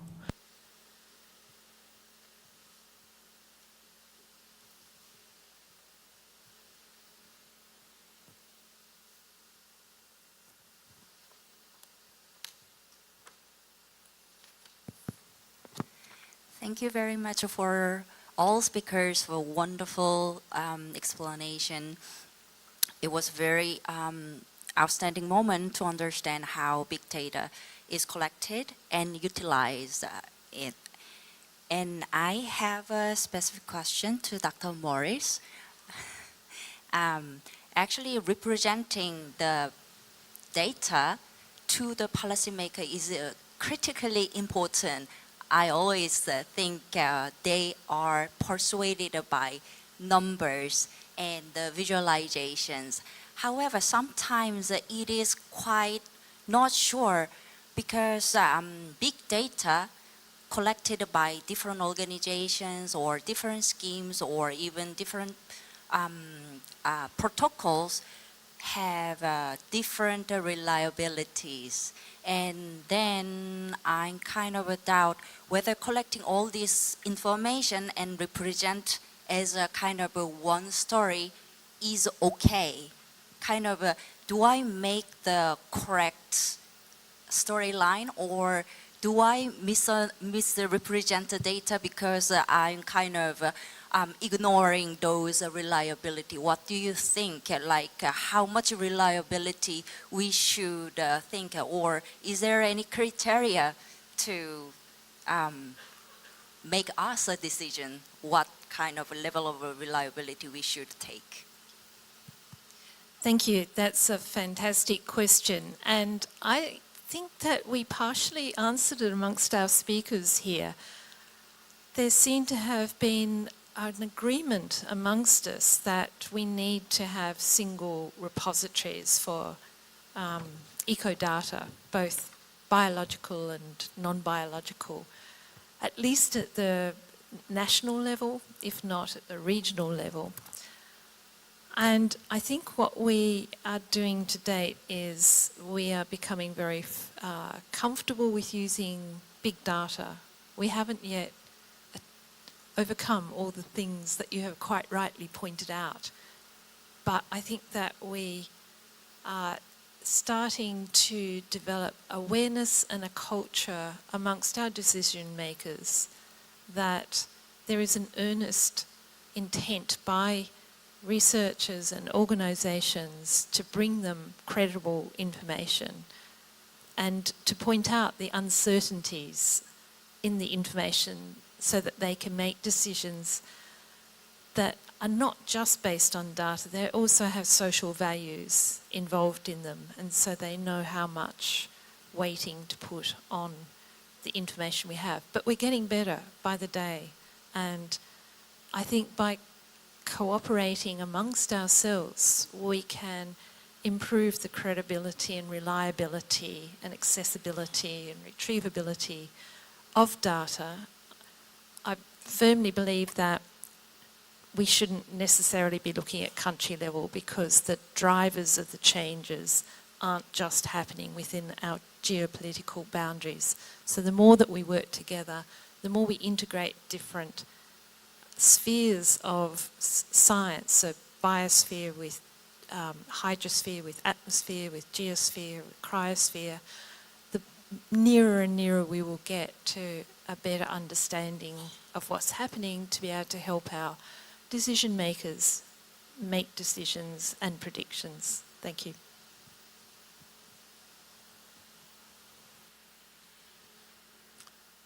예. Thank you for the question and the answer by Dr. Beryl Morris. Anyone else who has question? Yes, please. Yes, thanks. It's Trevor here again. Thanks to everyone for their very interesting talks. Somewhat over my head, I have to say, when I look at the complexity of what all of you are trying to do. I'm left with a particular worry, though, and I think it's something anyone could potentially try and answer, is that there's an implicit set of objectives in the collection of the data. We are meeting somebody's needs. And quite often it's a need for, let's say, better nature conservation or the better management of biodiversity resources. But quite often the need isn't expressed. The data are being collected on the supply side to meet an perhaps unstated specific need.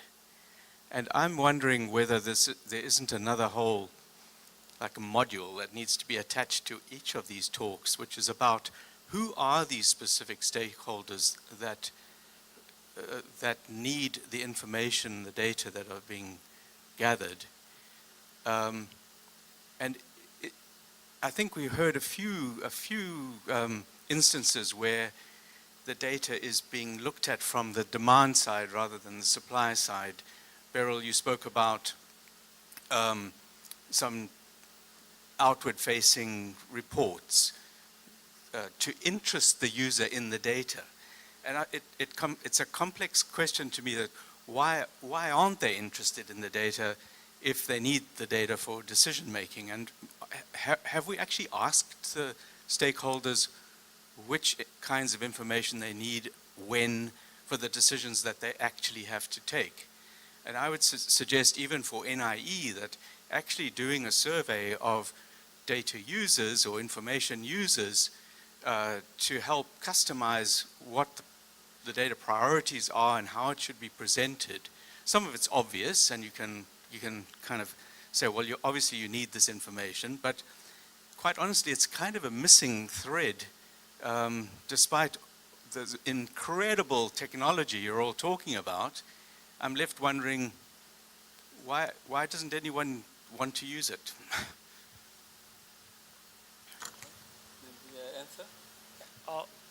예, 용juk 교수님, 답변 부탁드리겠습니다. Okay, so I would like to show the case of Thailand.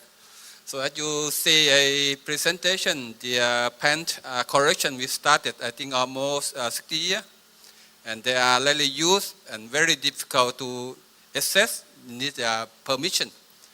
So recently the government have the plan for the MBSAP and biodiversity data, so it's come to use because it meets the demand of the policy maker. But in contrast, we have the nationwide monitoring of wildlife species through smart patrol in the protected area.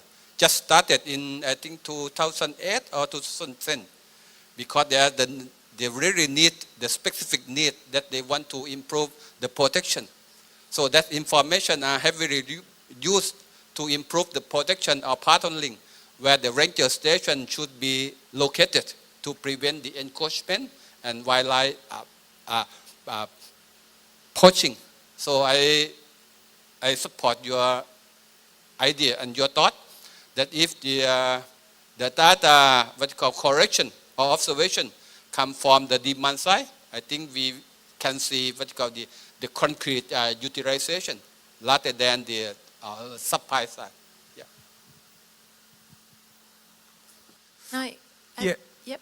It was a great question, and I think in the example I gave of threatened species index, that was a direct result of a government that needs to meet its legislative requirements of reporting on biodiversity loss. Not a question about that, but it's found lots of other audiences in that effort. Interestingly, the Australia's Environment Report that we produce has been a case of finding the data that works, that we can create the time series out of. And I think it's a necessary thing for the stage that we're at. We're still all new with big data, and so we now have requests for extra chapters to the Australia's Environment Report. We have people who are looking out, we've been going since 2015. We now get bags of emails and so on that come in every time we do a release saying, this is fantastic. I've gone back to my community and shown them the good work that we've had of maintaining tree cover, and couldn't do this without it. And so to some extent the audiences are finding us as we go, but we were driven by what was possible in our data, and now we're starting to find the stakeholders and fit the data to their needs. So I think it's a journey, once again, as with the answer to the first question. We have to have a chance to learn how to do everything as well, and we'll get there.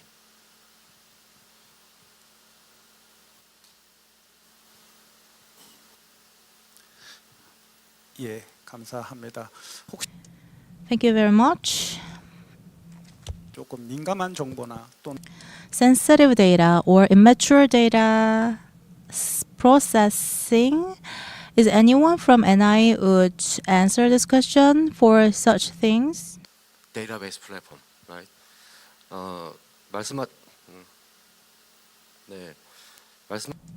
As you said, without a specific goals, we don't need to make database in Korea. the legal survey was performed first. That is because in Korea, conservation of nature and environmental assessment was the goal. But now, climate change, ecosystem service are the things that we need to look at. But as I told you, policymakers and scientists are different. Even the public and the NGO wants data. We need to be flexible to provide data for each of them. That doesn't mean we produce new data. We use existing data, but we process them. That's the responsibility that we have. And the database of other international organizations are, I think, the same thing goes for them. So to produce good data, I think we need to connect different systems and share data. And that's the discussion that we need to have at a global scale. And I think this is the right direction to go. 예, 감사합니다. 네. Thank you. Anyone else?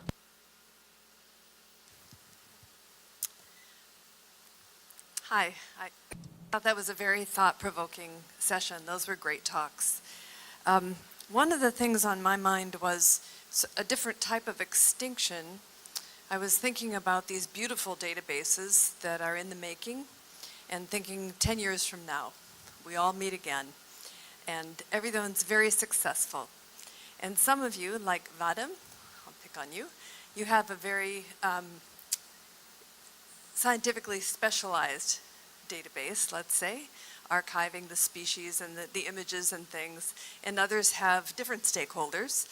And I guess what was on my mind is sustainability.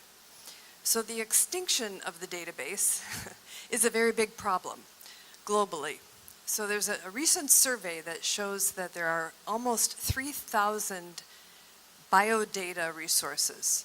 So very carefully made databases for different types of stakeholders with lots of information.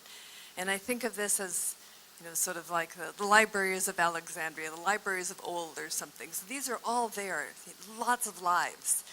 And there are no sustainability plans. So I wonder if anybody has thought ahead about sustainability, how to create a database or work with your stakeholders or your communities to think ahead for what's next, which is when your agency says there's no more money to support your database.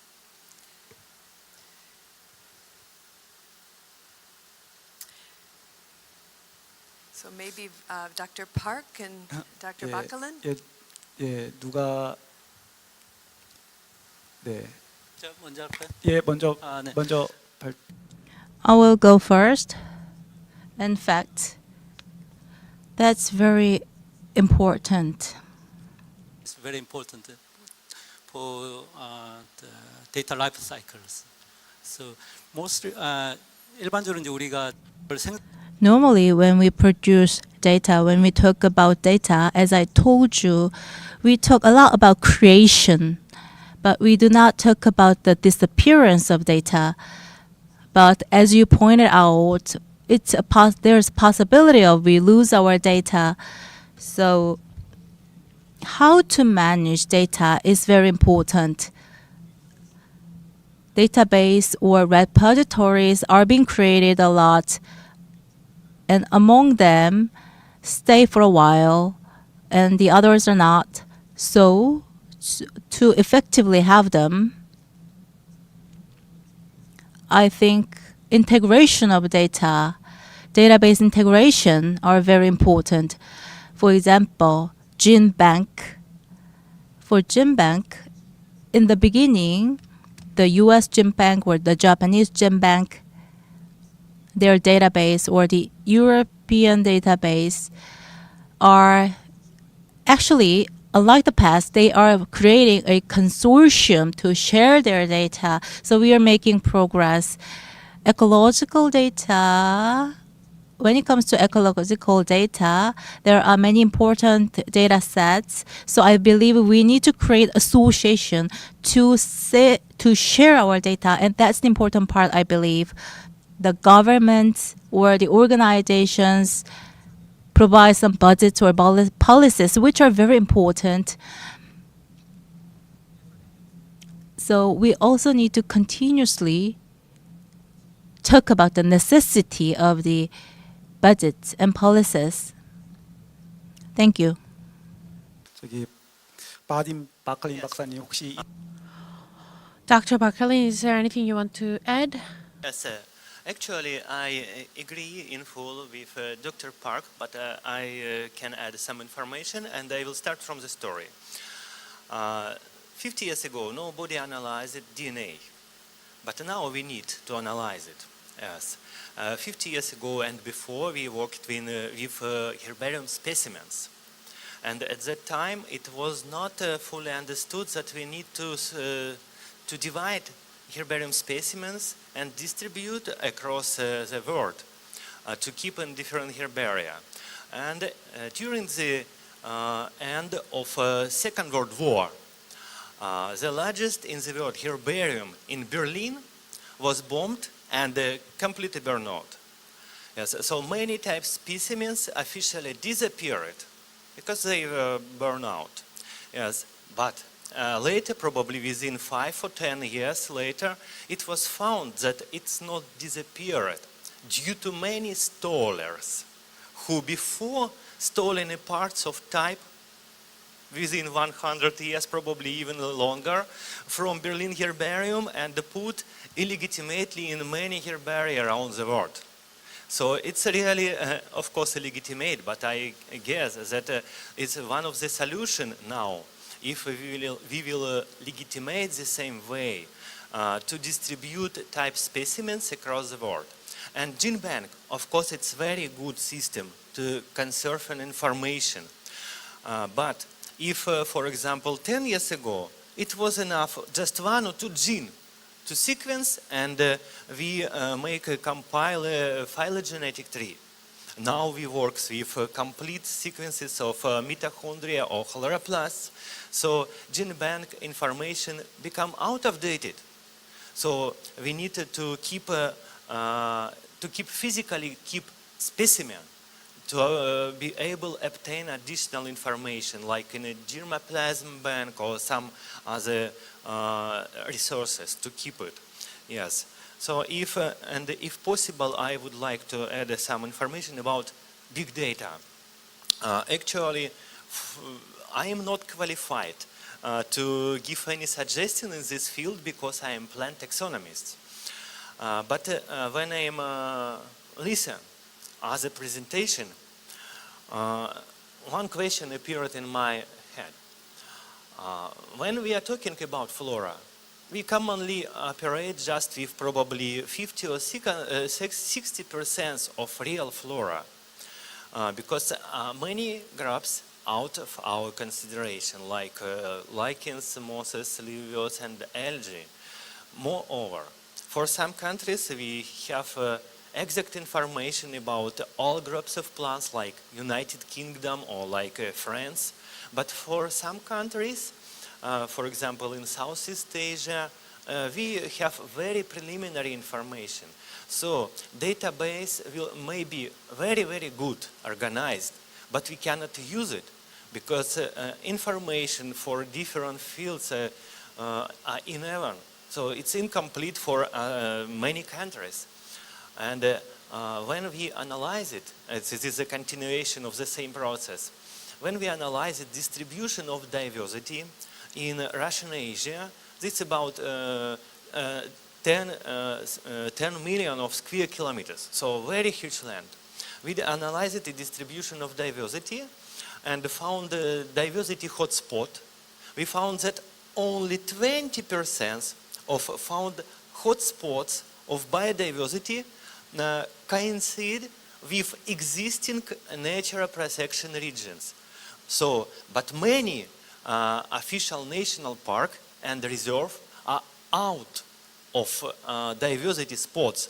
So the question arises, what we protect in protection area if they actually don't coincide with diversity center?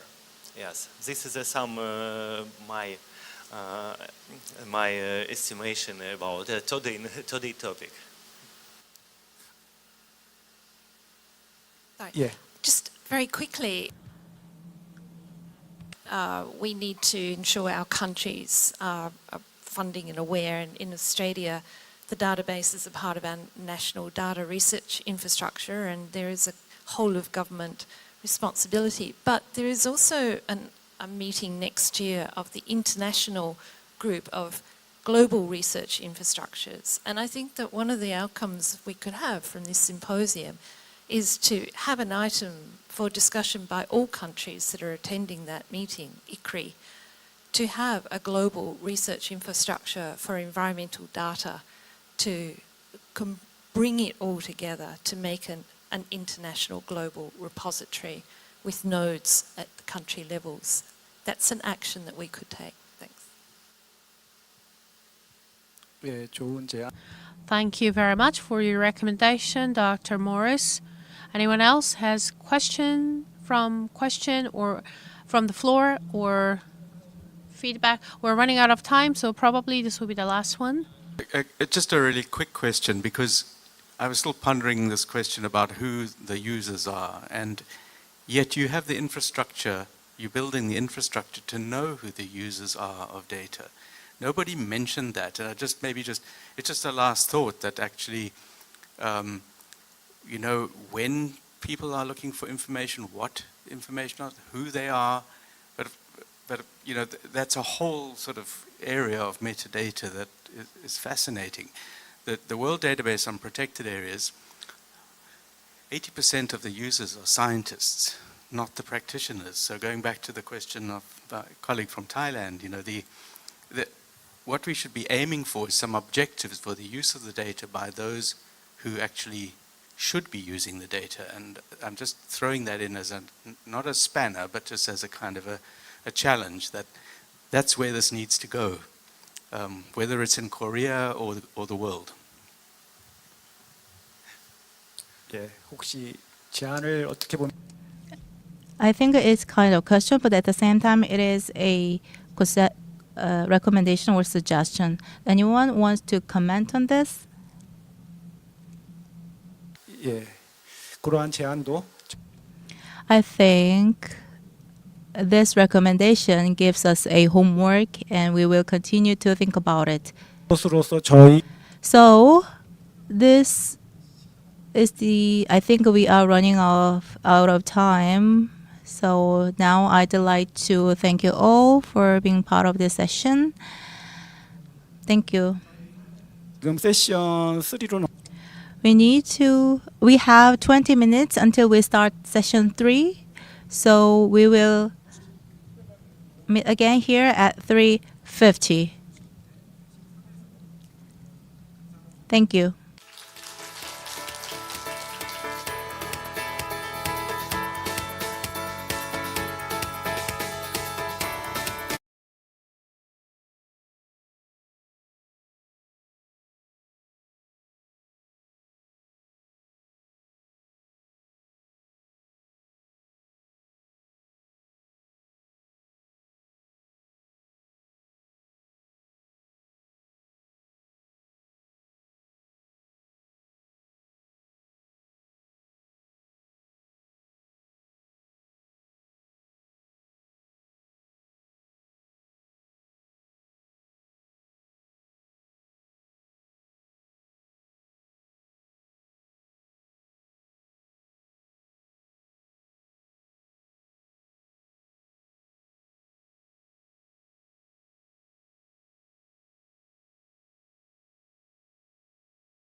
예, 이제 곧 세션.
I think it's time to start.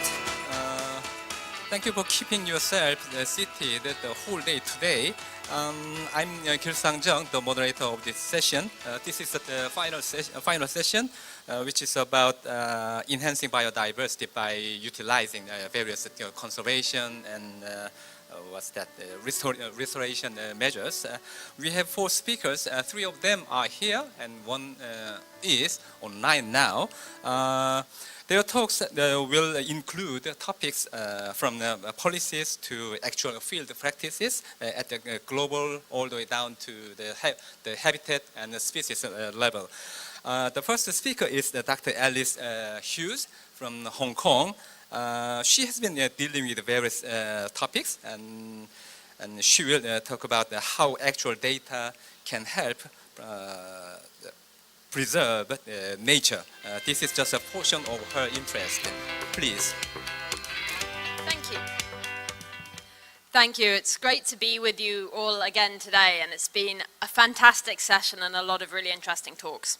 So today I'm going to enlarge a little bit of what I talked about yesterday, trying to bridge that intersection between biodiversity data and maintaining biodiversity. So most of you will probably have seen the Living Planet report last year that stated that on average we've seen a 69% decline in wildlife populations around the planet. Now, there are a lot of problems with this number, which I'm not going to dwell on now, but something that we all need to be alarmed about is the fact that we are losing global biodiversity at an almost unprecedented pace. And to understand the trajectories of different populations around the world, we need to have better data to fill in the spatial, temporal, and taxonomic gaps in biodiversity data. Based on the IPBES reports, we assume that we have around, huge error bars, 1 million animal and plant species threatened with extinction. We've already seen the loss of up to 2.5% of bird species since the industrial period, and we are losing even the often forgotten, we don't hear enough about them, invertebrates in freshwater ecosystems. In terms of global forest loss, we are also seeing increased forest loss, even over a period where we were meant to have a decade of biodiversity. And yet we saw increasing forest loss across much of the planet. In fact, the average estimated loss is that every year we're losing about 10 million hectares of forest. So whilst we have these bold, ambitious targets on biodiversity, we often forget to include things like consumption. Forestry and consumption are the main drivers of forest loss. And yet, even with the amazing talks we've had in this room, we haven't really touched on the drivers of biodiversity loss. And of course, understanding what those drivers look like is absolutely critical if we are going to develop effective targets to better conserve them. So what can we actually do about it? Now, I only have a relatively short period of time, so obviously I have to be relatively superficial on some of this. But the first thing is to understand why we are losing biodiversity. Where are we losing it? What are we losing? We then need genuine solutions. Those have to reflect societal context, because conservation science that doesn't include people is not really conservation. You need both sides of the coin in terms of biodiversity as well as those human drivers of loss. And then we need to communicate solutions. Communicating in a silo with people who think the same way that we do is easy, but it doesn't really do anything. Okay, it feels great to stand in a room and have the exact same thoughts as someone else, but what do we do with it? And how do we bridge that chasm between actually generating solutions and ensuring they reach the people that have the ability to act on them? Now, at the end of last year, and some of the people in the room were also there, we agreed on the ambitious framework, the post-2020, aka the Kunming to Montreal Global Biodiversity Framework, which had a number of ambitious targets and, of course, a monitoring framework to support it. I'm not going to go in depth on what I think of the monitoring framework and how fit or not it is for purpose, but today I'm going to mainly be concentrating on Goal A, which focuses on spatial prioritization as well as, to a degree, the unsustainable use of wildlife. So let's think about what data we have, because if we're going to set a target like 30 by 30, we need to know what biodiversity data looks like. And whilst, as I said yesterday, we now have a wealth of biodiversity data, it's not necessarily as representative as we might want it to be. So the first messy map. Anyone who knows me knows that I like maps, because spatial data helps us understand what we know and what we don't. On this map, the black lines in the ocean represent seaways. The black lines on the land represent roads. The green areas represent cities, and the yellow areas represent biodiversity data. And so you won't be surprised to note that most of the data we have on biodiversity comes from developed economies, not where biodiversity is. If it's in the ocean, it's from the exclusive economic zone, and as I said yesterday, if it is on the land, it is likely to be next to a road. In fact, 90% of all data comes from within 2 kilometers of a road, normally at a low elevation in a temperate woodland, or if it's in the ocean, it's next to the coast. Now, if we look at a subset of species, the species that don't really like being with humans, we find that the minority of their distribution points are next to a road. But the problem is that with these literally billions of data points, however we analyze them, there are inescapable biases within that. And that means that when we process it, often we will generate unrepresentative solutions that overrepresent generalist species that are good at cohabiting with us and miss out the species that are actually not very happy to have humans as their rather disruptive neighbor. And so, as I said, not only do we have disproportionately little data in undisturbed areas, but we also only capture a fraction of the planet. At a 5-kilometer resolution, it's about 4%, but that drops down to under 1% if we use a 1-kilometer resolution, meaning that when you see these big impressive numbers and models, often they are built on a subset of the planet which is overdeveloped and often does not have the most sensitive species. And unfortunately, there aren't good alternatives. And I'll talk in a moment about the normal alternatives to using that point-based data, and then how we can move forward with what we have, as well as better targeting those critical data gaps into the future. Because these biases have major implications for what we know and how we set targets. And so this is what it looks like in terms of the percentage of the world covered with data from different groups. When you read a paper, they might use 100-kilometer resolution, and one data point means that there's data in that square. And so often when we hear numbers about the percentage of the world with data, it's built on misrepresenting what we actually know. And you see for the majority of taxa here, less than 1% of the world's surface has data for those taxa at a 5-kilometer resolution. And at a 1-kilometer resolution, that drops still further. And so for most species, we have amazingly little data. And that means developing solutions to better conserve these species is incredibly challenging. Now, the solution that most people take is to use the IUCN or BirdLife data. And whilst what the IUCN and BirdLife have done in terms of assessing species endangerment is incredible, we need to be very careful in how we use these maps, because the IUCN never intended them to be used for spatial prioritization the way we now do. Now here, A stands for amphibians, B is birds, M is mammals, O is odonata, the dragonflies, and R is reptiles. And whilst these hotspot maps look all right, they don't look so all right when we start looking at them in detail. So you see panel A there, that's the amphibian range boundaries for the US. Now in the US, these amphibians are very good citizens, and they know that they are only meant to be in one or a couple of counties, and they don't go outside that. And so in the US, but nowhere else, the amphibians were digitized using county boundaries. In B, you see river basins. For most of the world, and all of the old world, river basins were used to digitize dragonfly range boundaries. But later, a second group came and digitized more American dragonflies using a different method.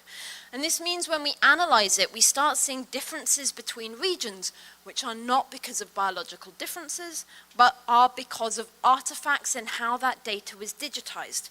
And this has major implications when these are used as a mode of generating solutions or gap filling.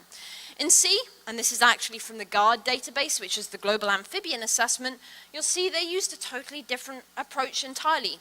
They used 1 or half degree grid cells, so that's about 60 or 111 kilometers, and they used this approach to digitize the reptiles, but only in some parts of the world.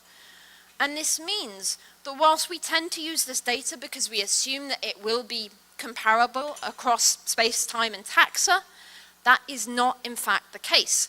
And furthermore, if we were to look at the spatial biases in terms of geopolitical boundaries, we would find that because of a lack of collaboration, often between adjacent regions like China and all of its neighbors to the south, unfortunately we get things that look like this.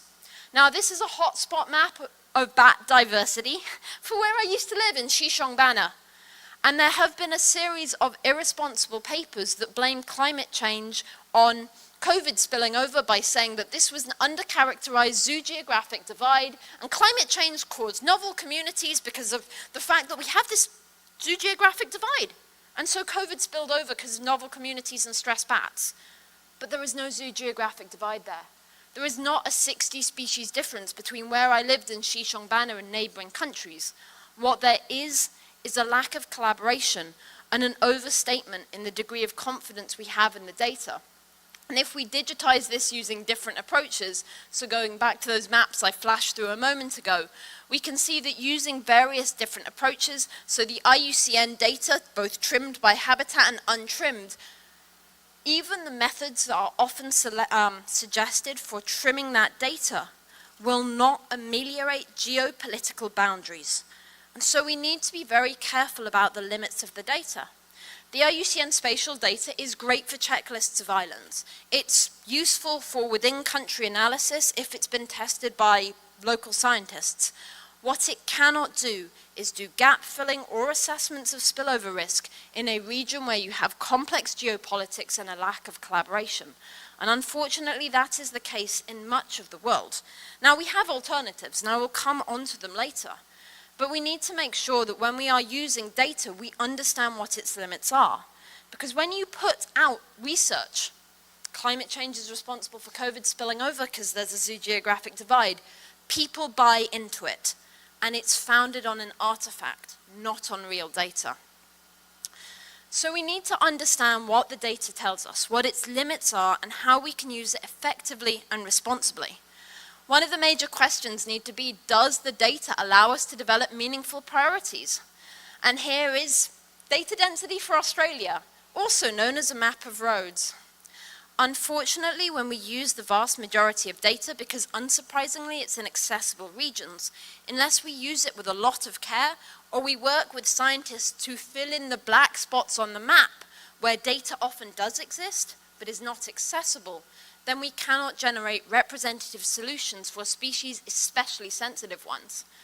And is there an alternative source of reliable data? And as I've shown with that spatial data from the IUCN and BirdLife, often because of the resolution at which the data is digitized, because of incomparability between different specialist groups, and because of geopolitical boundaries, it cannot be used for prioritization in the way that it is commonly used for. And it also, as I said, lacks the spatial and temporal as well as taxonomic precision to allow us to do accurate monitoring of many of these taxa.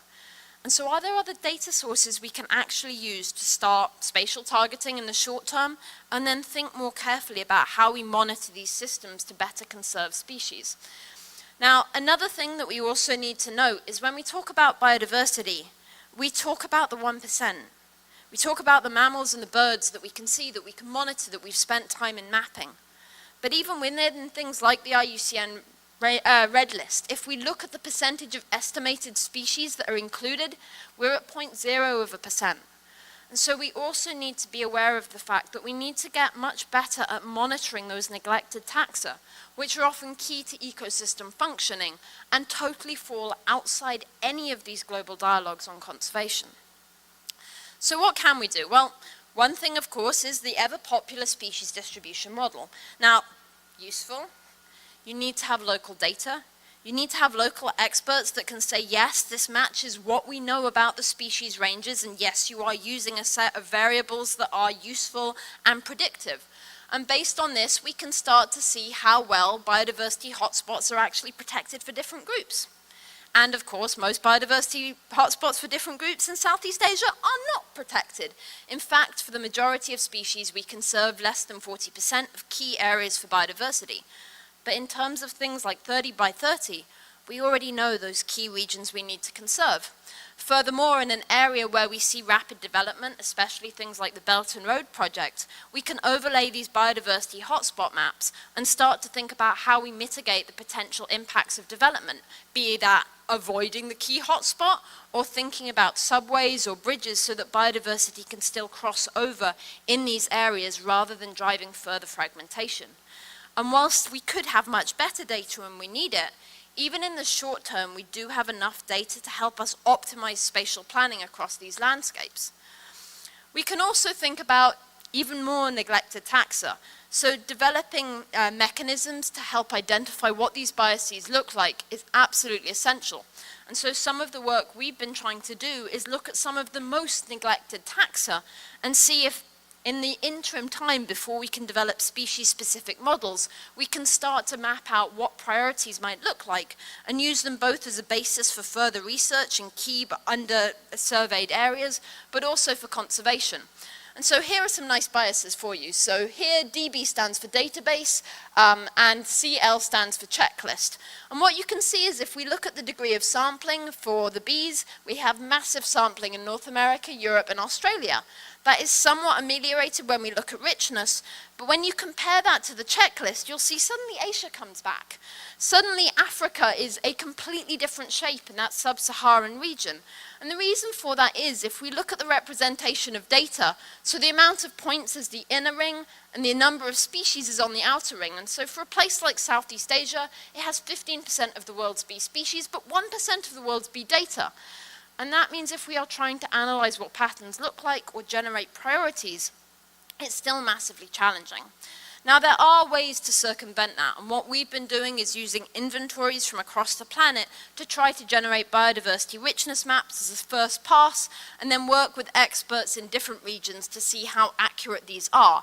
And As per yesterday, we now have a new global database out of bees, and we'll be revising the model that you see here to provide an even more accurate perspective of bee distributions. And we can do the same thing for other taxa. So here is a map of termite richness across the world using the inventories you see at the top minus the invasive species, which were pretty challenging to filter out. And so even for these data poor taxa that tend to get neglected, there are approaches we can use to at least give us some understanding of what the hotspots look like, and then ensure that those are reflected in spatial planning or modeling assessments. We can also look at the degree of completeness in these different surveys. So eBird is an absolutely incredible resource in terms of generating amounts of data, and the areas you see here are when we compare eBird to BirdLife International's maps, the degree of completeness in terms of species. You can see, of course, that most developed economies have fairly complete assessments. Something we wanted to do was try to assess how different indices actually cope with bias. So the first thing we did was plot out where we have points, and of course as you get coarser, it looks like you have better coverage, but you don't necessarily have better coverage because of course there are still these massive white patches on the map. And we also need to remember that an ecologically meaningful resolution should be core to any ecological analysis. If you're using a 100-kilometer cell, you've already destroyed any relationship between species and the environment in which they are found. And the data in terms of bird life, almost 3/4 of that data comes from North America. So any analysis you do is going to be highly biased towards North America. And so what we did is we got 10 plots from across the planet. We simulated all of the biases we saw in actual data, and then we fed it into an array of different popular biodiversity metrics, which often get used with no basis. And what we found is when we use these metrics, Simpson Index tends to perform the best, followed by hill numbers, and things like Pillou's Evenness Index perform very badly. We then fed the best models into another modeling approach, and we found that Simpson Index typically overpredicts biodiversity. But based on taking an average of the better performing models, we can start to recreate patterns of biodiversity based on the eBird data. This is at a 10-kilometer resolution. The 5-kilometer resolution, that actually works better for Southeast Asia. But if you look carefully, despite the fact that 3/4 of the data that went into this model came from North America, we do have mechanisms that allow us to pick out the Atlantic forest or the forest diversity in Madagascar, despite the fact we do not have data from those regions. Now, these maps are by no means perfect, but they provide a first pass to allow us to see what patterns of richness may look like whilst we try to aggregate better data for these regions. And of course, they can be applied to subsets of species that share traits that may make them especially vulnerable. We can also do this for specific ecosystems. So we did some analysis of cities across the globe using eBird data because cities have a lot of eBird data, and we found that even when you use a national data set or a global data set, the same sets of parameters come out as being most important for maintaining bird diversity in cities. And it's not surprising. Net primary productivity and tree cover are basically universally good unless you're in a boreal area, because in boreal areas there's normally a lot of green cover anyway, and so there's enough in most of those settings to maintain biodiversity. We can also look at the overlap of priorities for carbon versus biodiversity. So this is some work led by Ma Keping at the Institute of Botany in Beijing, and we compared hotspots for carbon at the bottom at a regional, biome, and national scale to those for biodiversity on the top, because so often we see nature-based solutions that have no accounting for biodiversity. I'm not going to go into detail now because I have less than 5 minutes, but if we look at the priorities for carbon shown in orange, you'll see that many of them are in relatively homogeneous areas which have limited value to biodiversity. But if we look at what the synergies look like, which are shown in dark red, we can actually generate sets of priorities that, based on the definition by BirdLife International, could conserve over 90% of the species present.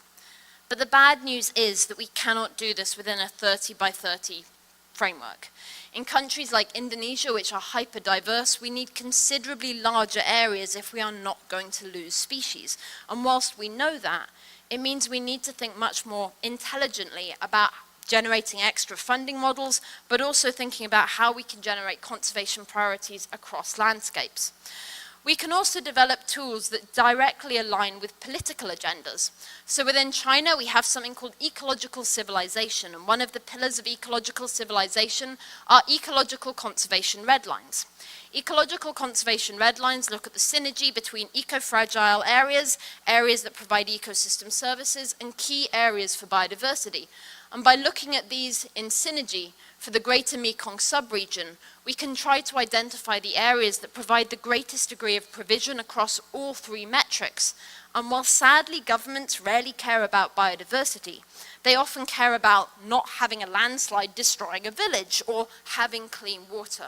And so by looking at where these synergies exist, the fact that climate gets so much more funding than biodiversity, despite many of the solutions being short-term and ineffective, means that we can actually sell these kinds of solutions to governments much more effectively to try to maintain functional, healthy ecosystems and all of the services they provide. Though once again, there is a disproportionate underprotection in key areas like Myanmar. And the reason we did this for the Greater Mekong sub-region is because under the framework of the Belt and Road, which is the largest infrastructural project in human history, there should be provisions for conservation. And so if we can roll these out together and align funding mechanisms, we may have a way of minimizing the associated destruction and try to help these countries meet future targets. And so as I've noted, if the point data is wrong and the polygon data is biased, we have a major challenge into how we can develop solutions across the long and short term. Understanding the data we have and what those limits are critical, because sadly, so many of the studies that come out are fundamentally flawed because of not understanding the reasonable limits and the assumptions they're making in data. And so something else that we've been trying to work on is a set of guidance to try to ensure that data is used within its limits. Because if not, we end up with statements like, oh, only X% of insects are protected. But because they used a biased data set and an inappropriate methodology. And so they have these bold headlines, but the data that underlies them and the methods are simply not effective, and their outcome may be meaningless. And so here is a comparator. This is bats of Africa, and we used a set of different approaches to map out biodiversity. Now the first one is MaxScent, one of the most popular species distribution models. B is an inventory based on richness patterns, and then here we have minimum convex polygons, either trimmed by habitat requirements or raw, and we have trimmed and untrimmed IUCN maps there. Now you can see that many of these have similar patterns, if not similar absolute values. But some of the big papers purporting conservation priorities use this approach, which has diametrically the wrong places to conserve. And so we do need to be very careful about what that looks like. We can also do things like map out ecosystem service provision from a different perspective. So here are the bats of the old world, and here is the bats of the old world intersected with service provision, including more than 5,000 interactions of seed dispersal or pollination. So we can start to map out service provision. We can also integrate this into a landscape framework, and we can even look at pollination networks at different distances from forest, for example. And what we saw in the case of the bats is that when you are near forest, you have much more robust pollination networks of key pollinators, meaning that you have an economic incentive for maintaining forest. We can also develop tools for specific ecosystems. Now the map you see on the top here is based on IUCN data. This is our bat cave vulnerability index, whereas on the bottom you see data from almost 2,000 caves assessing threats and richness priorities, so we can start to develop much more sensitive priorities for conservation of key ecosystems or habitats which often get neglected. In addition, and it hasn't been mentioned much here, we cannot forget One Health. And I'm going fast now because I'm slightly over time. Here is a map of rhinolophid richness in Southeast Asia. The white star just there is where we found a considerable number of coronaviruses in our bats. And so what we're doing now is trying to map out the degree of habitat fragmentation overlaying it with richness for these species, and by combining this with phylogenetics and systematics, so we have an accurate understanding of what species are present as well as their ecophysiological needs, we can start to map out risk landscapes and then take a step further by intersecting this with data from caves and key sensitive areas across the region, so we can start to see how we can manage the landscape in the context of risk of spillover. This should be of key priority to governments around the world, and yet only in Australia do we have anything like this approach for any disease at present, and so we need these kind of approaches if we are going to minimize the risk of future pandemics occurring.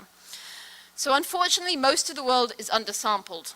We can generate better data, and we can use new approaches like using acoustic barcoding, so we can do biodiversity inventories using acoustics, and we can use this to do standardized assessments of biodiversity, even for neglected taxa, if we generate the data infrastructure. But at the moment, this is not being done in the systematic way that is needed to give us an understanding of biodiversity patterns across landscapes. So unfortunately, as I've said, the data we have is not sufficient to monitor us towards reaching these future targets. And if we don't integrate priorities like climate and biodiversity, we may risk failing both of them.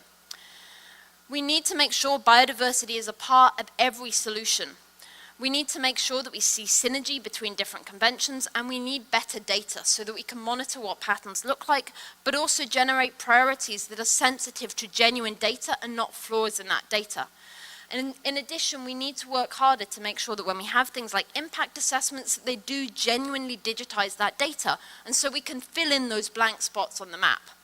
So where to from here?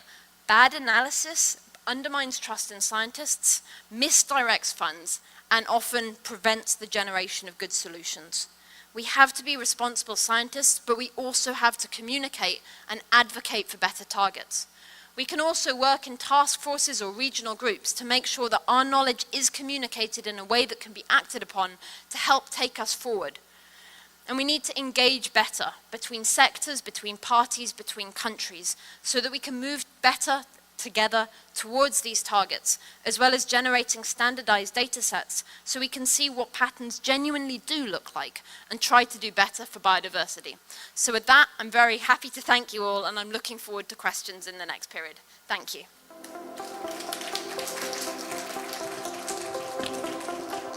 Thank you, Alice, for giving us various topics in your talk. I was quite shocked while listening to your talk how seriously skewed the interpretation is. Okay, next speaker is Dr. Simba Chan, right?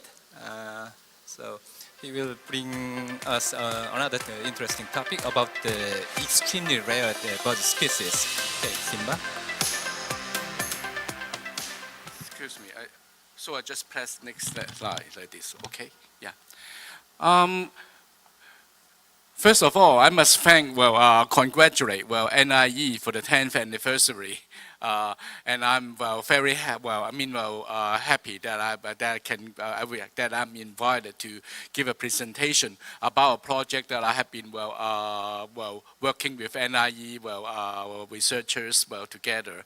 And I think for the last for today and yesterday, you have heard some overview of the conservation and also the planning, the models. And let's say that at the end of the day, let's have something as a change. We will focus on special species, and I'm going to present my work actually with the NIE colleagues about critically endangered seabird. That is the Chinese crested tern, and that is a very successful restoration story of threatened species. So first, I will like to, if you don't know what is a Chinese crested tern, let me give you some very basic information. And the Chinese crested tern is a seabird. It's on the IUCN Red List. It's a critically endangered seabird, and its estimated global population is around 200 birds. If you think 200 is low, 10 years ago, the global estimation, which we believe is very precise, is not more than 50. That is probably less than all the audience were sitting here in this hall. And this bird is only endemic to Eastern Asia and is breeding in the Zhejiang province, Fujian province, Taiwan, and Korea. And in the non-breeding time, it will occur in southern China, in the Philippines, and Indonesia. And the main threat for this species is egg collection by human, but for consumption and other things, and also the human disturbance and pollution. So you see on the map here, with some of the dots, the Chinese crested tern was one believed extinct in the 1937. In 1937, that 21 birds specimens were collected in a place very near Qingdao of Shandong province in China. And you see down here, can I have a point here? No, sorry. Yeah, there's no point there. But you can see that down there are some 4 specimens, and those are all collected in early 20th century in China, in Fujian and also in Qingdao. And these birds, after it was collected in 1937, it was not really positively recorded until the year 2000. And until there was a colony discovered on Matsu Islands, which is administrated by Taipei, by Taiwan, but it's actually on the coast of Fujian in China. So in the early days, because egg collection was the main threat for the Chinese crested tern, so we worked with our Chinese colleagues on promoting the awareness of the Chinese crested tern, including, because egg collection was the most, was the biggest threat to this species, so we have to work a lot on the education program to raise the awareness to the school kids, to the general public about stop collecting of the seabirds. And also we have compiled an international action plan for the species for conservation of Chinese crested tern, and that was published in 2010. And also, we organized a symposium in Xiangshan, and that is what we said, that restoration of the bird, because at this meeting we have introduced a methodology, a method called social attraction, that was used to restore the seabirds. Because many species of seabirds, they are nesting in big colonies. And if we use decoys, that means something look like a living bird. That is a fake living bird. And also we're broadcasting with the call of this seabird, and we can attract them back to for breeding. And that is what we started to do after 2010 in China. And the social attraction we used to restore the former breeding population, as I explained, is we choose the right location that is free from land predators and other disturbance, and we put the decoys and also the playback system used. And you see that there's a green thing down there. That is that's the player. That's the MP3 player. They're broadcasting about the call of the terns. And the birds you see here is the Caspian tern. It's the closely related species that actually is found in North America and also Asia. That our assumption is because the Chinese crested tern was nesting with the closely related greater crested tern, we attract the greater crested tern breeding first, and then we can actually eventually attract the Chinese crested tern back to the colony. So we have meetings to discuss. We have 2 meetings in 2012 and 2013 to discuss about restoration of its breeding colony in Zhejiang province in eastern China. We have discussed about feasibility of this restoration program. And we did not expect that we have a very great success. In the first year of the social attraction, that is in 2013, we have a late success. That is rather dramatic, because at the first, we thought that no terns were attracted, but when we visited the island, we found out that it was because the the playback system was not functioning. After we fixed the playback system, after they had bird call, and immediately the terns were returning to this place and started to breed.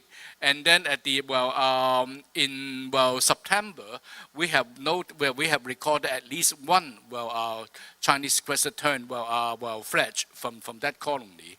So that's the reason why in the 2014 we have suggested we should have monitor based on the island for quick, immediate response and reactions and recording all the actions of the birds on the island. And when we have the monitor based on the island, we have an even bigger success. We have at least 13 Chinese crested tern fledged, and you have to remember that by that time, the global estimation population was not more than 50. That we have 13 birds, chicks fledged, and in 2015, we have at least 16 birds, chicks fledged. So our interpretation is why there are so many Chinese crested tern attracted to this island where we base is because we believe that because the islands in the East China Sea, they are under very severe disturbance and threat. So when the terns understand when they understood that the island that we put on the social attraction was a safe place to breed, almost all of them, almost the entire population was attracted to this area.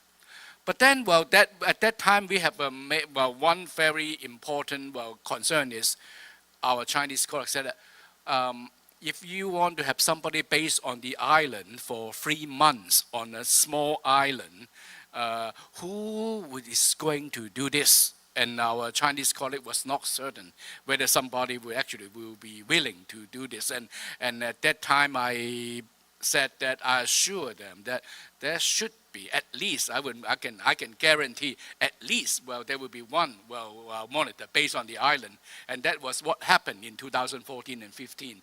And actually, I based on the island. And actually started to watch. And that was a very interesting experience because a lot of the behavior that was previously unnoticed was observed on the island, and that was a very big success. Now these colonies have regularly have people monitor at the site, and they every year they have about more than 20 chicks were fledged, and that was the reason why the Chinese crested tern, the population increased from less than 50 to about 200 within a year. That is a very big success. So about Korea, in 2016, we have heard about we have a very surprising news about the Chinese crested tern were discovered in Korea. That was previously not known as the breeding sites of the Chinese crested tern, but we know that we noticed by our Korean colleagues that the Chinese crested tern there were 2 to 3 pairs breeding in Korea, and you notice that on the map. The Jiusan Island, that where we started to attract the birds on the map, is that in the southern blue red pin was the Jiusan Island, and that is in the other point in Korea. That is actually not close. It's actually quite far away. So when we started to look at those literatures, we found out that they were probably once bred in Korea. Because that is some of the early ornithological literature compiled by the late Dr. Kuroda of Japan. That in the in the early 20th century, that he has collected some specimens of the birds in the Korean Peninsula and also Manchuria, and he has one bird one specimen collected near what is today known as Incheon, where I will be flying out from Korea to tomorrow, and he got this bird species, and he believed that was a greater crested tern. but he was also wonder why this Richter-crested tern was so white. And fortunately, he had made a very detailed description of this specimen. This specimen is now lost. It's probably lost during the Second World War when Tokyo was bombed. But he has very detailed description. So that's the reason why that we know that the bird that he collected was a Chinese crested tern. It was actually collected in 1917 on July the 5th. In Korea. So we believe that that is actually the bird, the Chinese crested tern was also breeding in Korea during that time in the early 20th century. But what happened to all those breeding birds? Probably like all other birds in Eastern Asia, egg collection actually will destroy all the last colonies of these birds. So it was an unexpected discovery, but we know that the Chinese crested tern used to breed in Shandong. That is, you see that there's number 5 on this map. They used to breed in Shandong. And why they are not breeding back in Shandong? Because I stay in the tern colony for 2 years, and I know that the terns they must breed in the colony with a minimum threshold of birds together. And at the moment, the Chinese crested tern, the number does not really exceed a certain threshold, which may be several hundred or maybe 1,000, we don't know. Because the number is too low, that's the reason why they do not form breeding colonies north of the estuary of the Yangtze River. In the south of the Yangtze River, they nest with the closely related Richter-crested tern. And in north of the Yangtze River, like in the Korea, surprisingly, they are nesting with the black-tailed gull, which is a similar body size, and they also nest in the colony, so they mix with the black-tailed gulls. So there are some similarities because you look at this map. The birds in the center with a very whitish plumage is the Chinese. They were the Chinese crested terns, and there are some other birds with a very gray body, and those are the Richter-crested tern. Both species are closely related. So the picture was taken in the southern colony. The similarity for the breeding population of the Chinese crested tern in southern China and also Korea is they need to have a big colony of at least several hundred birds for them to breed together, and they are breeding on very small islands far from the mainland. But there are some differences. The southern breeding birds, like those in Zhejiang, in Fujian, and Taiwan, the Chinese crested tern share the same colony with the Richter-crested tern, the one that is grayer in color.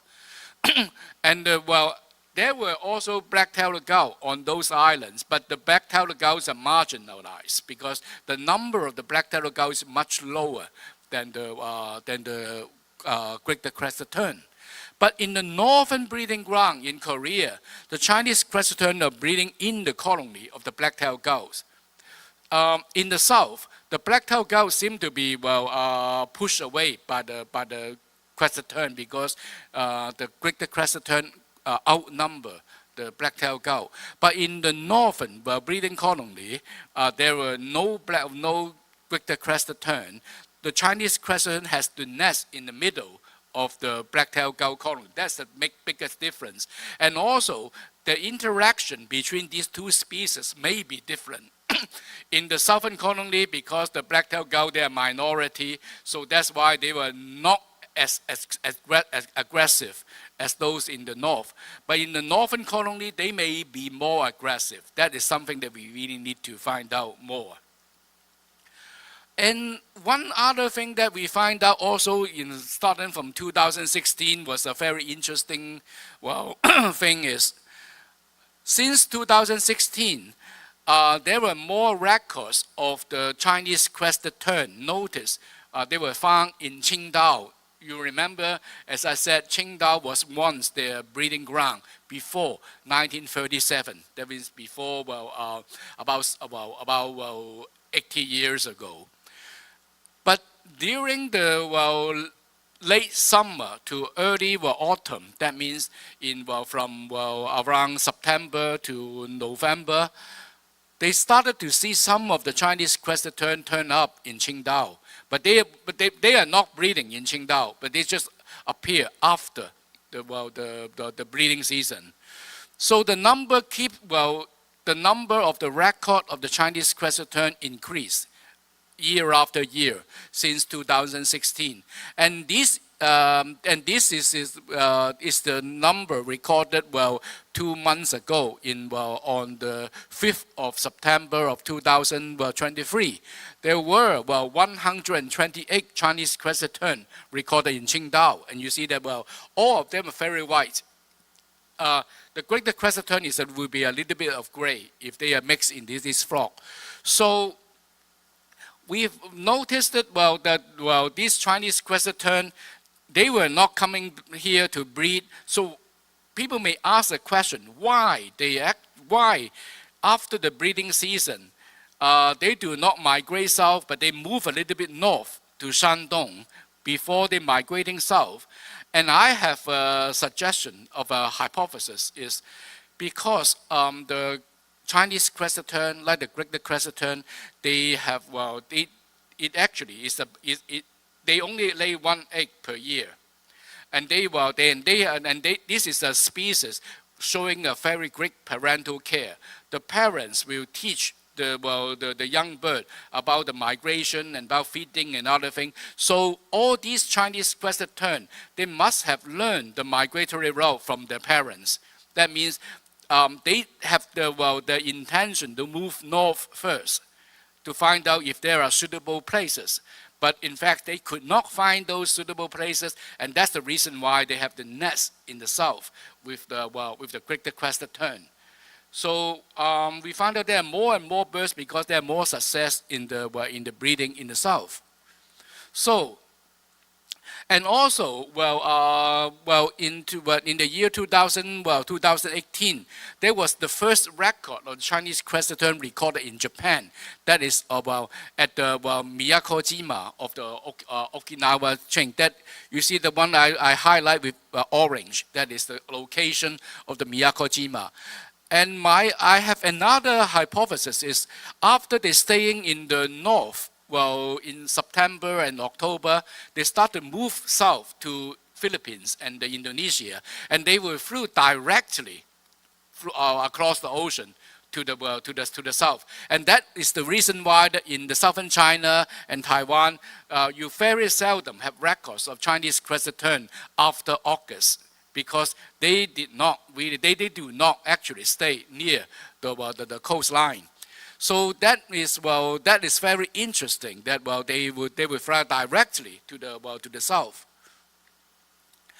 So based on this, I have some suggestion about what should we do further in Korea, because Korean population is very important to the survival of these species. In Korea, my suggestion is just like I discussed with some of my colleagues at the of NIE is we should continue the social attraction. That means putting fake bird. You see that in the middle there is a fake bird. That's not a real bird. You can easily see that's not a real bird. That is because they love to gather in the big flock. So we put some wooden bird or plastic bird to fool them, to attract them to nest. And we should continue the social attraction on the island. But at the same time, we need to understand more about the interactions between you see at the front, there is a gull, that's the black-tailed gull. We need to know more about the interaction between the gulls and the terns on the island. And we should consider to have somebody actually based on the island as a monitor to record all these changes, because I know that at the moment we have cameras to record all these activities of the gulls and terns during the breeding season, but camera cannot really replace an experienced human on the island. And that is also, well, we hope that, well, if it is possible, there will be some people based on the island to record all their interaction. And that will be very useful for the suggestion how to improve our project to attract some more, well, Chinese equestrian to breed in Korea.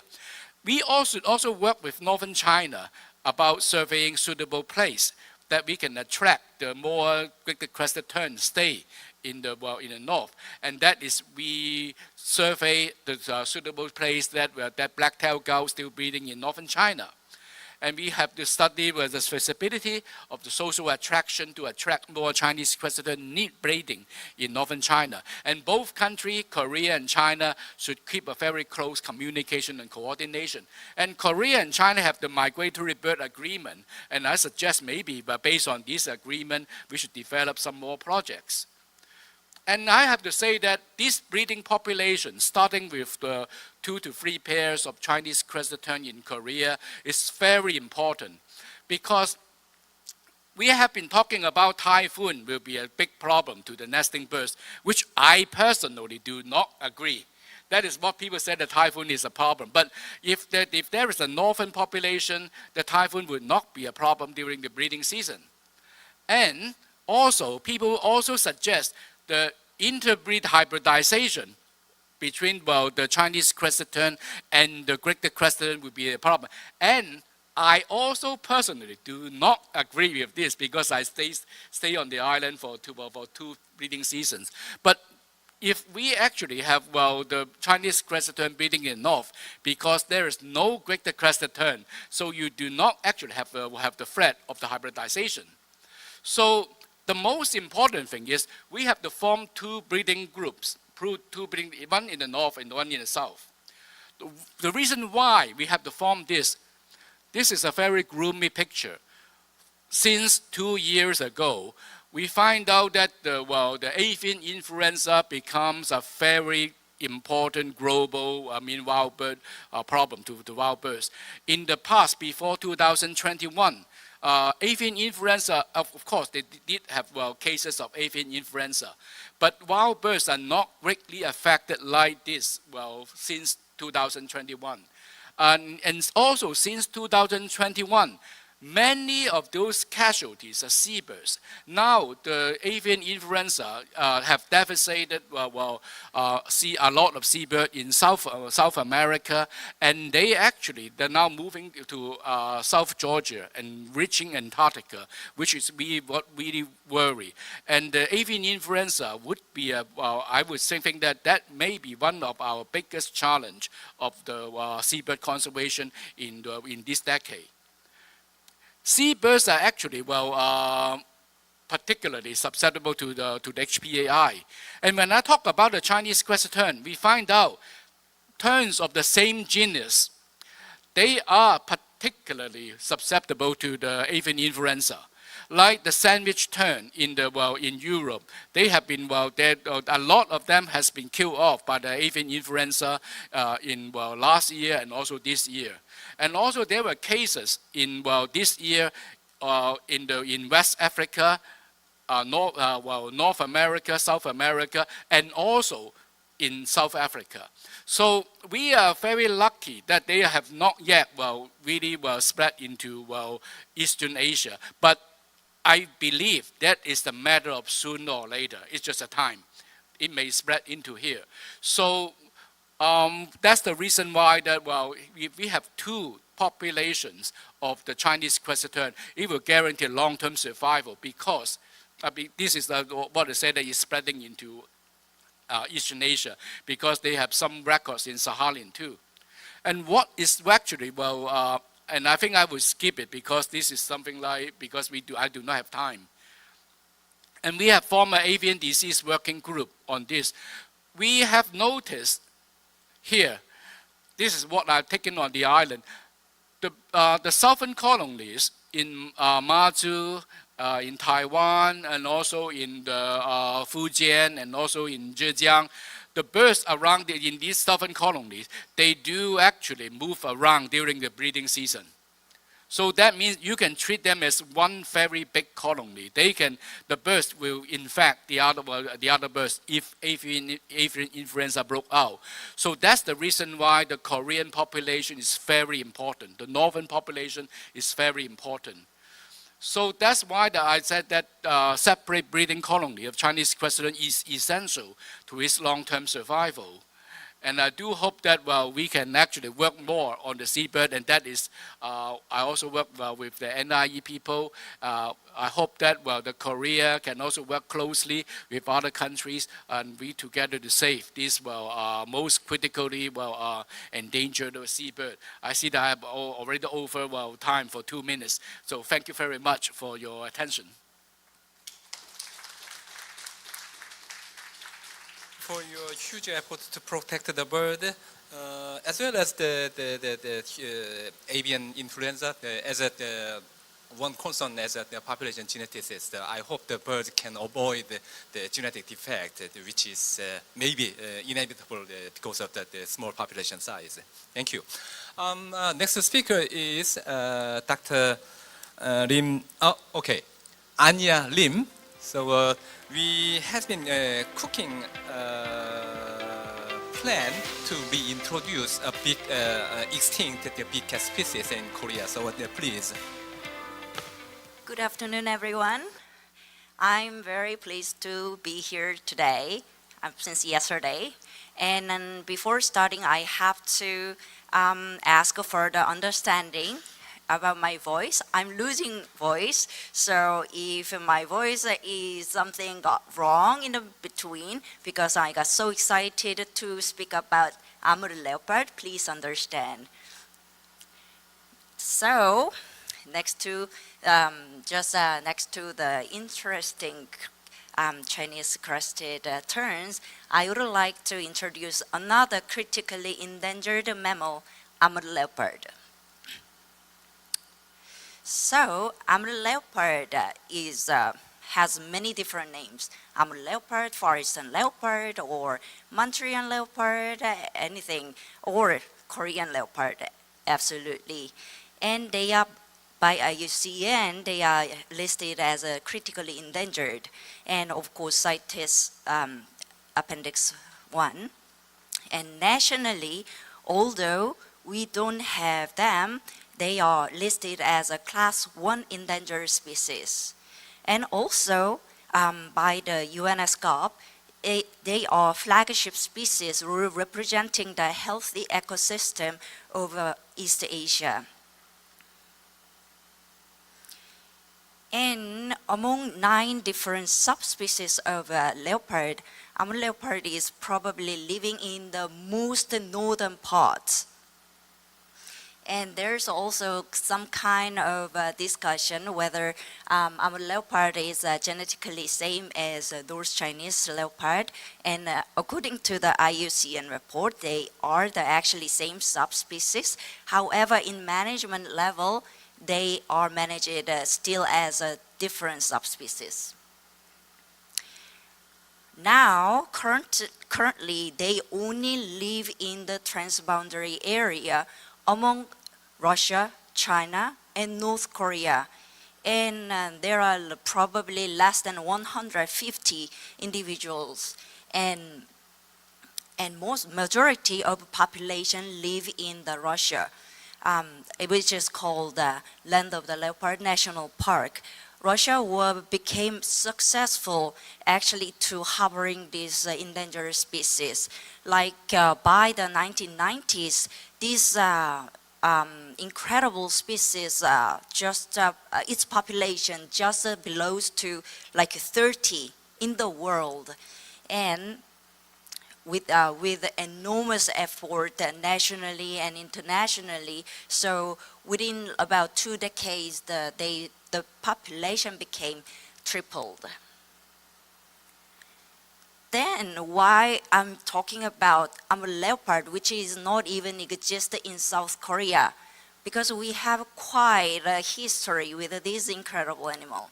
Like back in petroglyphs, back in New Stone Age through the Bronze Age, we have actually leopard recorded in the stone, and even after, excuse me, more recently, we have many paintings of folklore presenting leopard, tigers with even bird.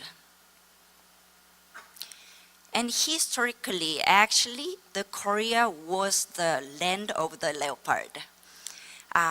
It's quite tragic record, but between 1915 through the 1942, for just 28 years, with 10 years of a gap, over 600 leopard were captured and killed. So it is official record only. And if we consider unofficial record and probably filling these 10 years of gap, probably more than 1,000 leopard would be killed in this area. And after this massive eradication, the last record of leopard in South Korea was back in 1970. So it is not too back to the past. And it is the population is increasing in wild. However, we cannot be happy and smile with that fact, because it is still single small population in one area, and the genetic diversity is extremely low. Its genetic diversity is as low as Florida panther. And recent years, there has been record from the camera traps. There's possibly short tails from the inbreedings. So actually, the scientists are quite hesitant or feel a hurry to save these animals. And on top of that, status of in situ conservation is not only difficult, but also ex situ conservation is in difficult position. So in the zoo, there are about only 200 leopard individuals left, and their breeding is not very successful. Like about 15 years ago, there were more than 300. Now it's 200, and last year within Europe, just only one cub survived this year. So both in captivity and in the wild, they are extremely endangered. Then why now? Why Korea? Why do we still keeping calling about this species? Here we don't have any big cats. Unfortunately, we lost all of them in 20th centuries. And now our top predator is yellow-throated marten and leopard cats. And so annually, due to these ungulates such as wild boar or raw deer and water deer, people lost about $10 million properties. So we need regulators. Human itself, we cannot really deal with much of it. Also, their disappearance is back in 1970. So it's relatively recent. And also, leopard actually cannot go up to the north like Khabarovsky in Russian forest because of the snow depths. Tigers can survive in the deep snow, but leopards are not really good at. So these snow depths actually the limiting factor the leopard moving back and forth. So actually because of these temperature regions, Korea can be a good target. And most importantly, leopard itself, they are quite adaptable animal. They even think about in India, they can live very near to the people. So they are shy and they can navigate with the people quite well. And they comparing with other animals like bears, they actually cause less trouble. And among different subspecies of leopards, Amur leopards cause the minimal conflict with the humans since maybe back in 1950s or later in Russia there has no record of a human killed by a leopard, but there's probably handful of maybe 1 or 2 recent incidents they were attacked, but people harmed but not died. And then this discussion actually is not very new. I didn't bring up from like nowhere. This discussion has been maintained in Korean society. So actually in Korea, we developed kind of a potential habitat for the Amur leopard. And I cannot say this is really perfect prediction since land of leopard didn't represent as a kind of good habitat in this map.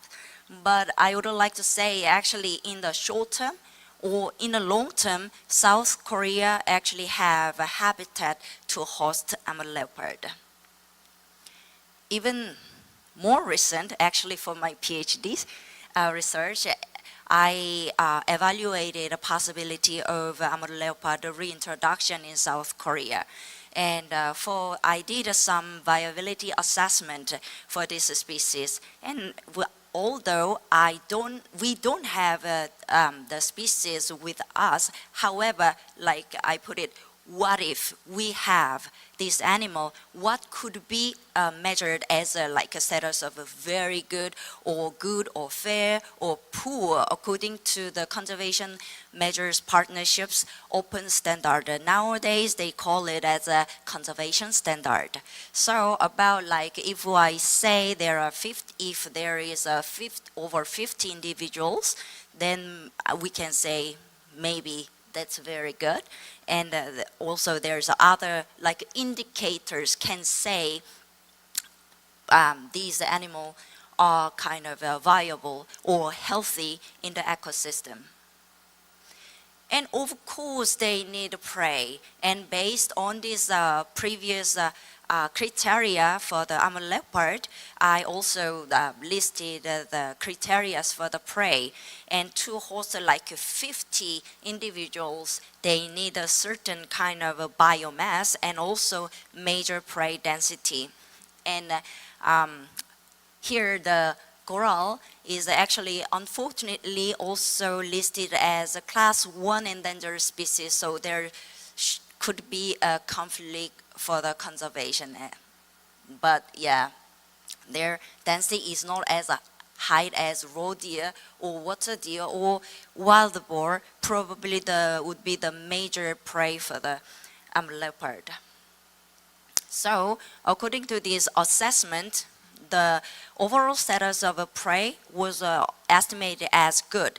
However, I cannot really say it's 100% trusted. I use this data based on the best available information from collected report. So I cannot say that's for sure. However, I would say this is a kind of a good proxy to give you some ideas. And lastly, they need room to live. And for them, they are, as I told you, they are quite adaptable animals. They can navigate very well between humans. However, they need a home. They need large connected areas. And Amur leopard in Russia has actually require quite large amount. However, the home range size depending on the prey density. If we have a more higher prey density, then they can live more in pack. And by the way, not like African leopard, they don't have exclusive home range. So their habitat seems to be fair and their prey seem to be good. Then can we actually have them right away? Probably not, because Still, although they are shy, they don't harm to the people much, but still they are big cats. And for the large carnivore introduction, it's quite controversy. It's highly complicated, especially related to these social and economical and even cultural issue with the communities, and then we need their support. And this is not just the easy solution everyone expected, and also it requires immense financial, human, and technical resources. Unfortunately, these individuals cannot come from the wild, and normally the big cat reintroduction from the captive population, their success rate is not as high as the reintroduction or translocation. So we need the extra careful approach for that. Also, it requires long time. In Korea, Asiatic black bear reintroduction program started back in 2004. So next year is their 20th anniversary. And it's still ongoing. It's not like, there is over 50 Asiatic black bear. We are successful. Hey, bye, now we are done. It's not like that. We need still monitoring and careful management. It is an incredibly complicated process, and of course, and when there is a certain attack of individuals to the humans, that cause another troubles, and that might lose kind of support of this reintroduction or even for the conservation. So again, need a very, very, very careful approach. I cannot really say we are ready for that. However, I would like to express urgency, at the same time carefulness. However, fortunately, we have some guidelines. IUCN actually provide quite comprehensive guidelines for the reintroduction of animals. It has really, really long list. You should consider not only economical, also social, also biological and ecological feasibility, and even risk. And to do it, we will need a lot of resources as well. And due to these critically endangered status of Amur leopard, IUCN approved its reintroduction into Russia, so establishing the second population. And that was actually the first case IUCN approved the big cat reintroduction. Very proud of Travis.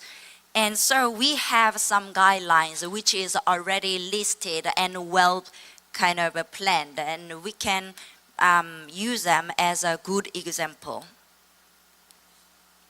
Also, not only that, we have tools to run the management of this species reintroduction or even conservation. So there's a open standard for the practice of conservation. It's more like a PDCA system for the conservation management. So it's first conceptualize and planning action, and build capacity and implement and monitor. We have some problems, and also analyze. After analyzing these results, we can actually go feedback and doing the kind of update and do the more kind of a better chance of success. So, further, Amur leopard conservation in South Korea will take really, really long route and long time. I cannot say this is the way to go, but I would like to just express there is many kind of steps need to go to. And also Amur leopard itself, they need not only in situ conservation, but also ex situ conservation is extremely important. I forgot to mention it, but genetic diversity of captive animal is actually higher than the wild population. That's why these ex situ conservation or the population in captivity is can be a really important source for the generating the second population. We are now in the very, very first stage, planning and preparation, like what is needed, what kind of data we should get, or what kind of information we need to think about.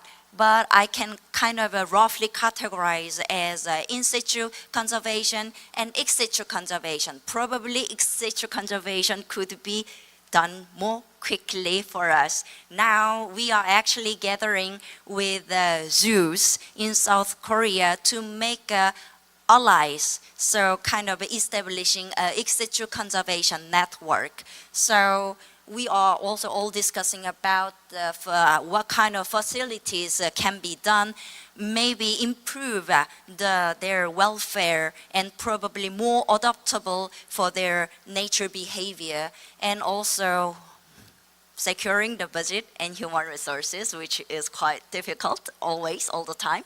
And probably after that we can do we can bring captive individuals, and we actually have a good relationship. We are a member of Amur Leopard EP, European ex situ conservation program for Amur Leopard. So next year we will have one Amur Leopard female into our collaborators, Seoul-Grand Zoo, and she will go into the breeding program. So hopefully few years later, we have precious cubs from them.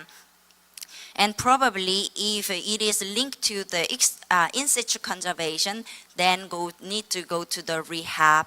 And also at the same time, since reproduction is really, really sensitive or difficult for the Amur Leopard, we need to develop these skills, and probably these can be helped to support the in situ conservation as well.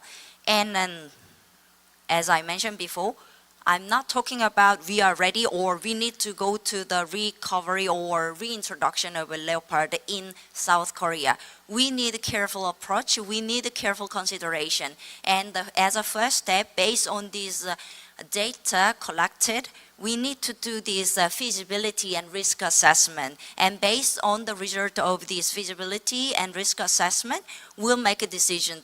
Not I, but I would say committees from the committees of scientific committees from South Korea, also probably cat specialist group in IUCN. And probably after this feasibility assessment, we can develop further plans. But it'll be a really kind of a long time process. And it could be quite early to say, but I would like to propose my vision. It's a restoration of a viable Amur leopard population in South Korea. I didn't say it's ex situ or in situ. So for improved biodiversity and ecosystem and for the benefit of future generations. So it's not only for the biodiversity, but it's also for the people living in this country. So, and of course, target should be the Amur leopard prey and the habitat. Normally, we are saying the Amur leopard don't need really a lot. Just they need a home, they need something to eat, and they need also something to drink. But in South Korea, there are so many different streams, so as well as Russian forest. So actually the water sources, we don't consider it as a restricting factor. So probably providing home and food would be kind of enough for them to survive. However, more importantly, getting the public support and have a kind of awareness would be even more important. And that's my end of a presentation. I hope that you enjoy the story of Amur leopard. Thank you.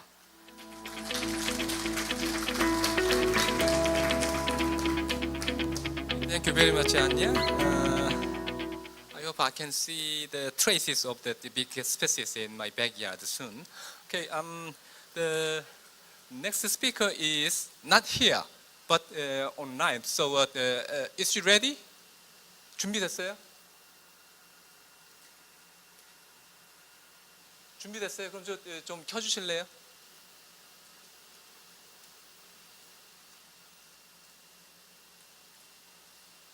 Okay, we have the final speaker of the final session. So she's Dr. Caroline Lees from the IUCN. So she's talking about,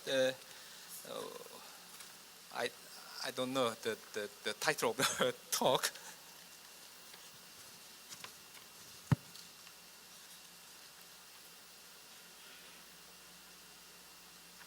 Okay, she's online. Okay, please.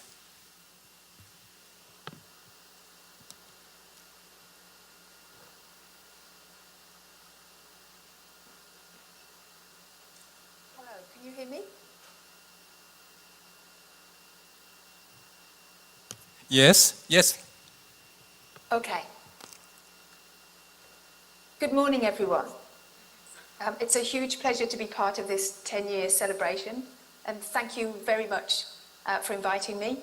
This morning, I'm going to talk about the role and impact of species conservation planning in biodiversity conservation from the perspective of the IUCN Species Survival Commission's from the IUCN Species Survival Commission's Conservation Planning Specialist Group. The Conservation Planning Specialist Group, or CPSG, is one of the IUCN's cross-cutting specialist groups. That is, that we don't have a taxonomic focus. Our focus is on the discipline of planning the conservation of species. CPSG is now 40 years old. We have a small headquarters staff located or connected to our office in the United States, but we have more than 200 members and 11 regional resource centres doing and supporting CPSG work around the world. We work by designing and facilitating planning workshops, by developing, testing and implementing planning tools, and through a training and mentoring programme that is available to all of those around the world involved in planning the conservation of species. So, we know that many species can benefit from efforts to establish and protect wild places, to protect and restore ecosystems, to improve the quality and management of our waterways and oceans, our freshwater resources, and to regulate the harvest or to prevent the overharvest of our wildlife. And these are all critical to the future of species, including the human one. But these activities are often approached at the landscape or ecosystem scale. Oh, I'm so sorry. I'm not moving my slides, am I? That's not going to work.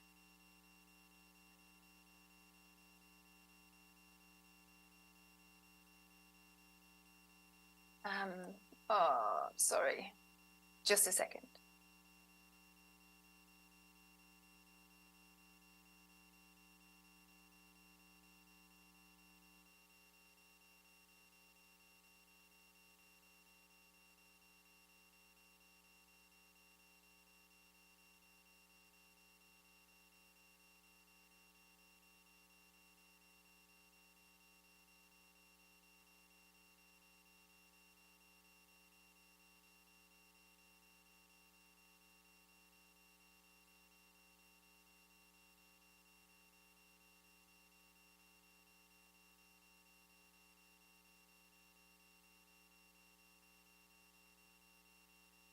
We did rehearse this earlier, and I'm not sure what's gone wrong, but just a second. I hope I can fix it.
I'm sorry. I think I'm just going to need to talk to the technical staff for just a moment because I can't, my slides don't move.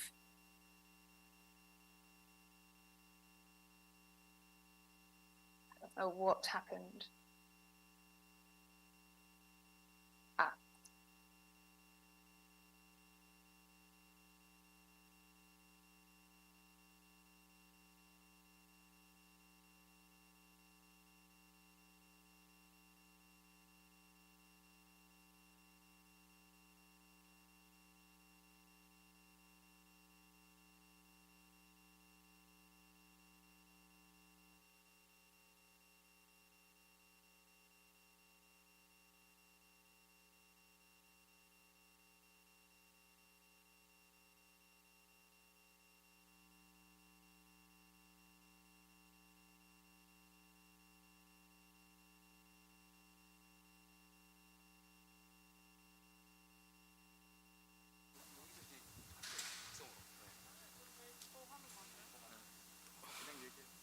Hello, Miss Caroline Lees, can you hear me? Hello, I can. Hi, so I've written on the chat that if you tell us next, we will move the slides ourselves, if that's okay with you?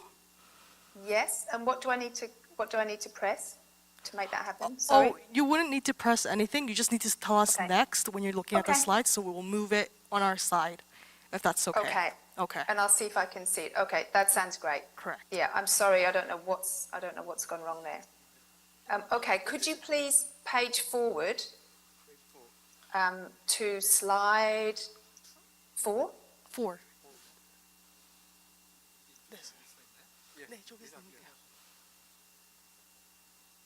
Okay, great, you can start.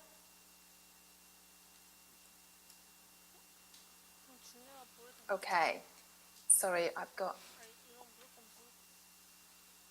Okay, all right. Okay, so I'm so sorry about that. As I was saying, there are lots of measures that will support species on the ground, such as protecting wild places, restoring ecosystems, improving the quality of our freshwater systems, and regulating over harvest of species. And these are all critical to the future of species, including the human one. Next slide, please. But as we often approach these measures at a landscape or ecosystem scale, individual species can fall through the cracks because they live in the wrong places, or because they have unusual needs, or because they just don't have enough time left to wait for these measures to be established or to take effect, because they're in very small and compromised populations or highly fragmented populations already. So we need a closely aligned but parallel programme of work that stays focused on species, their particular needs, and the urgency with which their needs must be met to prevent irreversible declines. And we see this very much as the role of species conservation planning. And it was great to hear Alice's talk earlier, where she talked about the importance of connecting good data to boots on the ground, to make sure that we're using the best information and actually driving some action from that. And we see that very much as the place where species conservation planning sits. So its role, as we see it, is to bring together the right people. Next slide, please.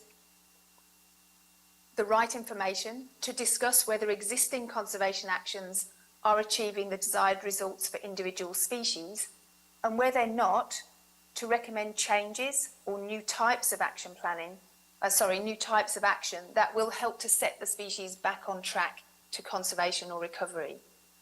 And this may include making recommendations to apply intensive care measures in the wild, like conservation translocations, or it might involve the construction of artificial habitats, supplementary feeding, and it might also include establishing a population in captivity that can be used as a source for reintroduction, conservation research, or just to buy time for the species while threats in the wild are being addressed. And we've heard talks today about exactly that kind of approach to supporting species, which is exciting.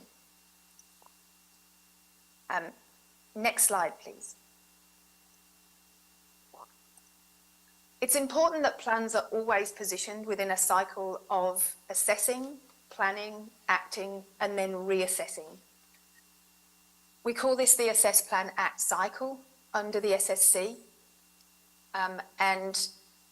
the IUCN's Global Red List currently categorises more than 40,000 species as threatened with extinction, of what's really only 150 or so thousand species currently assessed of all the many, many taxa that exist out there.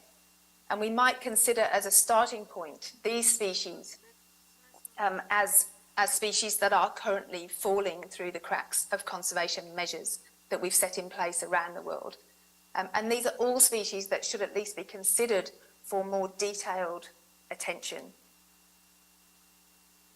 Next slide, please.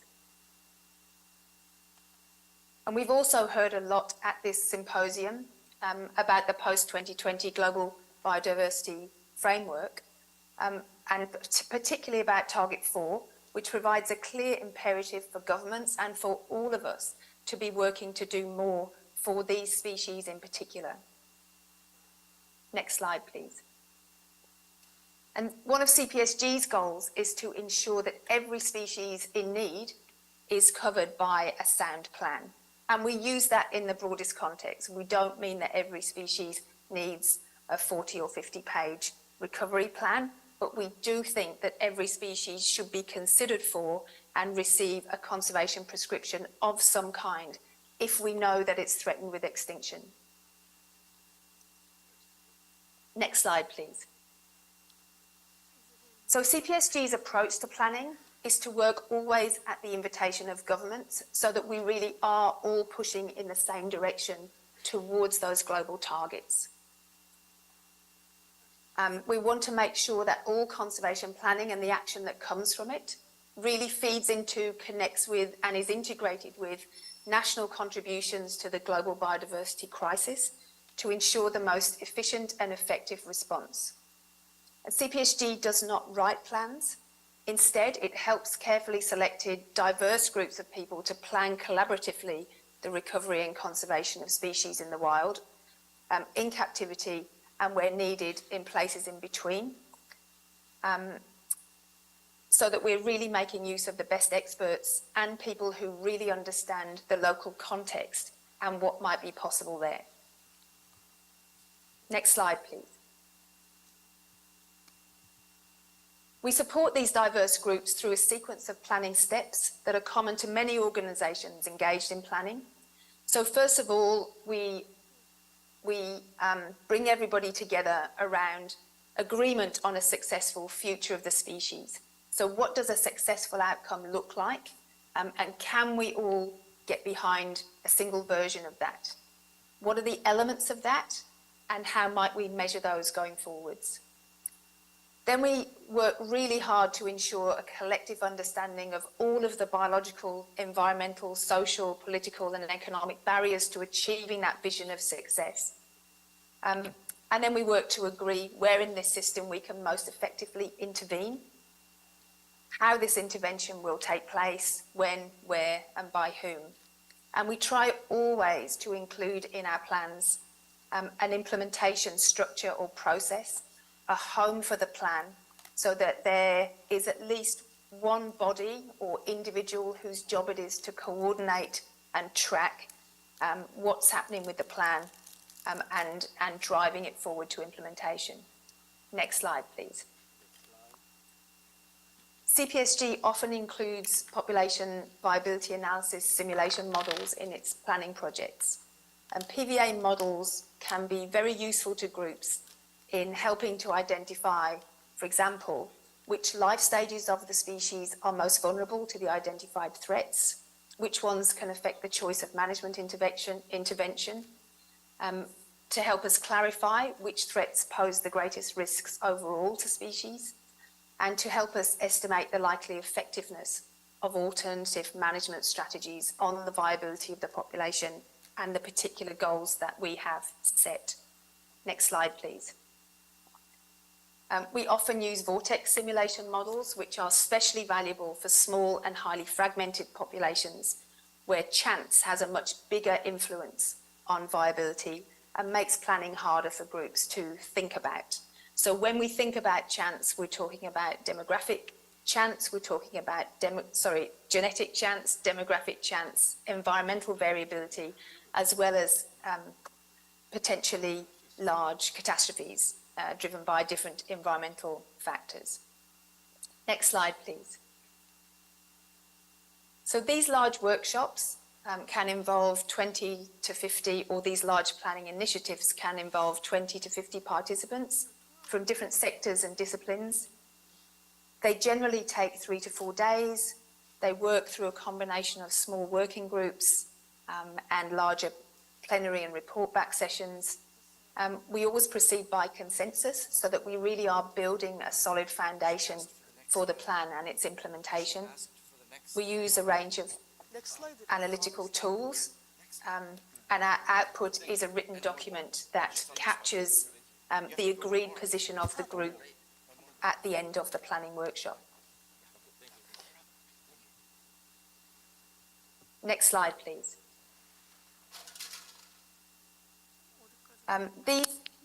These initiatives and these planning workshops are analytical, they're very intensive, and they're quite challenging for people to work through. Next slide, please. But they're also colourful and creative and productive. Next slide, please. But they are not cheap often. It takes resources to bring people together. It takes resources to hold them together for 3 days. So we have to think very carefully about which species we use them for, and we have to be confident, next slide please, that they really make a difference. So a couple of years ago we asked the question, if we delivered these workshops at scale, could this style of planning make a measurable contribution to Target 4? Next slide please. So we set out to look at this and we, for all sorts of reasons that I don't have time to talk about, it was quite challenging to do this, but eventually we settled on an approach. We took from our CPSG archives all of the species planning projects, and there are hundreds in there, for which the species involved had been assessed for the IUCN Red List from at least 5 years before the planning event to at least 10 years after it, because that was all the data that we could assemble. We used the Red List index methodology to create a collective average extinction trend before planning and another trend after planning. We used species extinction trajectories before, sorry, next slide please. Yeah, okay, thank you. So we essentially use species extinction trajectories before planning as a signal of what might have happened without it. So we made the assumption, which is a big assumption, but this is a difficult thing to evaluate. We made an assumption that if there had been no intervention with everyone coming together, that the species would have continued on its downward trajectory. And we used that to evaluate what happened after this intervention. Unfortunately, very few of the species that we had worked on had long-term assessments, but we did find 35 species with 15 years of post-planning data and an additional 11 with 10 years of post-planning data. And these projects spanned 23 countries and extended over 18 years of planning work. Next slide, please.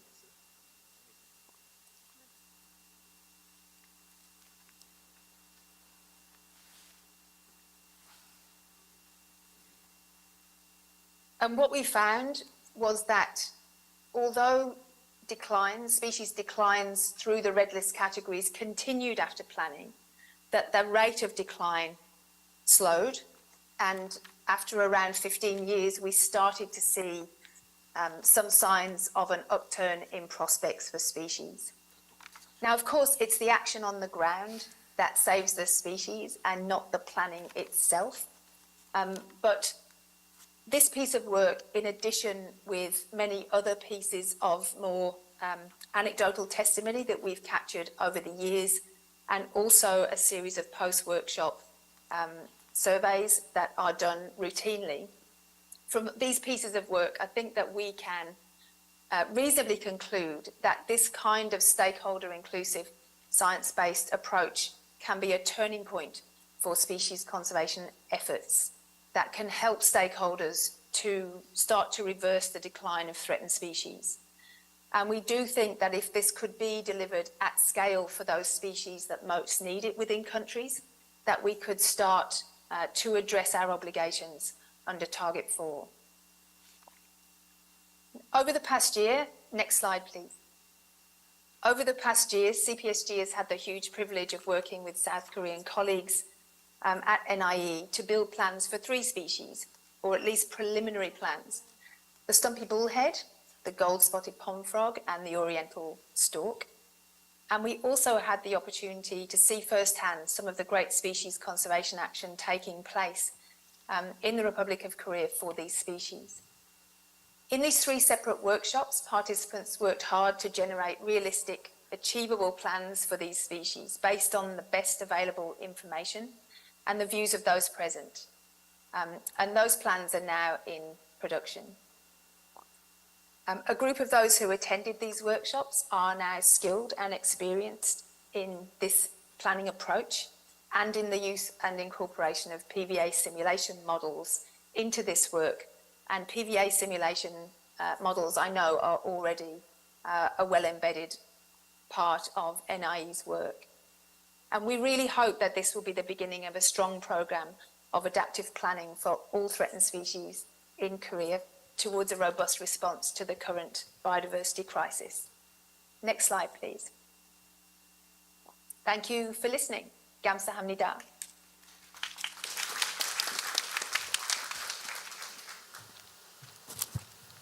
Thank you for your talk. So we understand that how important the CPSG's work is to achieve the target 4 of the post-2020 global biodiversity framework.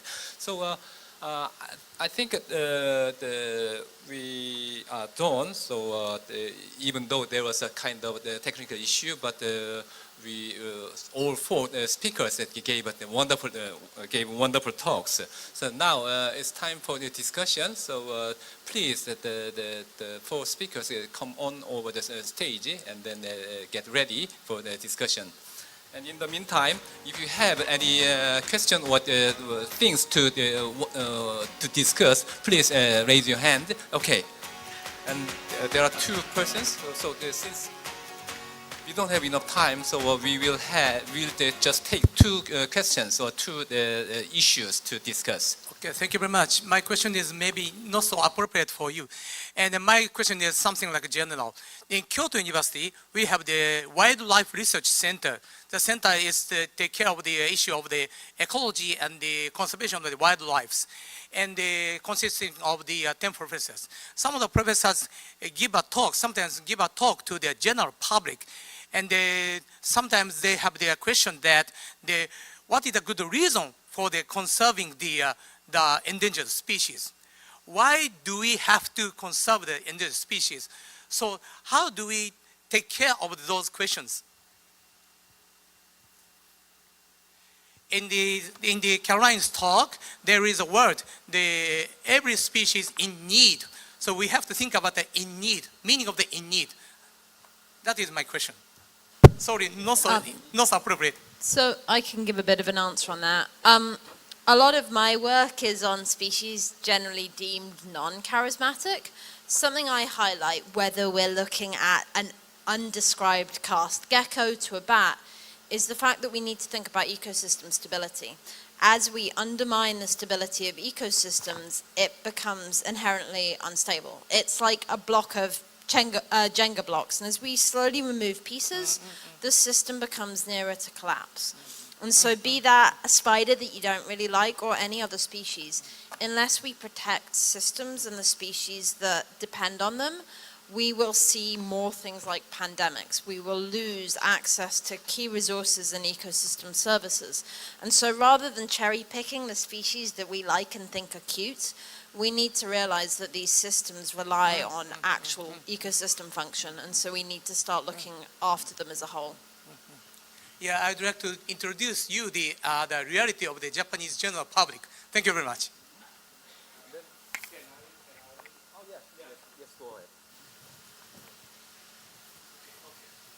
It's okay? Oh, yeah. And I think that what Alice said is fine, it's good, because it's a system, I mean, for the whole ecosystem. But in reality, sometimes, because I actually also worked for many years on practical conservation, that we know that some species are more attractive than the others, which is true. I mean, that's the reason why for us, we are not really just picking those charismatic species, but we are trying to use, though that's why we said there's a flagship species. That is one species that can actually make a lot of people, ordinary, the general public think, because they have something like a cultural significance, or something like, we think that we should not lose them, and that using that to preserve a wider range of the system. Because I always think that the reason why personally I do not like captive breeding, because captive breeding is targeting on one species only. We should preserve the whole ecosystem. We should actually say, oh, this is a nature reserve network for the Amur leopard, but we protect all the species living in this kind of northern boreal forest, and that is what we are actually trying to do. I think that this is something like we asking why we should protect species is just like asking, just a joke that is just like asking what's the meaning of life, and everybody have different answers. So I think that it's sometimes difficult to convince everybody, but I think that choosing some of the species we all agree have some cultural significance and other things. That's just like when we protect the cranes, we know that we are protecting more than just the cranes, but the cranes are easier for people to think about, oh, this is the reason why we have to preserve, protect the wetlands or the whole ecosystem, and that is the reason why we have this moving one step after the other to convince people we need to protect the whole system. Yeah, so how do you think about the role of the zoo as the conservation for the endangered species? Zoo. So I have two parts of an answer to that. I think one, zoos can be vital in education, and if we're going to get the public behind conservation, then engaging them hands-on, seeing them in real life can be really important. There is also the role in the case of things like chytrid fungus, where you may need specific examples of ex situ conservation. So many species of frogs have had populations stabilized in captivity, so that hopefully they can be reintroduced to the wild because there are pathogens. And so I think there are many roles, but we should not be relying on zoos except in very special circumstances to protect species, because if there is no habitat left for them to be reintroduced to, then we have no ability to in the longer term, and there are simply not enough funds to conserve all species by pulling them out of the wild, and some species do not do well in captivity. 감사합니다. Yes, I will add on Alice's word about the role of zoos. Especially these recent years, role of zoos actually changed. Before, the zoos was mostly like exhibition and education. However, now they are involved in the conservation project in various detail. Like for the reintroduction, they provide individuals, but also same time they are actually participating in the conservation project in situ situations. Also, they are bring those information to the public as a form of education or even display the situations. Caroline online wants to add some comments too. Hello. Yes, I'm listening to the discussion, and it's really interesting. And I did just want to add something about the use of some surrogate species as flagships or as umbrellas for lots of other species. And I completely agree with the comments that were made there, that has been shown, as long as those flagship or umbrella species are chosen very, very carefully, that can be a really effective way to conserve a lot of species. But I would caution that we need to think very, very carefully about how we do that, because we do often find that when we are managing an area for a large charismatic species, that we don't pay enough attention to the needs of the invertebrates, the smaller vertebrates that are existing in that environment that have very, very specific microhabitat needs. And we certainly learned when we were working on pollinators that the needs of some of these larger high-profile species are not the same as these smaller ones. So in planning work, we try to be very explicit about all of the species that we are trying to connect to these big flagships, and to be very explicit about what all of those needs are, and ensure that they are factored into that planning work so that they don't fall through the cracks. And I did also want to make a comment about the zoo role, because I think it's interesting, and it's very true. The gentleman who talked about the attitudes in Japan, it's not just in Japan. You know, that there are some very big charismatic animals that bring people into zoos, but there was some research a long time back in the UK that showed that once people are in these institutions, if they're very good conservation-minded institutions, people will come in to see the big things, the gorillas, the elephants, the rhinos, but once they're there, they spend more time looking at smaller birds, smaller invertebrates, some of the amphibians and the reptiles. So they can be a really great introduction to the general wonder of nature that people might not otherwise connect with in the same way. Thanks. Build on that for a very short moment.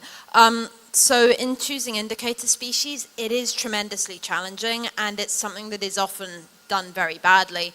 I know of someone who analysed conservation funding across all species, and they found that just the elephants have more conservation funding than all over 12,000 species of reptile put together. And so we do need to be careful about how that funding is allocated.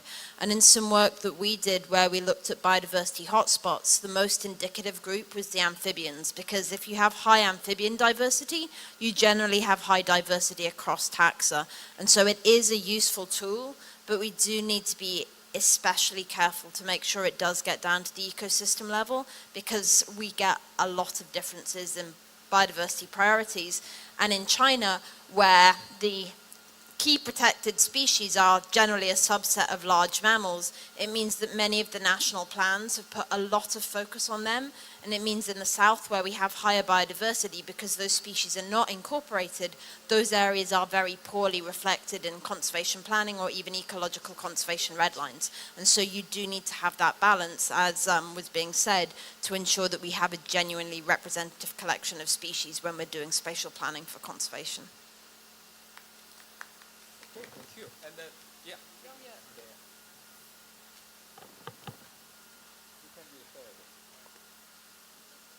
Thank you. I don't know if Caroline's still there. I had a question for her. I am still here. Oh, hi, Caroline. That was a really, really interesting talk, and my question is about the graph that you showed at the end, which looked really positive and a real vindication of the effect of the kind of planning that you described. But I guess you had error bars around the lower line, but no error bars around the upper line. And I wondered whether actually, in reality, some of those 11, I think it was a small sample size, but it was at least 11 case studies, whether there were differences in those. You know, if you could plot 11 lines, would some actually not have been very successful and some quite successful? So I wondered whether, if you included that variability between plans, there were some more nuanced messages to be gained about the kind of planning that does work and the kind of planning that needs a little bit more effort to make it work. Or I might have just misunderstood your graph. Yeah, that's a really good question, and it was obviously that was a very small sample size. And what I would say is that a lot of the species that we have traditionally been involved with are species that have received a lot of attention. And that's why people have generally come around to this idea of getting lots and lots of people together to talk about it, because there have been things that haven't worked, things that haven't worked, things that haven't worked. And so we tend to be involved in workshops because the people leading on these species have a very inclusive and outward-looking approach, I think, to conservation. And I think that probably biases the success of these projects. But I think that one thing that there are lots and lots of things that I would talk about in this study that make me cautious about saying that it's really positive. One of the things to notice is that the line actually does continue to go down. 15 years after planning, species are still worse off than they were at the planning point. So it's not great news. It just looks as though it's not as bad as it could have been if that kind of intervention hadn't occurred. I think that we will see a difference as we start to look at species with shorter generation times. Sometimes that can be more positive. I think that we see a difference when we look at species with particularly intractable threats. They don't do as well. And a lot of species, when you look at the actual data, don't change at all across that time frame. And so we're really looking at things that are changing around the margins. Just like a handful of species that are shaping those curves one way or another. But at the same time, I would say that the red list category changes are a pretty blunt instrument for looking at this, because you need a lot of change to move a species from one category to another. So what we're trying to do now, but it's harder and it costs more and it takes longer, is to look at those finer scale changes. And so we're trying to look at how we might be able to use the IUCN's green status assessment, which has some finer scale measures, but also to look at things like the Living Planet Index to see if we can match up our populations with the populations there and see if we see the same kinds of effects, or if we can start to look at finer scale measures that will help us tease out different kinds of species and different kinds of conservation situations to see if we can get a finer steer on what tends to do well and why.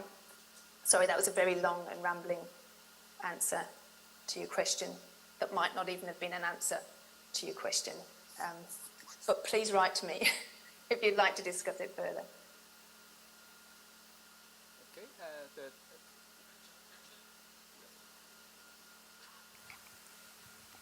So I would like to ask question to Anya. Okay. So in Thailand, we don't have any problem to reintroduce the herbivore like the bird, samba deer, or other. But we have very difficult to reintroduce the carnivore. For example, the freshwater, because a lot of people are afraid that it will attract, and some species, particularly tiger. So they are so afraid that the tiger will kill their animals and some people. So I would like to ask a question: how about the perception of the Korean people, particularly for the local people? If you like to introduce the tiger, leopard. Thank you very much for interesting question. Actually, I have several answers for that. Because for myself, back in 2014, near the DMZ area, I interviewed local people about the big cat reintroduction. Interestingly, local people said actually they couldn't identify, they couldn't tell the difference between the leopard and tigers at the beginning. So after I introduced what are these animals, how these leopards are different from the tigers, they say no tigers because they are so frightened, but maybe we are okay with the leopard on our backyard. So that was a kind of a green light for me. But also at the same time, like a few years ago, NIE actually had distribution of a survey about the perception. What do you think? What is the most important animal to further recovery, reintroduction in South Korea? Guess what? The first ranked one was tigers.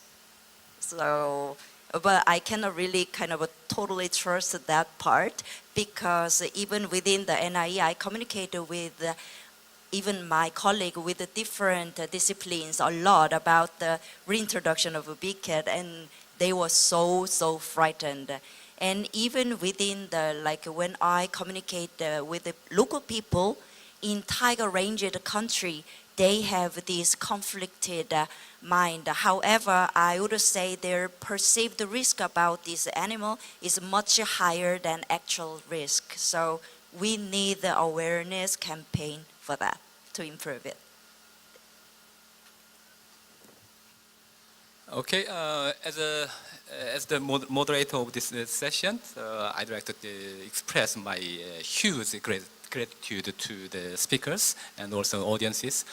Thanks to you, both of you, we managed the fascinating and lively discussion. Thank you very much. I will close this session. Thank you.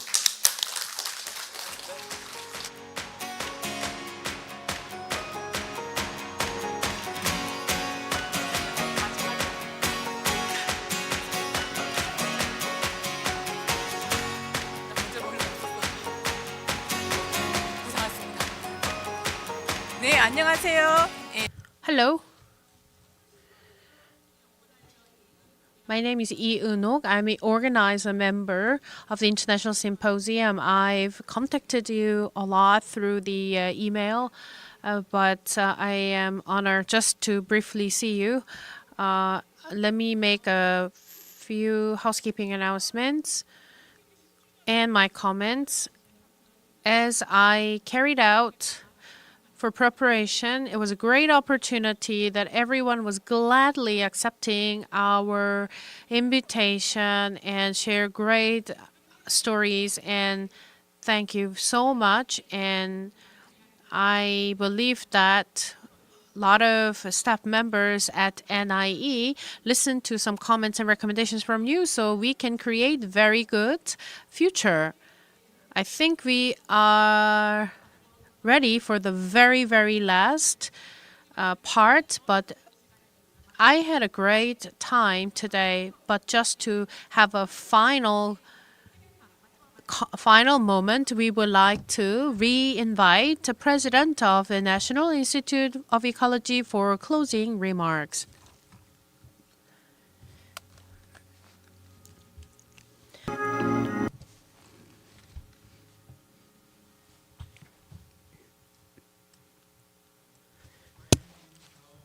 We have come to the end of the International Symposium in celebration of the 10th anniversary of the National Institute of Ecology. First of all, I would like to express my special gratitude to all the speakers for taking valuable time out of busy schedules, and especially to those who traveled far distances to be here. I also would like to thank all the participants who have been sitting here or watching the symposium in front of the computer all day long. I think this symposium was a big success because we are from different parts of the world in diverse fields, but we could share our passion and the knowledge of biodiversity conservation and climate change. It has been also a good opportunity for us to talk about common challenges on data collection, sharing, and management. This symposium has allowed us to delve into the significance of research in the field of ecosystem conservation and the pursuit of a sustainable future, while also charting the path ahead for the National Institute of Ecology through collaborative research efforts. This symposium has served as an important platform for sharing our vision for research and future development. We are now moving into the future. Your ideas and enthusiasm will lead our way in our mission to protect our ecosystems and create a sustainable future. Lastly, I would like to express my deepest gratitude to everyone who made this symposium successful. The steps of the NIE dedicated a lot of time and efforts for the preparation of the ceremony and the symposium. the steps of the PCO, Forexcom, did a fantastic job in preparation of the settings of the events and also the smooth operation. Are you here? I think they are at the back of this room. Could you give big hands to them?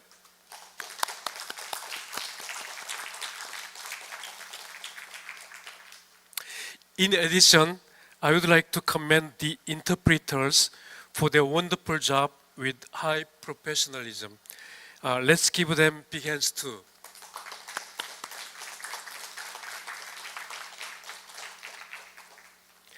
Thank you again for joining me in the closing ceremony of the 10th anniversary ceremony of the National Institute of Ecology. I look forward to seeing you all again as we continue our research and the collaboration in our perspective fields. Thank you very much. 네, 이로써 10주년 That finally wraps up the International Symposium of the 10th anniversary of National Institute of Ecology. Why don't you come up to the stage for the last group photo? Please come up to the stage. Hello everyone, we're going to take a group photo. Please step up to the podium.